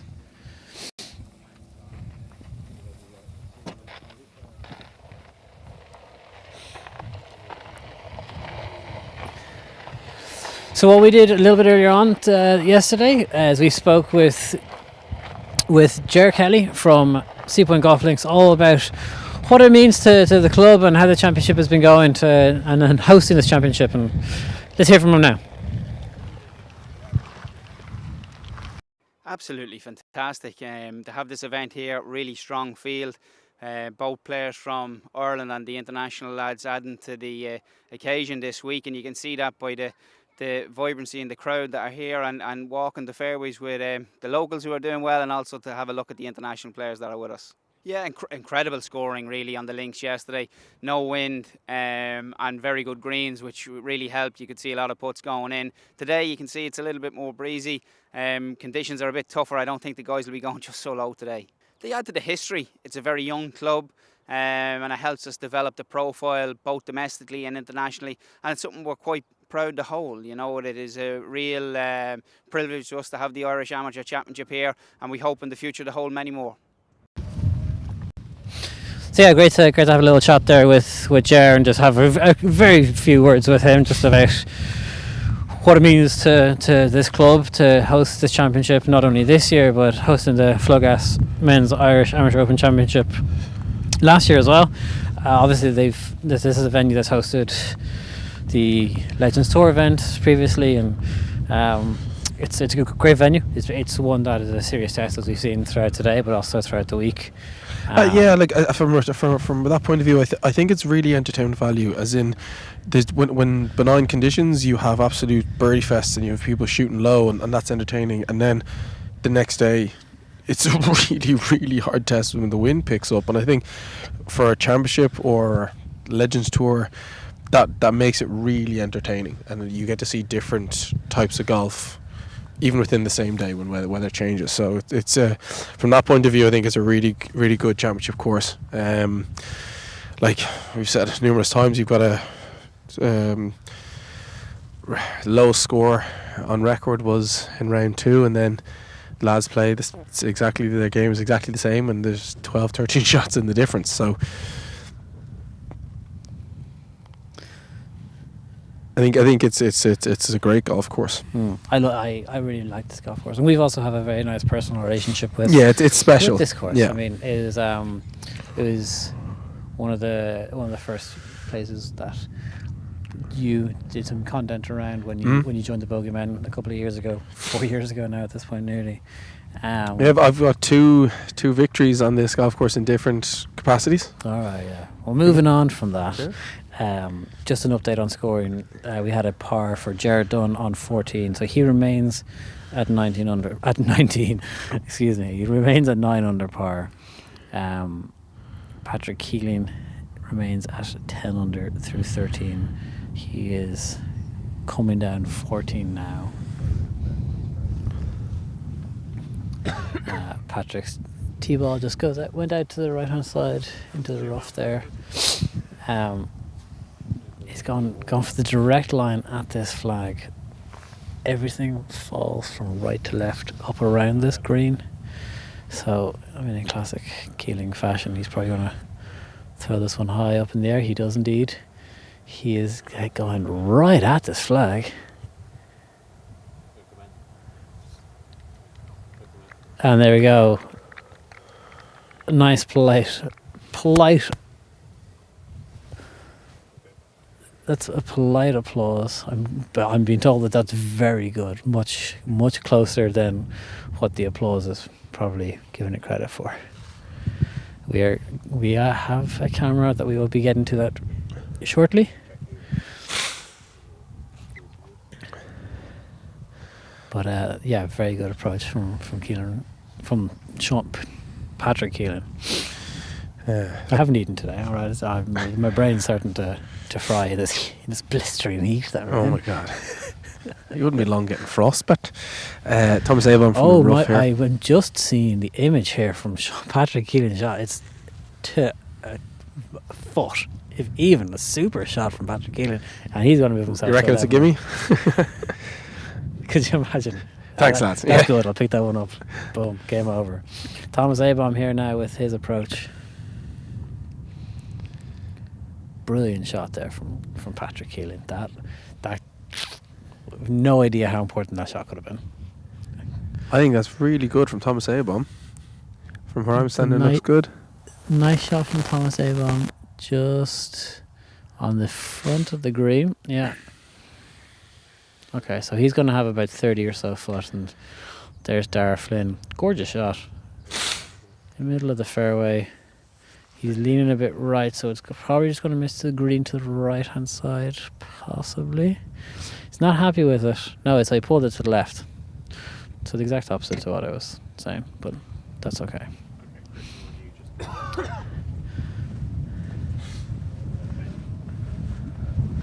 And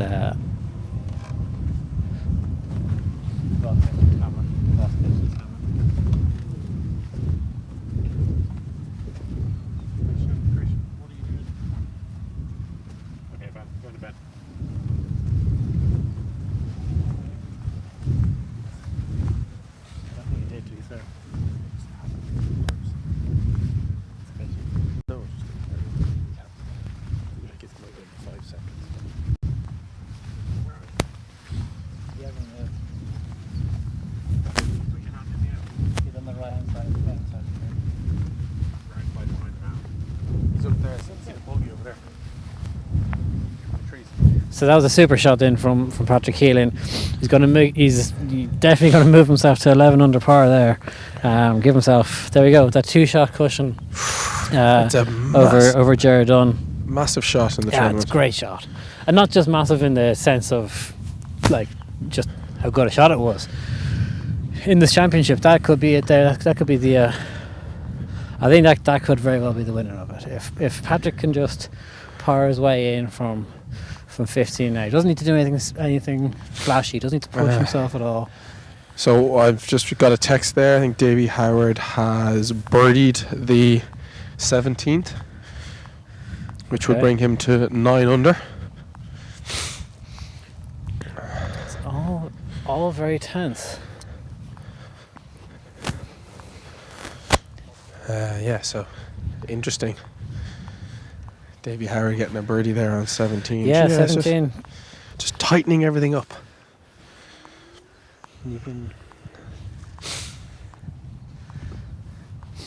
Big group over there on the 15th.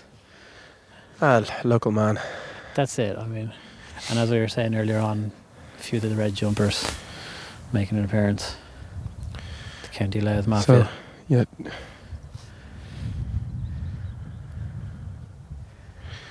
Davey Howard 9 under, 317.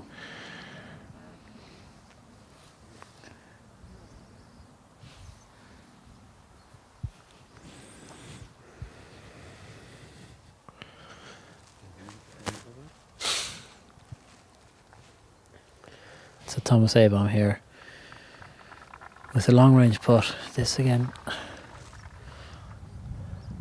He's kind of sat up on that mound or that tongue on the green, so I think it's going to move pretty aggressively at the start,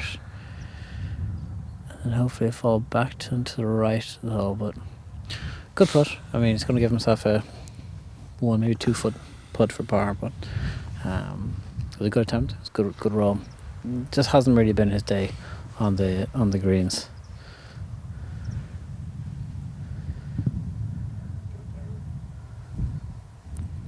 Up next, Dara Flynn with his also a long range birdie putt. So it seemed like he wanted to try and fade that one into that flag, but it just didn't fade for him. Just got the straight ball. So it's a long putt across the green. Himself and his brother, and just reading the putt, pacing it out, and Dara, after making a good par on the last,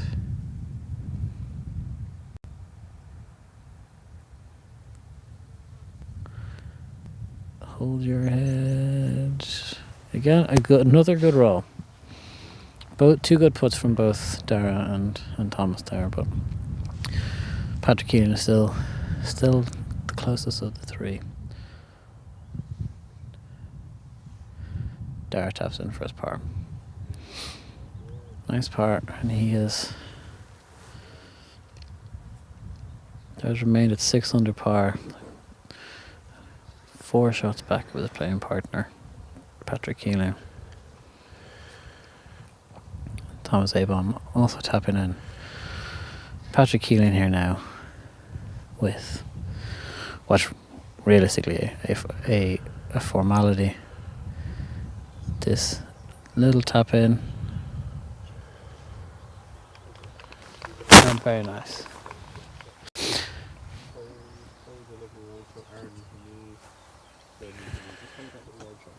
And Patrick Keeling has moved himself to 11 under par.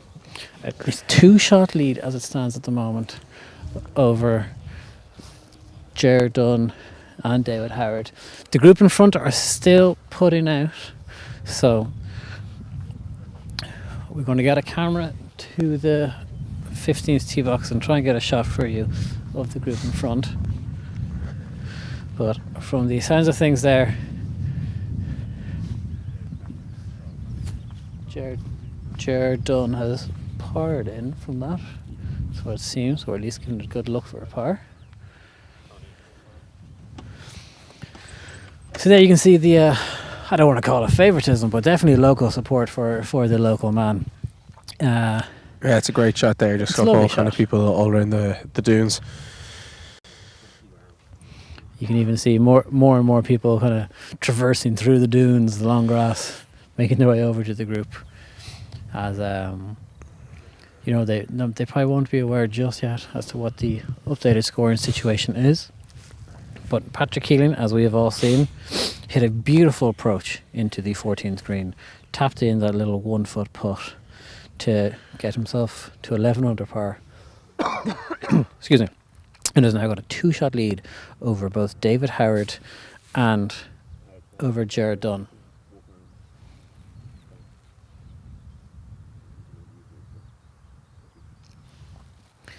So you can see here as the players are clearing up.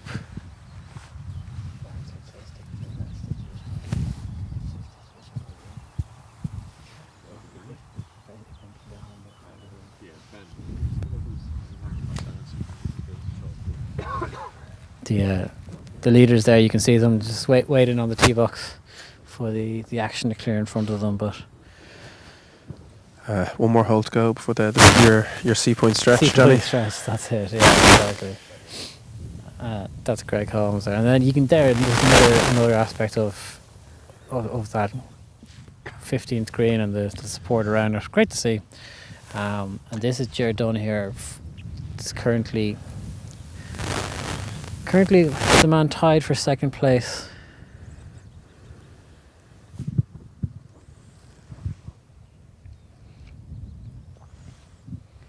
He is this is his par putt for Jared Dunn. Little update for you there. Stewie Gretton has birdied the 18th, which puts him at -9. Oh wow, he's finished now as well. So par for Jared Dunn through 15 as he makes his way off the green, and this is going to take a moment or two for these spectators to vacate the green. It's a couple of spectators just walking through the green. Sure, why not? Sure, why not? It's not like the leader behind you needs to tee off. Doesn't matter. Their man's moving on. I hope they don't get put on the clock for that. Patrick Keeling. Stewie Gretton, just jumping in there ahead of you. Stewie Gretton, -9. That's a superb round of golf today. Yeah, 5 under. I know not exactly, and he wants to win these things, but that's a superb round of golf from where I think he started the day in what position? Well, he moved up 4 spots, so tied for 6th. So 5 under is a great score. 5 under is a brilliant score. Yeah, no, it's very, very good. And Patrick Keeling is I think getting ready. I think the group are they still waiting for a couple of the spectators to clear off. Patrick has the ball on the ground. Just and he's over it.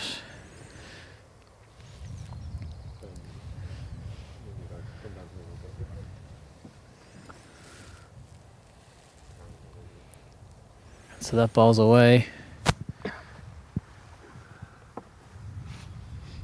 It's on the right hand side of the green. Yeah, the good safe side of the green to place it. Next up to play Thomas Abom on the tee. You can see him there. He's just getting through his routine. Hole in one earlier on this week. On 17. On 17, sorry. Yeah. Can he make it? Hole in one on 15. Be the Shane Lowry of amateur golf, just collect himself a load of hole in ones. To be fair, it's the 17th hole. What a hole to get a hole in one on. This is 15th. I actually like 15 as well. It'd be a great hole in one hole. It would. So.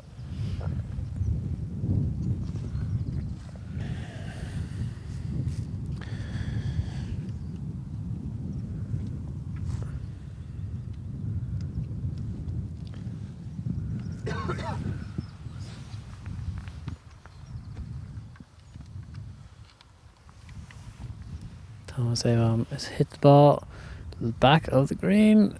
It's held on. Okay, so yeah, a long putt. That'll be a fast enough putt for Thomas Avon as well. Dara Flynn.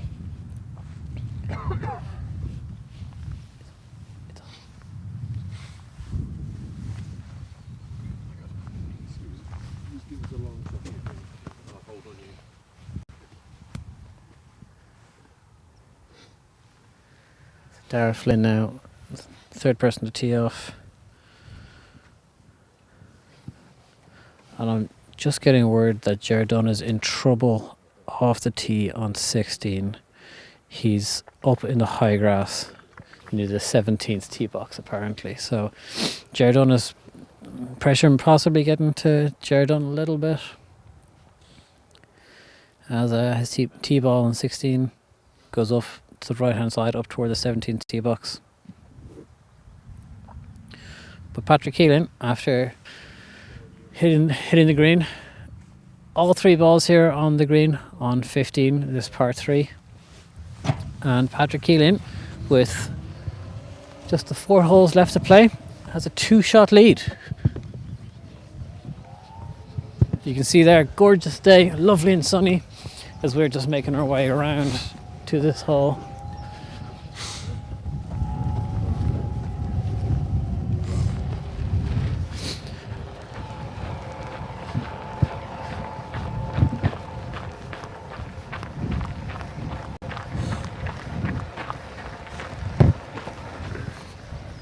And you can see the fans following this group, as it's all going to come to a head and come to a little bit of a congestion. We're just caught behind spectators a little bit, and we'll get our cameras into position for you.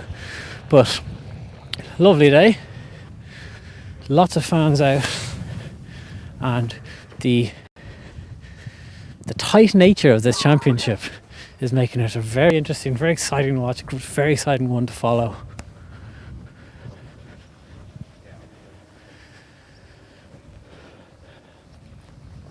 Three balls on the green, 3, we'll call them outside looks at birdie. But as far as Patrick Keelan is concerned, he just needs to 2-putt his way home. Reach your greens in regulation, 2-putt, move on, happy days.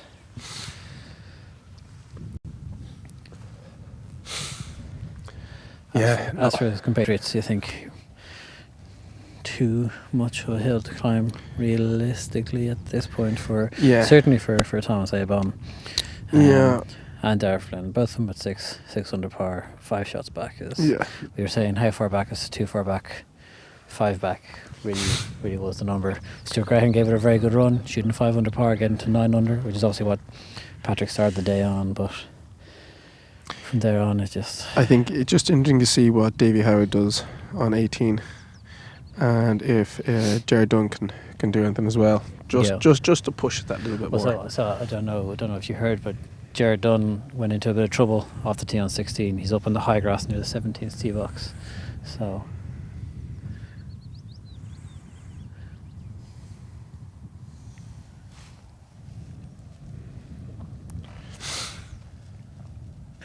Thomas Avon with a good lag putt.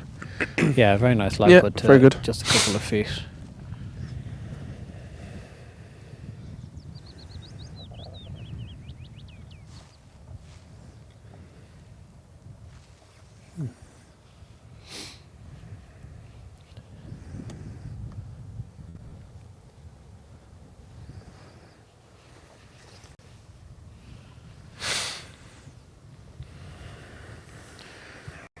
So Dara Flynn with the best of the 3 approaches into this green. As Patrick Keelan is going to be second to play.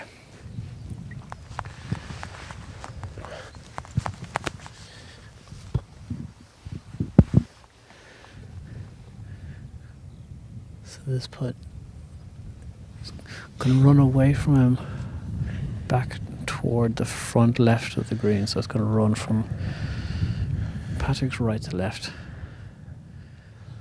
This is a lovely angle here of this putt.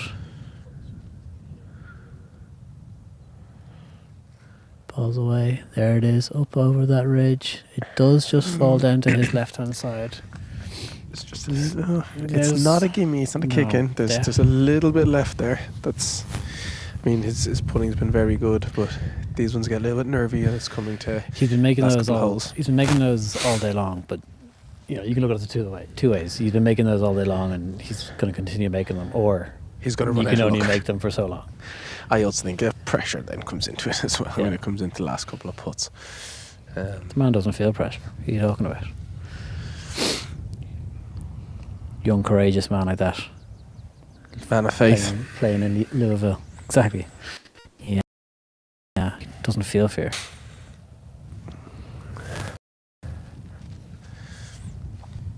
Him, Scotty Scheffler and Grant Horvath. The big religious golfers of our time.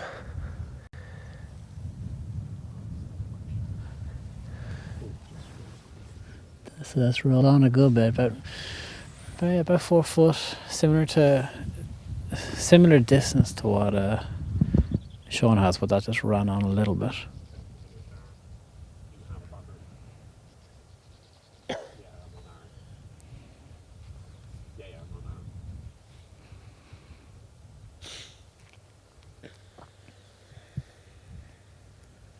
So it's going to be Sean Keeling next with his par save. Again, it'll continue on like we always saw earlier on. It'll fall from the right to left. I'd say looking at giving this a cup.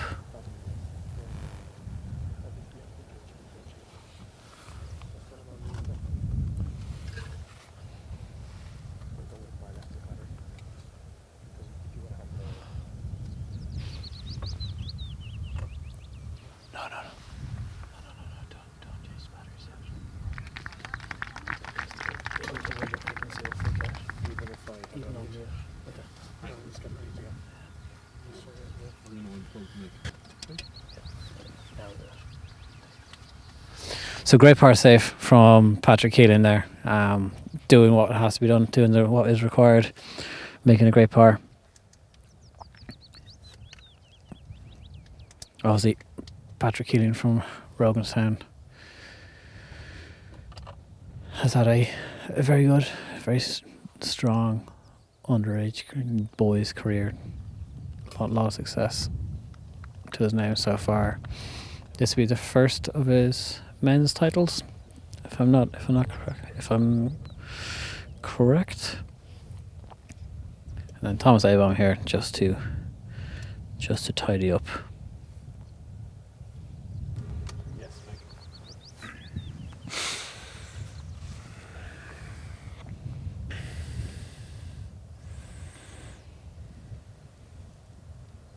And yeah, a very tidy 2-putt from the entire group there, all around. That was a very, very impressive effort. We have a drone flyover of the 16th hole, which is coming up here now.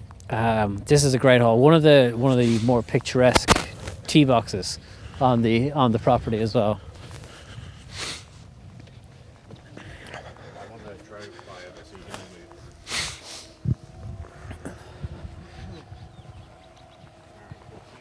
So yeah, this 16th hole, par 4, for the last few days and for yesterday in particular, it was playing directly into the wind, but the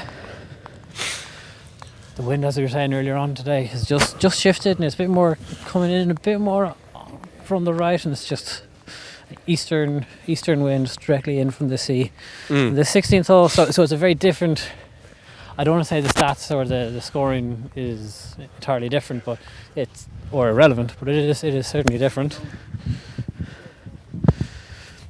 So 16th hole, scoring average for this hole has been 3.987, making it the 30th hole on the golf course. So even despite the fact that the wind has been blowing into this group, or blowing into this tee box, it has still been scoring very well.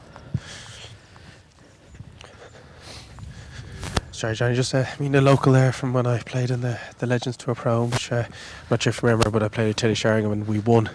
Was Teddy Sheringham here, is he? He wasn't, no, the member who was Teddy's caddy when I won and you didn't.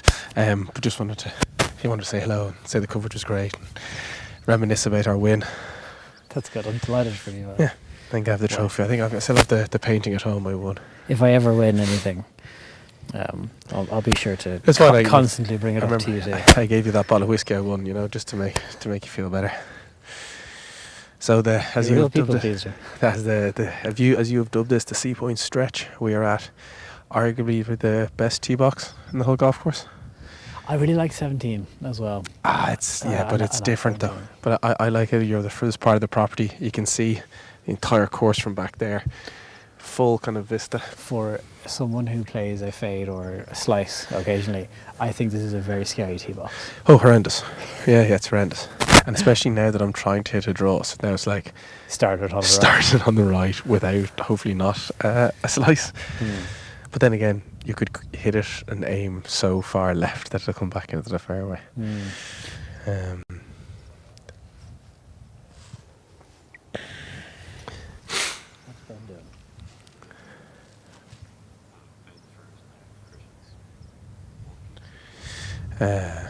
So it's a good bit of movement now with a lot of people out following the last couple of groups. So there's it's great. A lot of patrons. Patrons, yes. A lot of patrons. I don't know what Seapoint like to call them, but I don't want to upset anyone. It's not the second nine anyway. It's the back nine here at Seapoint. For people wondering. We'll walk into this clubhouse and they'll be like, "You got so much stuff wrong." We actually have a name for this trio of final holes, and we actually do call them spectators, not patrons. Well, listen, if it's better than the Seapoint stretch, then fair enough. I think that was pretty good. I like Seapoint stretch. Honestly, in case you couldn't tell, guys, we are just trying to buy time because it's a busy old tee box up there. There's forget not a lot of space. No, there's a lot of people up there. In fact, only one of the players is actually standing on the tee box because it's so crowded. They are waiting for the. I imagine it's a combination of they're waiting for the green to clear because of the shift in wind and the length of the hole, but also there are spectators all over the dunes and they have their backs turned to these players. So last thing anyone wants is to get a clip.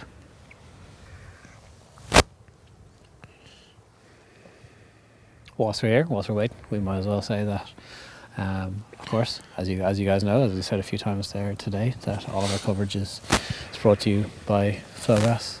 Flogas has been a partner of Golf Ireland and Golf Around for many years. They're obviously the title sponsor of the Flogas Irish Men's Amateur Open Championship, as well as the Irish Women's Amateur Open Championship, which is going to be taking place this weekend coming on the 17th of May. We will be broadcasting live the final round coverage of that championship just 2 days after we will be broadcasting the final round of the North of Ireland Amateur Open Championship up in Portrush. So we've got plenty more live broadcasts like these coming. Hopefully you guys have been enjoying them. We've seen that plenty of you have been tuning in, which is great. Thank you also for tuning in to the West. What I will say and what we'll ask is, if you haven't already, please do consider subscribing to the Bogeyman's YouTube channel. The more you guys that subscribe, the more championships that we can cover and the more events that we can cover and bring live golf to the Irish masses. Yeah, and a few likes wouldn't go amiss either. Some videos. Just an update for you. Davey Howard is our clubhouse leader at -10. He birdied the 18th. So he is the man waiting to see how we go. So David Howard at -10 is chilling, probably having a little drink, seeing what's going to happen over these next 3 holes. So 6 under par. I know we're talking about 5 under par shooting from Stuart Graham, but David Howard, seriously good shooting. Obviously we have our limitations in terms of how many groups and people we can cover at the same time, but it would have been great to have watched and followed a 6 under par round today. Just one bogey there on 12, which is a phenomenal round with 6. I'm being told that Jared Dunn has just parred 16 as well, so he remains at 9 under par, going on to 17. Davey Howard with 7 birdies today and 1 bogey. That's a phenomenal round of golf. shows why he's still the reigning East of Ireland champion. But that is a fantastic one by David Howard and Stuart Grehan. So Patrick Keeling now has a 1-shot lead as he's teeing off the 16th. 1-shot lead, 3 to play. So it's been a tight championship. It has. He has driver in hand, which, so for me that tells me he's going to try and get up onto the green. Probably, I don't know if it's fully reachable, but driver in hand for all 3 players here. Spectators have cleared the way. Wind probably helping a little in off the right.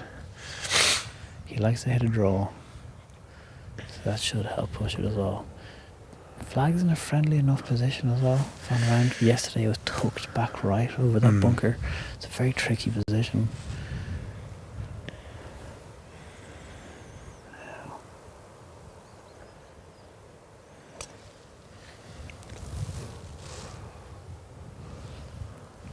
Tries away. Yeah, he picks the tee up very quickly. He's happy with that. Yeah, that's in very good position. Good spot there from Patrick Keeling. Thomas Avon is next.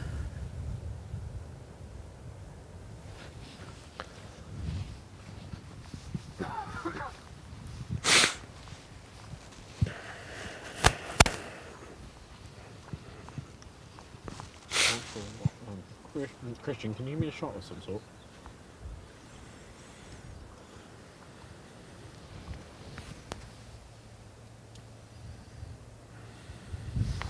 Thomas Avon now, driver away.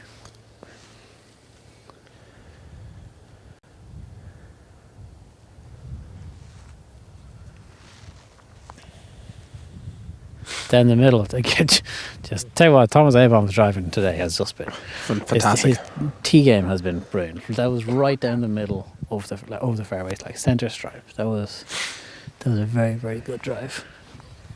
You can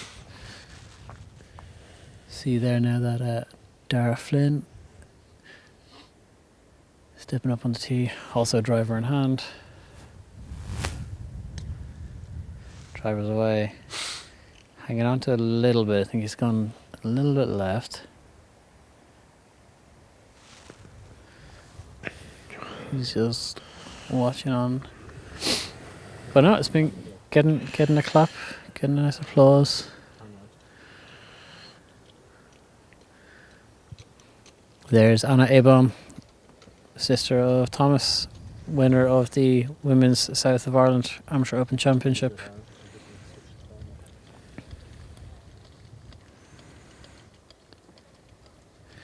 Just hold that shot from the back.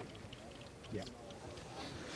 And there you can see our leaders are making their way up 16, with us following behind.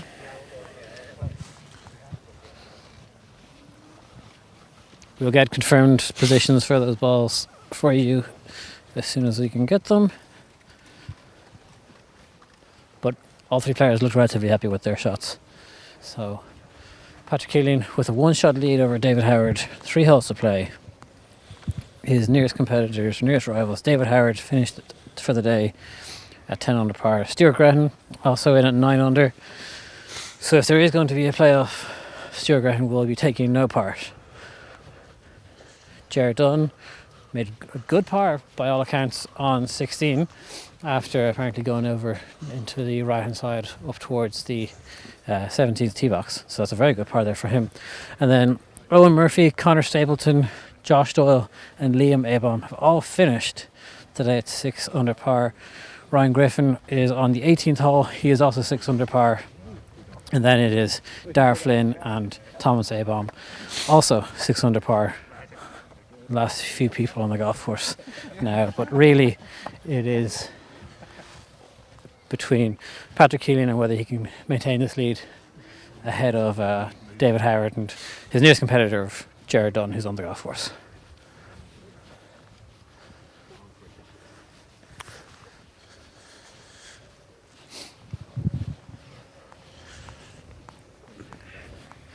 when you move down into the fairway here, obviously like the dunes on the right hand side shelter you from the wind a little bit more. We've been getting kind of everything today, weather-wise. Yeah, it's been really nice weather for golf. It's little breeze. Good scoring conditions. Yeah, good scoring conditions. I think it hasn't affected the players too much. I think Stewie Grett and Davy Howard showed that when you're chasing and you have to push and you got to press, that it can be there. I think it's obviously going to be different when you're leading and you're in the final group possibly. But still, it's not over. There's, Davy Howard sitting there waiting for a possibility. We have another group ahead of us that there's still a possibility they could join that.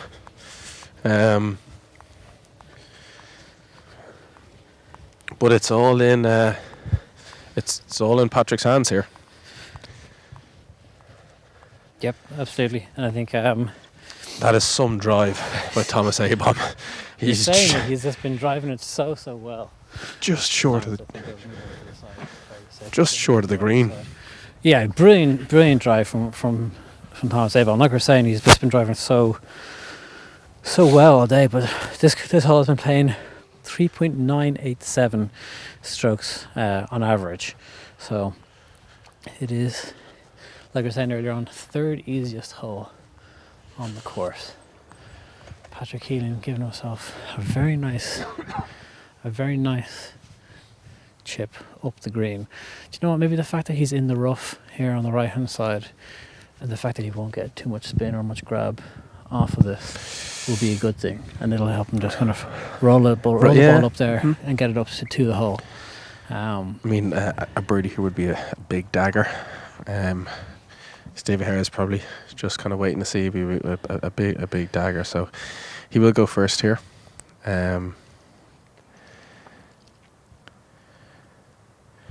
Not great stance.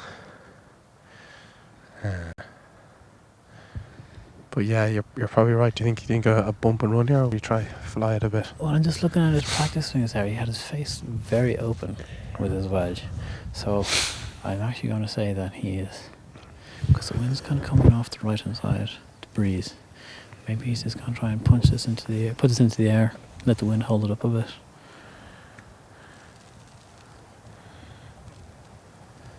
Kind of did both, but it worked out very nicely. What a brilliant shot.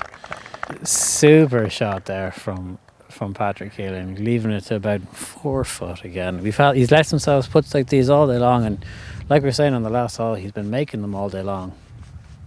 This is another one that to give himself that 2-shot cushion. He's really stepped up on this back nine. Like we were saying earlier on, like this whole week has been a tale of 2 nines for Patrick Keelan.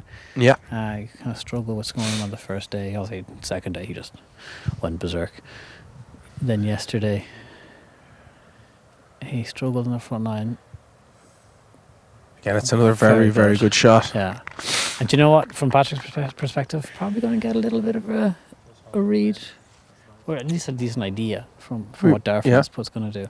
And then, like, just a quick word about Thomas Abom's driving today has been. Yeah. It's been so good. Been so solid. And it really just kind of does hammer home. He's been very unlucky when it's come to the putts. Now go on, trundle down. Yeah. So three very tidy shots there from this final group. It could be 3 birdies here for this group, which would be nice, just to move move everyone up that leaderboard, just to another jump again. Absolutely. Be So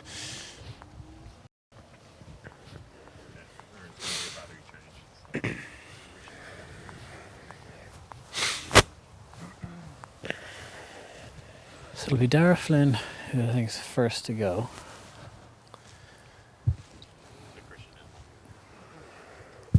Yeah, Dara's first to go. Like we're saying, Patrick will get a little bit of a teach from this, which would be nice, be very helpful for him. And this would bring, if Dara was to make this, it would bring him up to a share of 5th at -7. if Thomas Abom would do as well, would bring him up to 5th at -7. So I think that wouldn't be a fair Speaking kind of reflection of Ryan Griffin, friend of the pod, finished today 7 under, 3 under for the day, 7 under for the championship. I'm glad that my dark horse has pipped your dark horse. I don't know if we can call either of them dark horses, but okay. Well, they were a little far back. I mean, they're obviously excellent players, but excuse me. I think you owe me a point anyway. I think I might owe the entire crew a soft drink. Rock shandy. Underrated drink. Rock shandy. Dara Flynn here. Oh, I'm back the other way. A little turn. A little turn just at the end. Greens have been very tricky today. From what even we've been looking at and reading, things have moved a little bit more than was initially thought. Yeah, tricky, but not like tricked up. Yeah, that's a fair comment.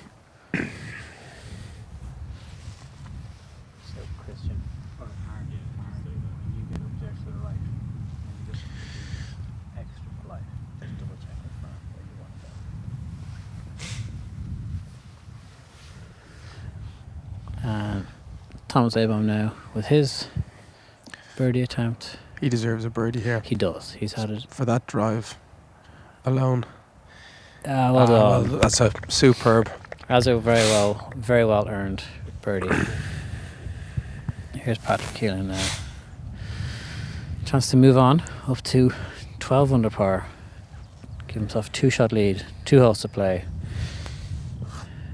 As Jared Dunn is the only man out in the golf course that, I mean, he's a 9 under par. 12 should put it beyond doubt for Jer. But you never know. You never know on the Seapoint stretch, you know? That's it. It's not called that for no reason. People are saying the Seapoint stretch is really where this championship is won or lost. I've heard that was before as well, yeah. Forget your Harbour Towns, your Augusta Nationals. It's the Seapoint stretch.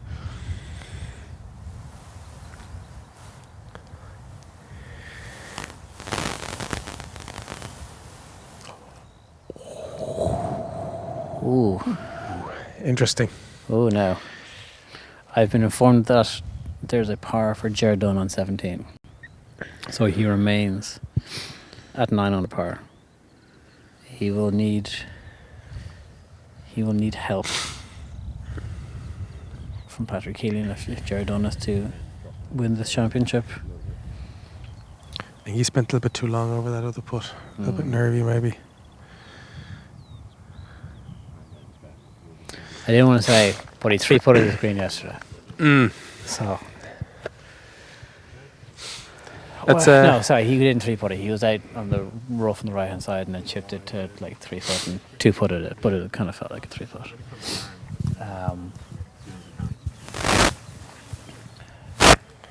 He's left the window ajar. The door is ajar. The door is ajar. He's left it open a little. We have a short aerial of this lovely par 3 17th hole. Playing 190 yards. The last 2 days has been playing dead into the wind. With Patrick Keelan there, joined by his caddy Tom, are just making their way up to the tee box now. Patrick's the kind of guy who's very self-assured, he's very quiet, goes about his business, but very personable, this is my first time meeting him yesterday. A very nice guy.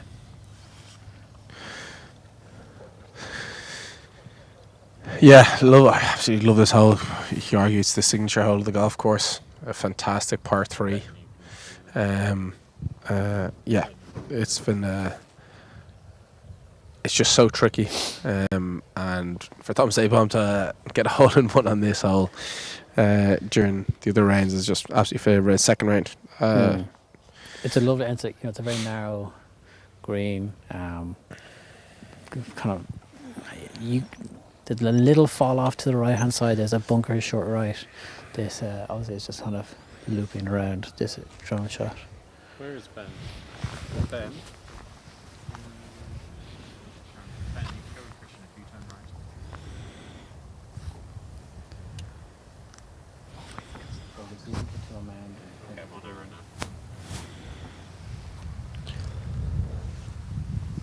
So we have our 3 players just getting ready to tee off on 17 now.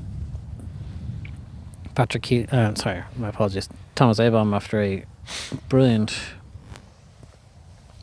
birdie there on 16, has taken control of the tee box as he has moved up to 7 under par alongside Ryan Griffin. Currently in a tie for 5th.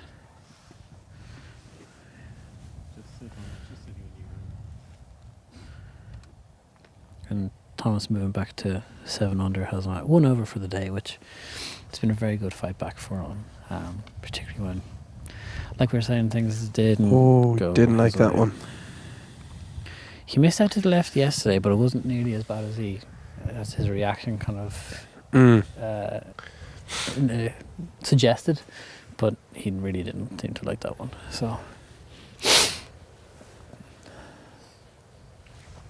excuse us as we're sniffling our way through these holes.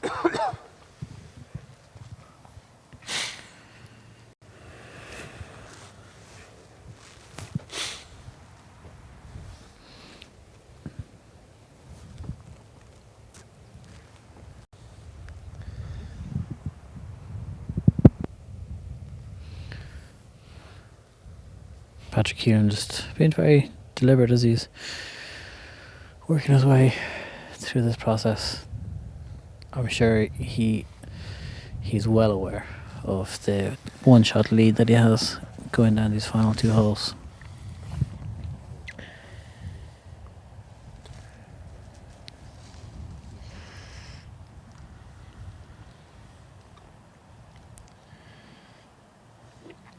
Do you reckon Davy Hard's watching this inside? I hope if he is, he sends us a message to say he is.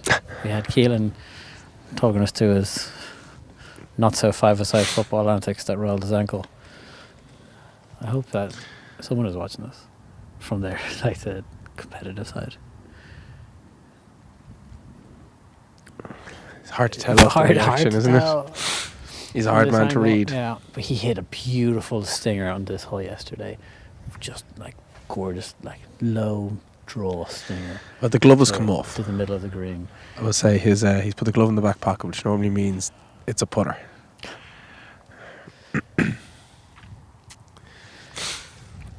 Dara Flynn now again. Things just never really kind of got kicking for Dara today. Yeah, it just did nothing ignited for him. No. He's had a real solid week. Like we were saying, he was one of 2 people who shot under par. I've been told Kleenex might be a new partnership. Yeah, the Kleenex would be a great partnership. Getting a message in from that. Listen, hay fever. It's that time of year. Sorry, it's also, I understand it's disgusting to listen to, but nothing we can do about it. But nice to know people very international are watching. Friends of the pod? Friend of the pod.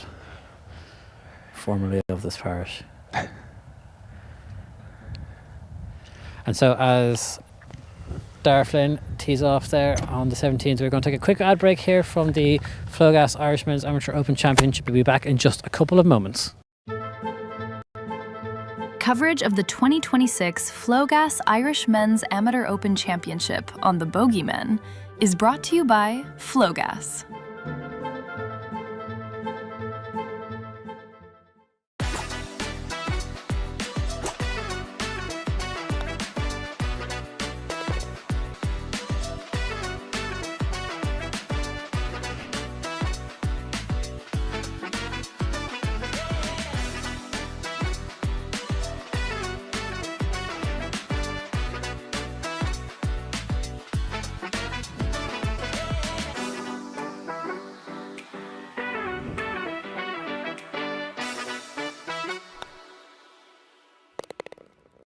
Electricity man. Some people think Liam is a gas man. But I'm not.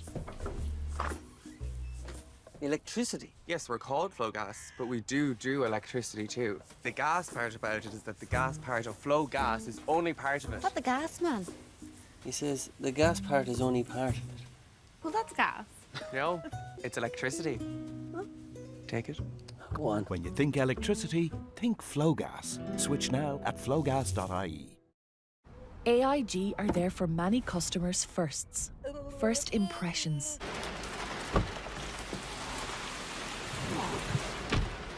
First dates. Take your time. First lessons. First challenges. From your first moment with AIG, you'll be ready for what's next. But first, take 10% off your next car insurance quote at aig.ie. AIG. Forward we go.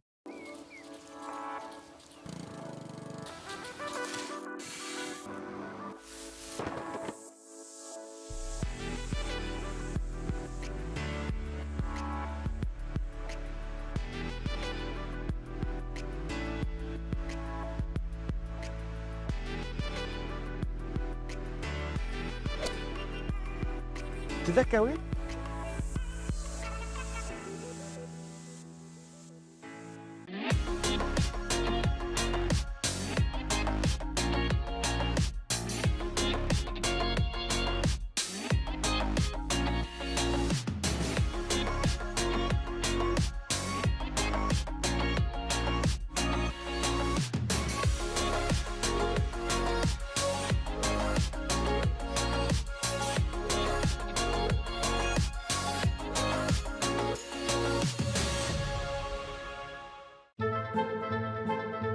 Coverage of the 2026 Flogas Irish Men's Amateur Open Championship on the Bogeymen is brought to you by Flogas.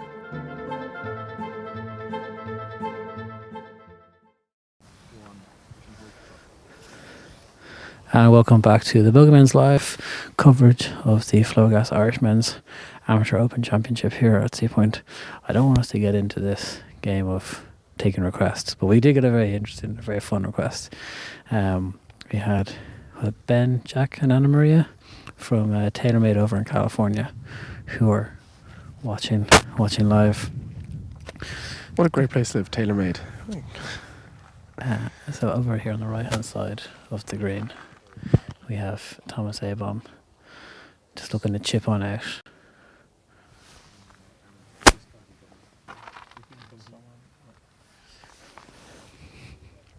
So tough, like a cabbagey lie here for Thomas. I think he's lost the ball. I think he's lost it. There you go, Anna.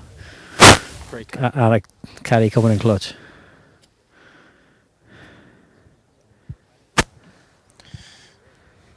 So they paid the caddy the big bucks. Yeah. So this will be very impressive up and down. Yeah, it's out. It's lovely. If it gets on that green, it'll just roll up. Oh, that's a superb that's a shot. brilliant golf shot. Superb golf shot from Thomas Abom there. That was golf. Patrick Healing with a very tough chip of his own, ball well above his feet in the wiry grass. He's going to tug left on him. But I honestly think if he kind of gets it over that mound, it should run away from him. Patrick Healing next to play here. Still only with a one-shot lead.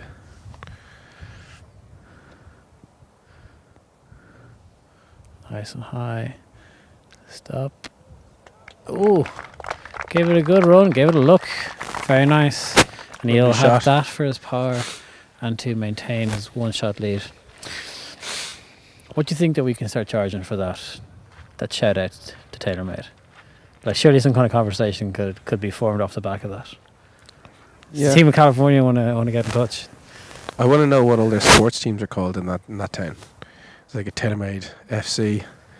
I think the TaylorMade Ravens. Do you know what I mean? Is the basketball team the TaylorMade? I guess they're like tag rugby or tag flag well, it's football America, teams. So but their baseball team. Yeah. I don't know, because it's interesting. Just TMFC. Do you know what I mean? That's what I want to know. Or maybe they call them after like the Falcons. Or call them after like certain drivers of theirs. Yeah, or maybe certain irons. Welcome to the P790s. The burners. They're called the TaylorMade burners. Oh, that'd be a good one for flag football team.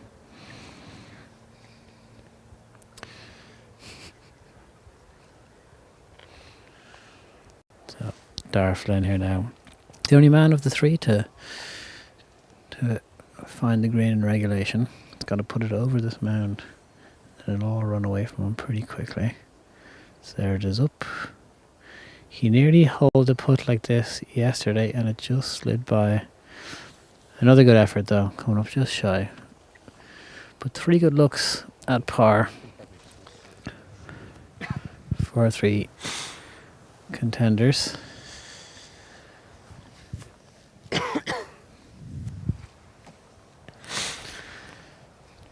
It is going to be. It's still a tough putt for Patrick Keeling to get a par.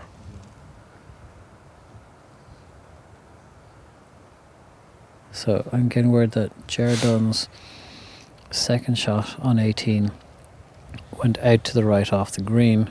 He'll have to chip from the light rough for his eagle if he wants to contend with Patrick Keeling. Realistically, he's going to need to hold that eagle chip. So I will say we will hear that if that chip goes in. There's a lot of people following him as the local favourite. We'll hear the roar. Absolutely. The Jer roar. The Jer roar. If that chip goes in. Thomas Avon first to go here.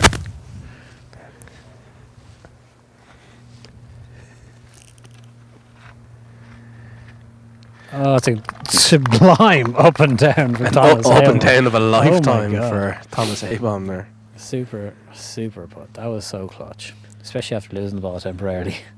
Twice. Should lay the glove down. It's in a hole. There's a little trick for you. I'm in the rough a lot. So.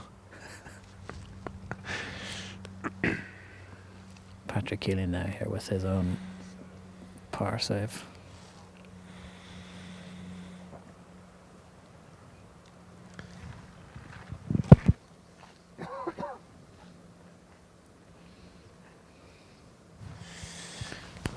It's a big putt here. Huge putt in the championship. But don't drive until.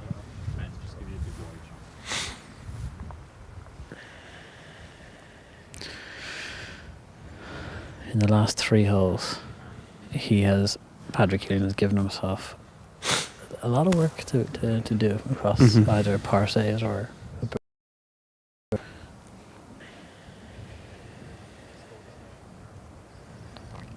This is a huge putt. He's left it out left, and that's going to be a bogey for Patrick Keeling. And he has joined David Howard at 10 under par. Jared Dunn made a great chip, but no eagle. So Jared Dunn still has the chance to get himself to 10 under par. And the potential of a 3-person playoff is looming.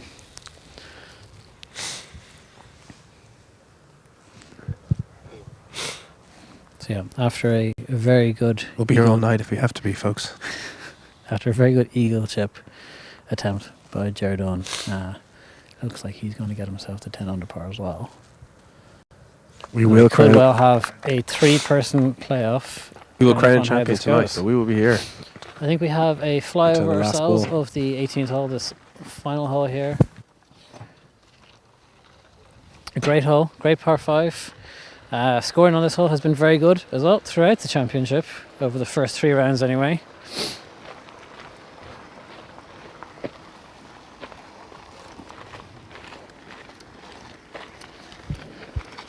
Scoring on the 18th hole, average scoring has been 5.028. It has been playing as the 4th easiest hole of the course. Par percentage throughout the championship so far has been 52.6%. Birdie percent has been 23.1%. So almost a quarter of the field have been making their birdies on this 18th hole. But the majority of scores coming in have been pars. 20% have been making bogeys. That's when the conditions have been tougher and the wind has been much stronger. These are benign conditions here that these guys have been or in comparison to what these guys have been used to.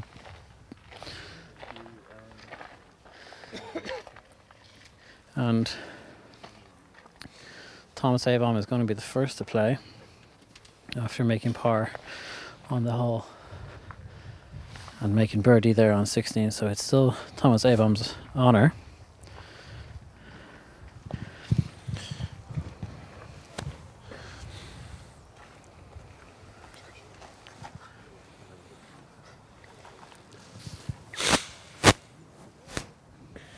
So, as I was saying, fifth hardest hole.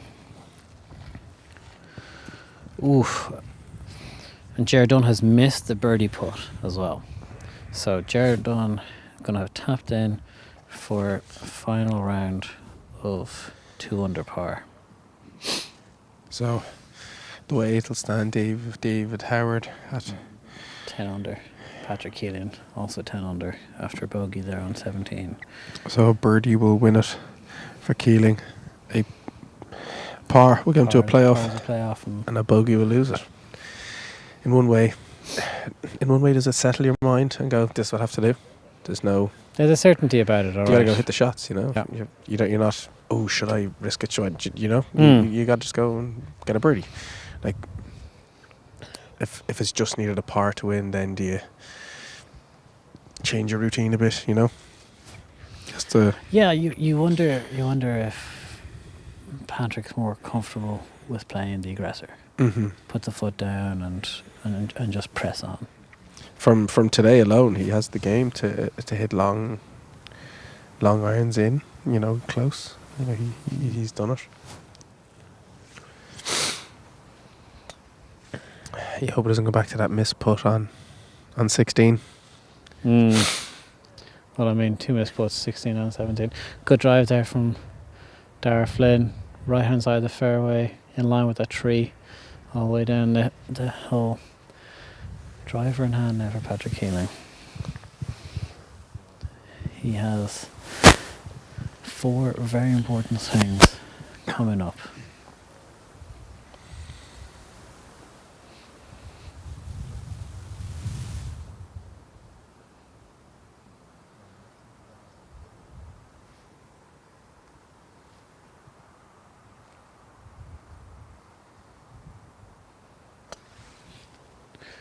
Drivers away.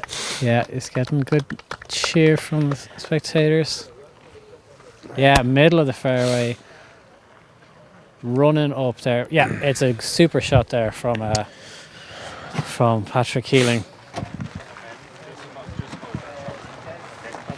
And you can see us and the entire crowd just it's a great drive. Taking over the fairway as we're all walking down toward this. It was a great drive, a great answer to a bogey on 17, just to middle it straight down the fairway.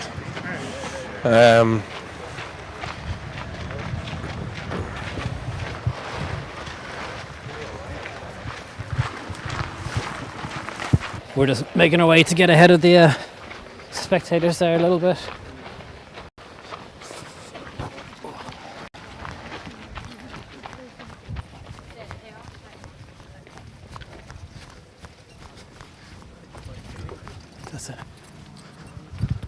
Do you want to jump to whatever camera's in preview? Oh, what's that? Red. So, yeah, that's fine. Okay. So yeah, you can see the big crowd and all the golf buggies driving down, making their way downtown, as the song goes. But no, making their way down the 18th. 3 super drives in particular. Great drive from Dara Flynn there, but Patrick Keeling just splitting the fairway. You can see pin position is just dead straight, right in front of him. It looks, I'll get confirmation, but it looks to me like it's a back pin. So trying to get.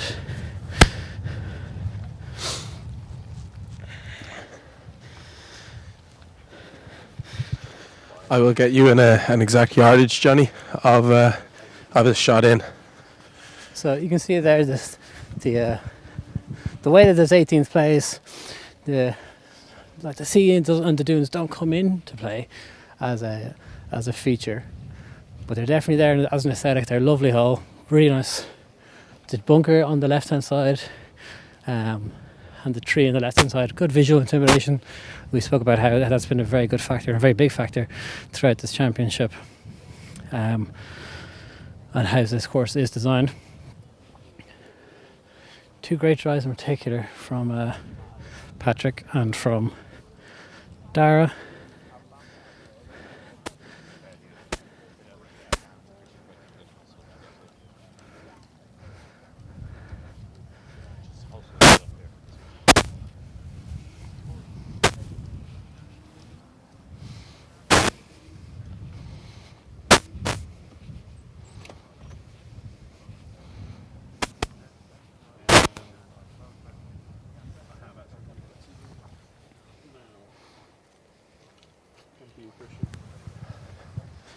So you can see there the mass of people coming up the 18th. Great to see. So all of them following this final group, and there's a nice something nice about the certainty of knowing what Patrick needs to do. Just got a text messages from Hugh Foley there, asking, "Do I make this about me again, as about Hugh? Hardly the first two winners of the Irish Championship grown up under the wing of Hugh Foley." I think Hugh Foley might be stretching the span of his wing there, but listen, you got to make it about you somehow. We certainly do. So yardage, he's got about 210 to the middle of the green. Okay. So interesting what he does hit. Do we have confirmation of where the pin is? Front, middle, back? Looks to be middle or back. It looks. But yeah, so it's over the 200 yards in. So about 210 to the middle of the green. We were saying yesterday that Patrick Healy for his third shot after his drive getting stood up on that bank, pitching out to similar enough, just 30 yards back of where he is, having 180 yards in, hitting 3-iron into that very strong wind. The wind, we were talking to a few caddies, wind was probably playing about 35 yards or so. I reckon Keeling will go with a 4-iron here. Just trying to read signals here, but I'm going to go with I reckon he'll try to hit a 4-iron in. It's going to be Thomas Abom on the rough on the left hand side to play first. He's got a wood in his hand.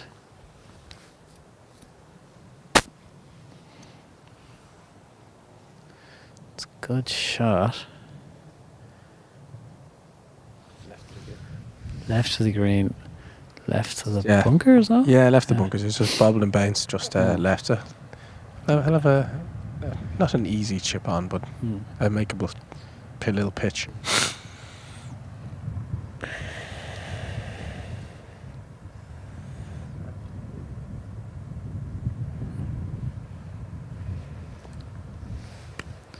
Dara Flynn trying to draw it in, just to draw a little bit more.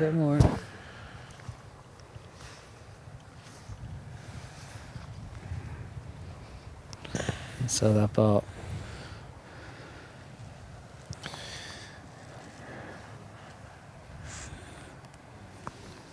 And so now last person to hit their approach shot in is Patrick Keelan. Thank you. Patrick Keelan got a great line into this flag. No, like his vision isn't blocked at all. So, a 212 yard shot. I reckon about 4-iron in hand.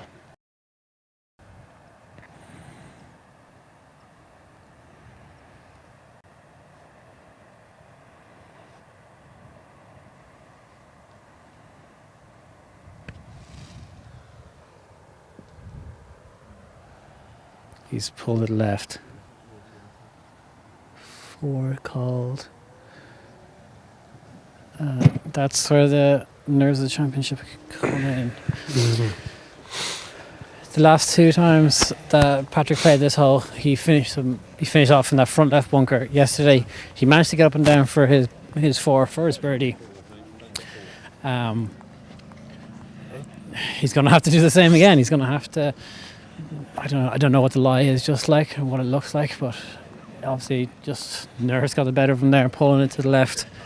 But he's going to be calling upon that short game of his to get that birdie and get himself back to 11 under par. Otherwise, you've got a playoff like last year for the second year in a row. Someone would have come from deep, i.e. David Howard, making a great run, shooting 6 under final round to put himself into contention and get to that 10 under par number. Patrick Keeling has a work cut out from here now as he. I mean, it's still in his hands, as you said. He was in the bunker yesterday, got in for his birdie, so his short game has been good. It's just about getting one in close. Mm-hmm.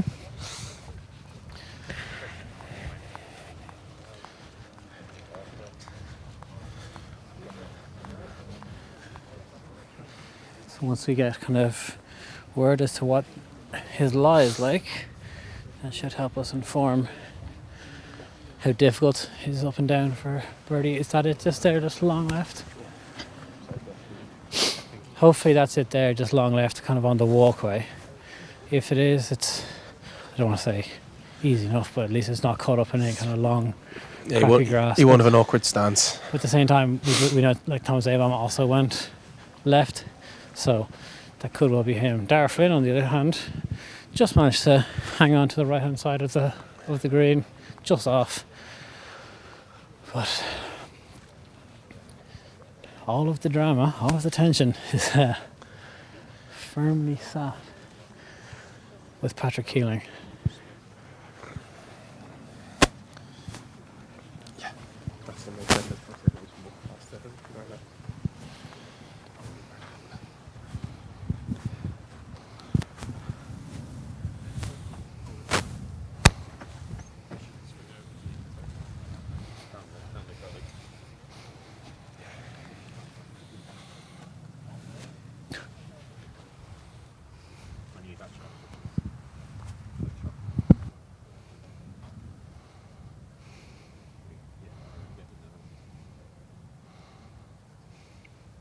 So you can see there the crowd's kind of trying to get out of the way, figure out what's going on. Who's to go. Thomas Abam is the one that's on that little path, so he'll go first. Keeling is over to the right, back of the green. Abam has a decent lie, just has to land this on the flat part of the green.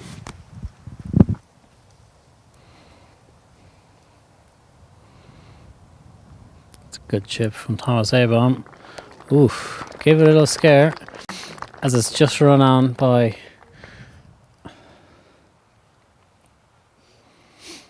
Patrick Keeling with putter in hand. Excuse me. So Patrick Keeling with putter in hand. So obviously the lies fine. He just ran at the back of the green, did it?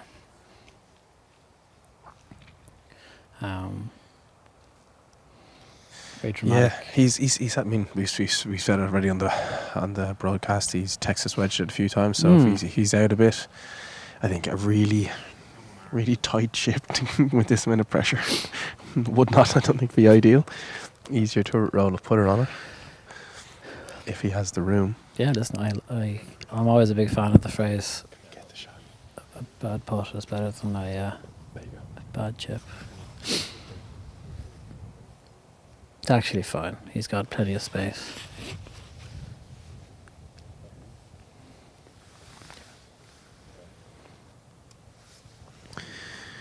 Again, just has to get this up that hill, roll on and get it close. You don't want to leave yourself with a 6-7 footer for your birdie.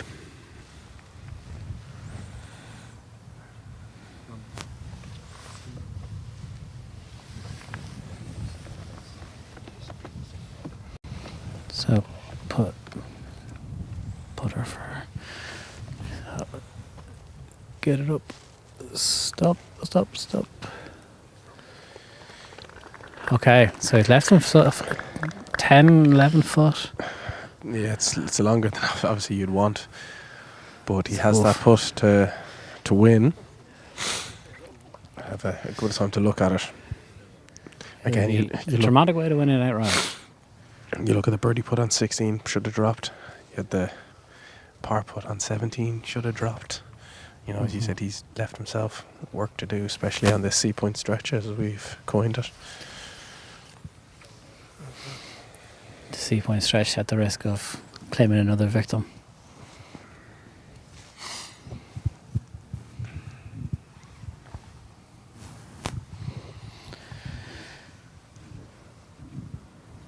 Dara Flynn here now with his third.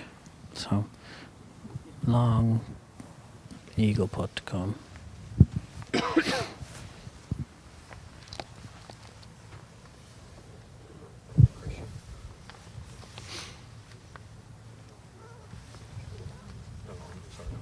This one's going to fall from his right a good bit.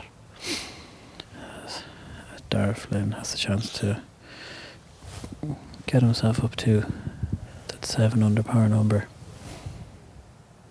with a 2-putt here. That was a good roll. It's ran on a little bit more than you would have liked, but it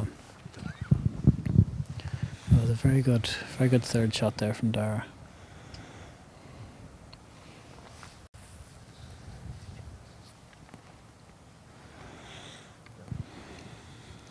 It's going to be Patrick Keeling now to play his 4th shot to get to 11 under par and win the Flogas Irish Men's Amateur Open Championship. It's a very tricky putt. It's much more than he would have liked. From what I can see, it's going to fall from his right to left. Probably about a foot out.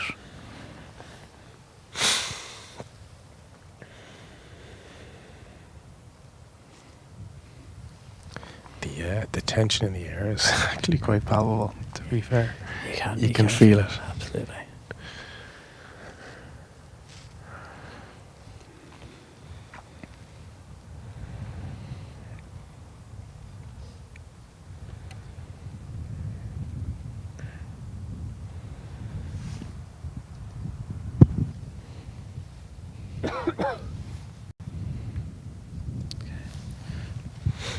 Patrick stepping over the ball. So we're saying 11 or 12 foot for his birdie putt. It's away. And he makes it. There it is. Patrick Keeling with a birdie on the last in incredibly dramatic fashion has got himself to 11 under par and has claimed his first men's championship title and is the 2026 Flogas Irish Men's Amateur Open Champion. He grabbed his chest there. I'd say the heartbeat, as if he's wearing a whoop, the heart rate went very high there. That is Roganstown man, as of way of Kentucky. Say that really quickly.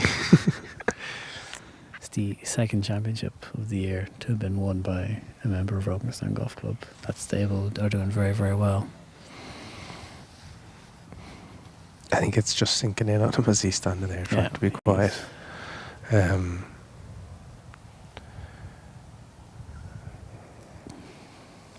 be fair, Thomas Abom knows the feeling.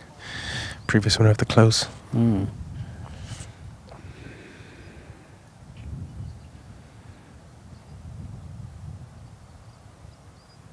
And that one drops as well. Great up and down from very good. Thomas. And I think you're right. I think today he was very unlucky. Gets himself to 8 under par, is it, for the tournament? Had a good couple of birdies, but it might be one that slipped away from him. Mm.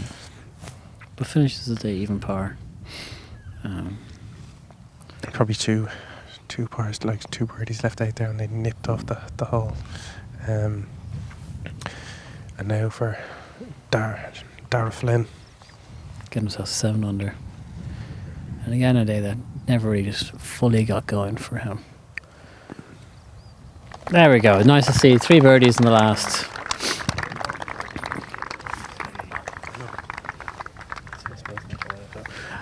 And there you have a confirmation almost that Patrick Keeling is the 2026 Flogas Irish Men's Amateur Open Champion. As his family are all coming up to celebrating with his mom, his dad.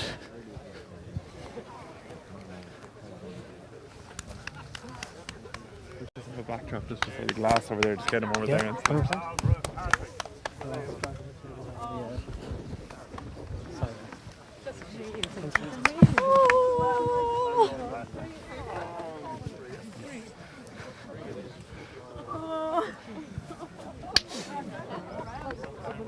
There's Sean, his brother, celebrating with Patrick. We're just going to follow him up there. We'll get a quick word with Patrick as he gets over to that little bit of branding.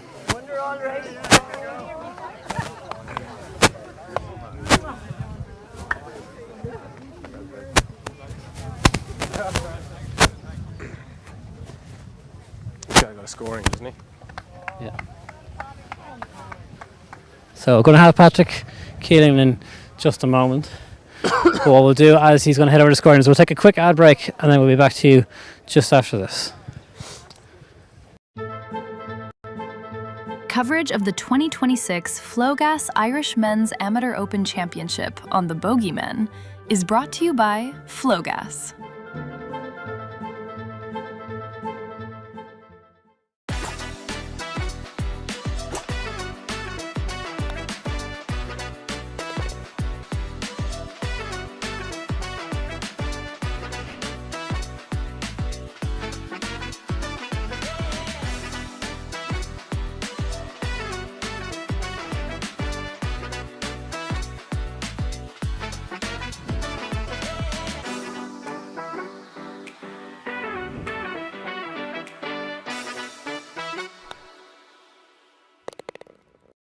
Electricity man. Some people think Liam is a gas man. But I'm not.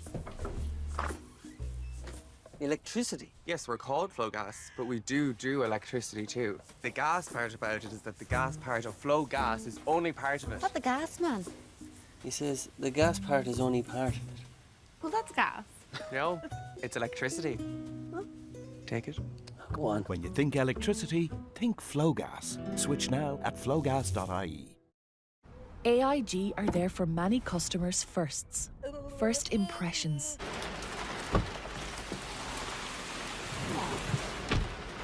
First dates.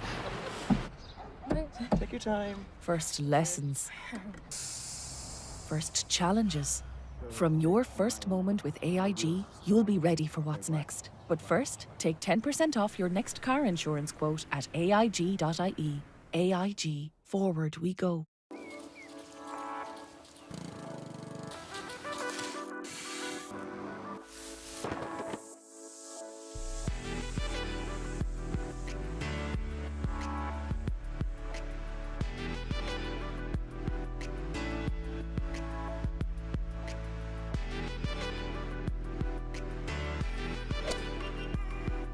Did that go in?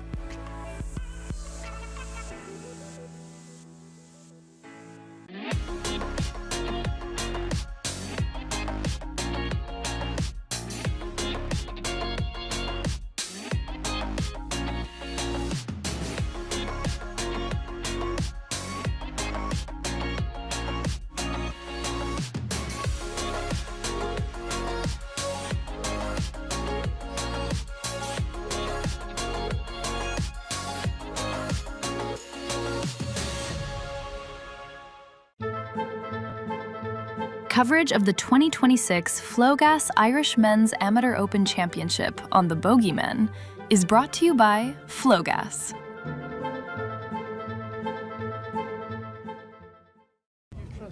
So there you have it. After 4 rounds of 72, 62, 73 and 70, Patrick Keeling is the 2026 Flogas Irish Men's Amateur Open champion at 11 under par. It took a series of dramatic moments on the putting green and in short game, and it's a driving clinic to a degree from both Patrick and his playing partner Thomas Abom, who played very well today, shot an even par round, came up just short. David Howard with the round of the day, shooting 6 under par to finish at 10 under, and to force Patrick Keeling to have to create a little bit of magic and sink a very long putt on the 72nd hole to get himself the birdie and to get himself to 11 under par.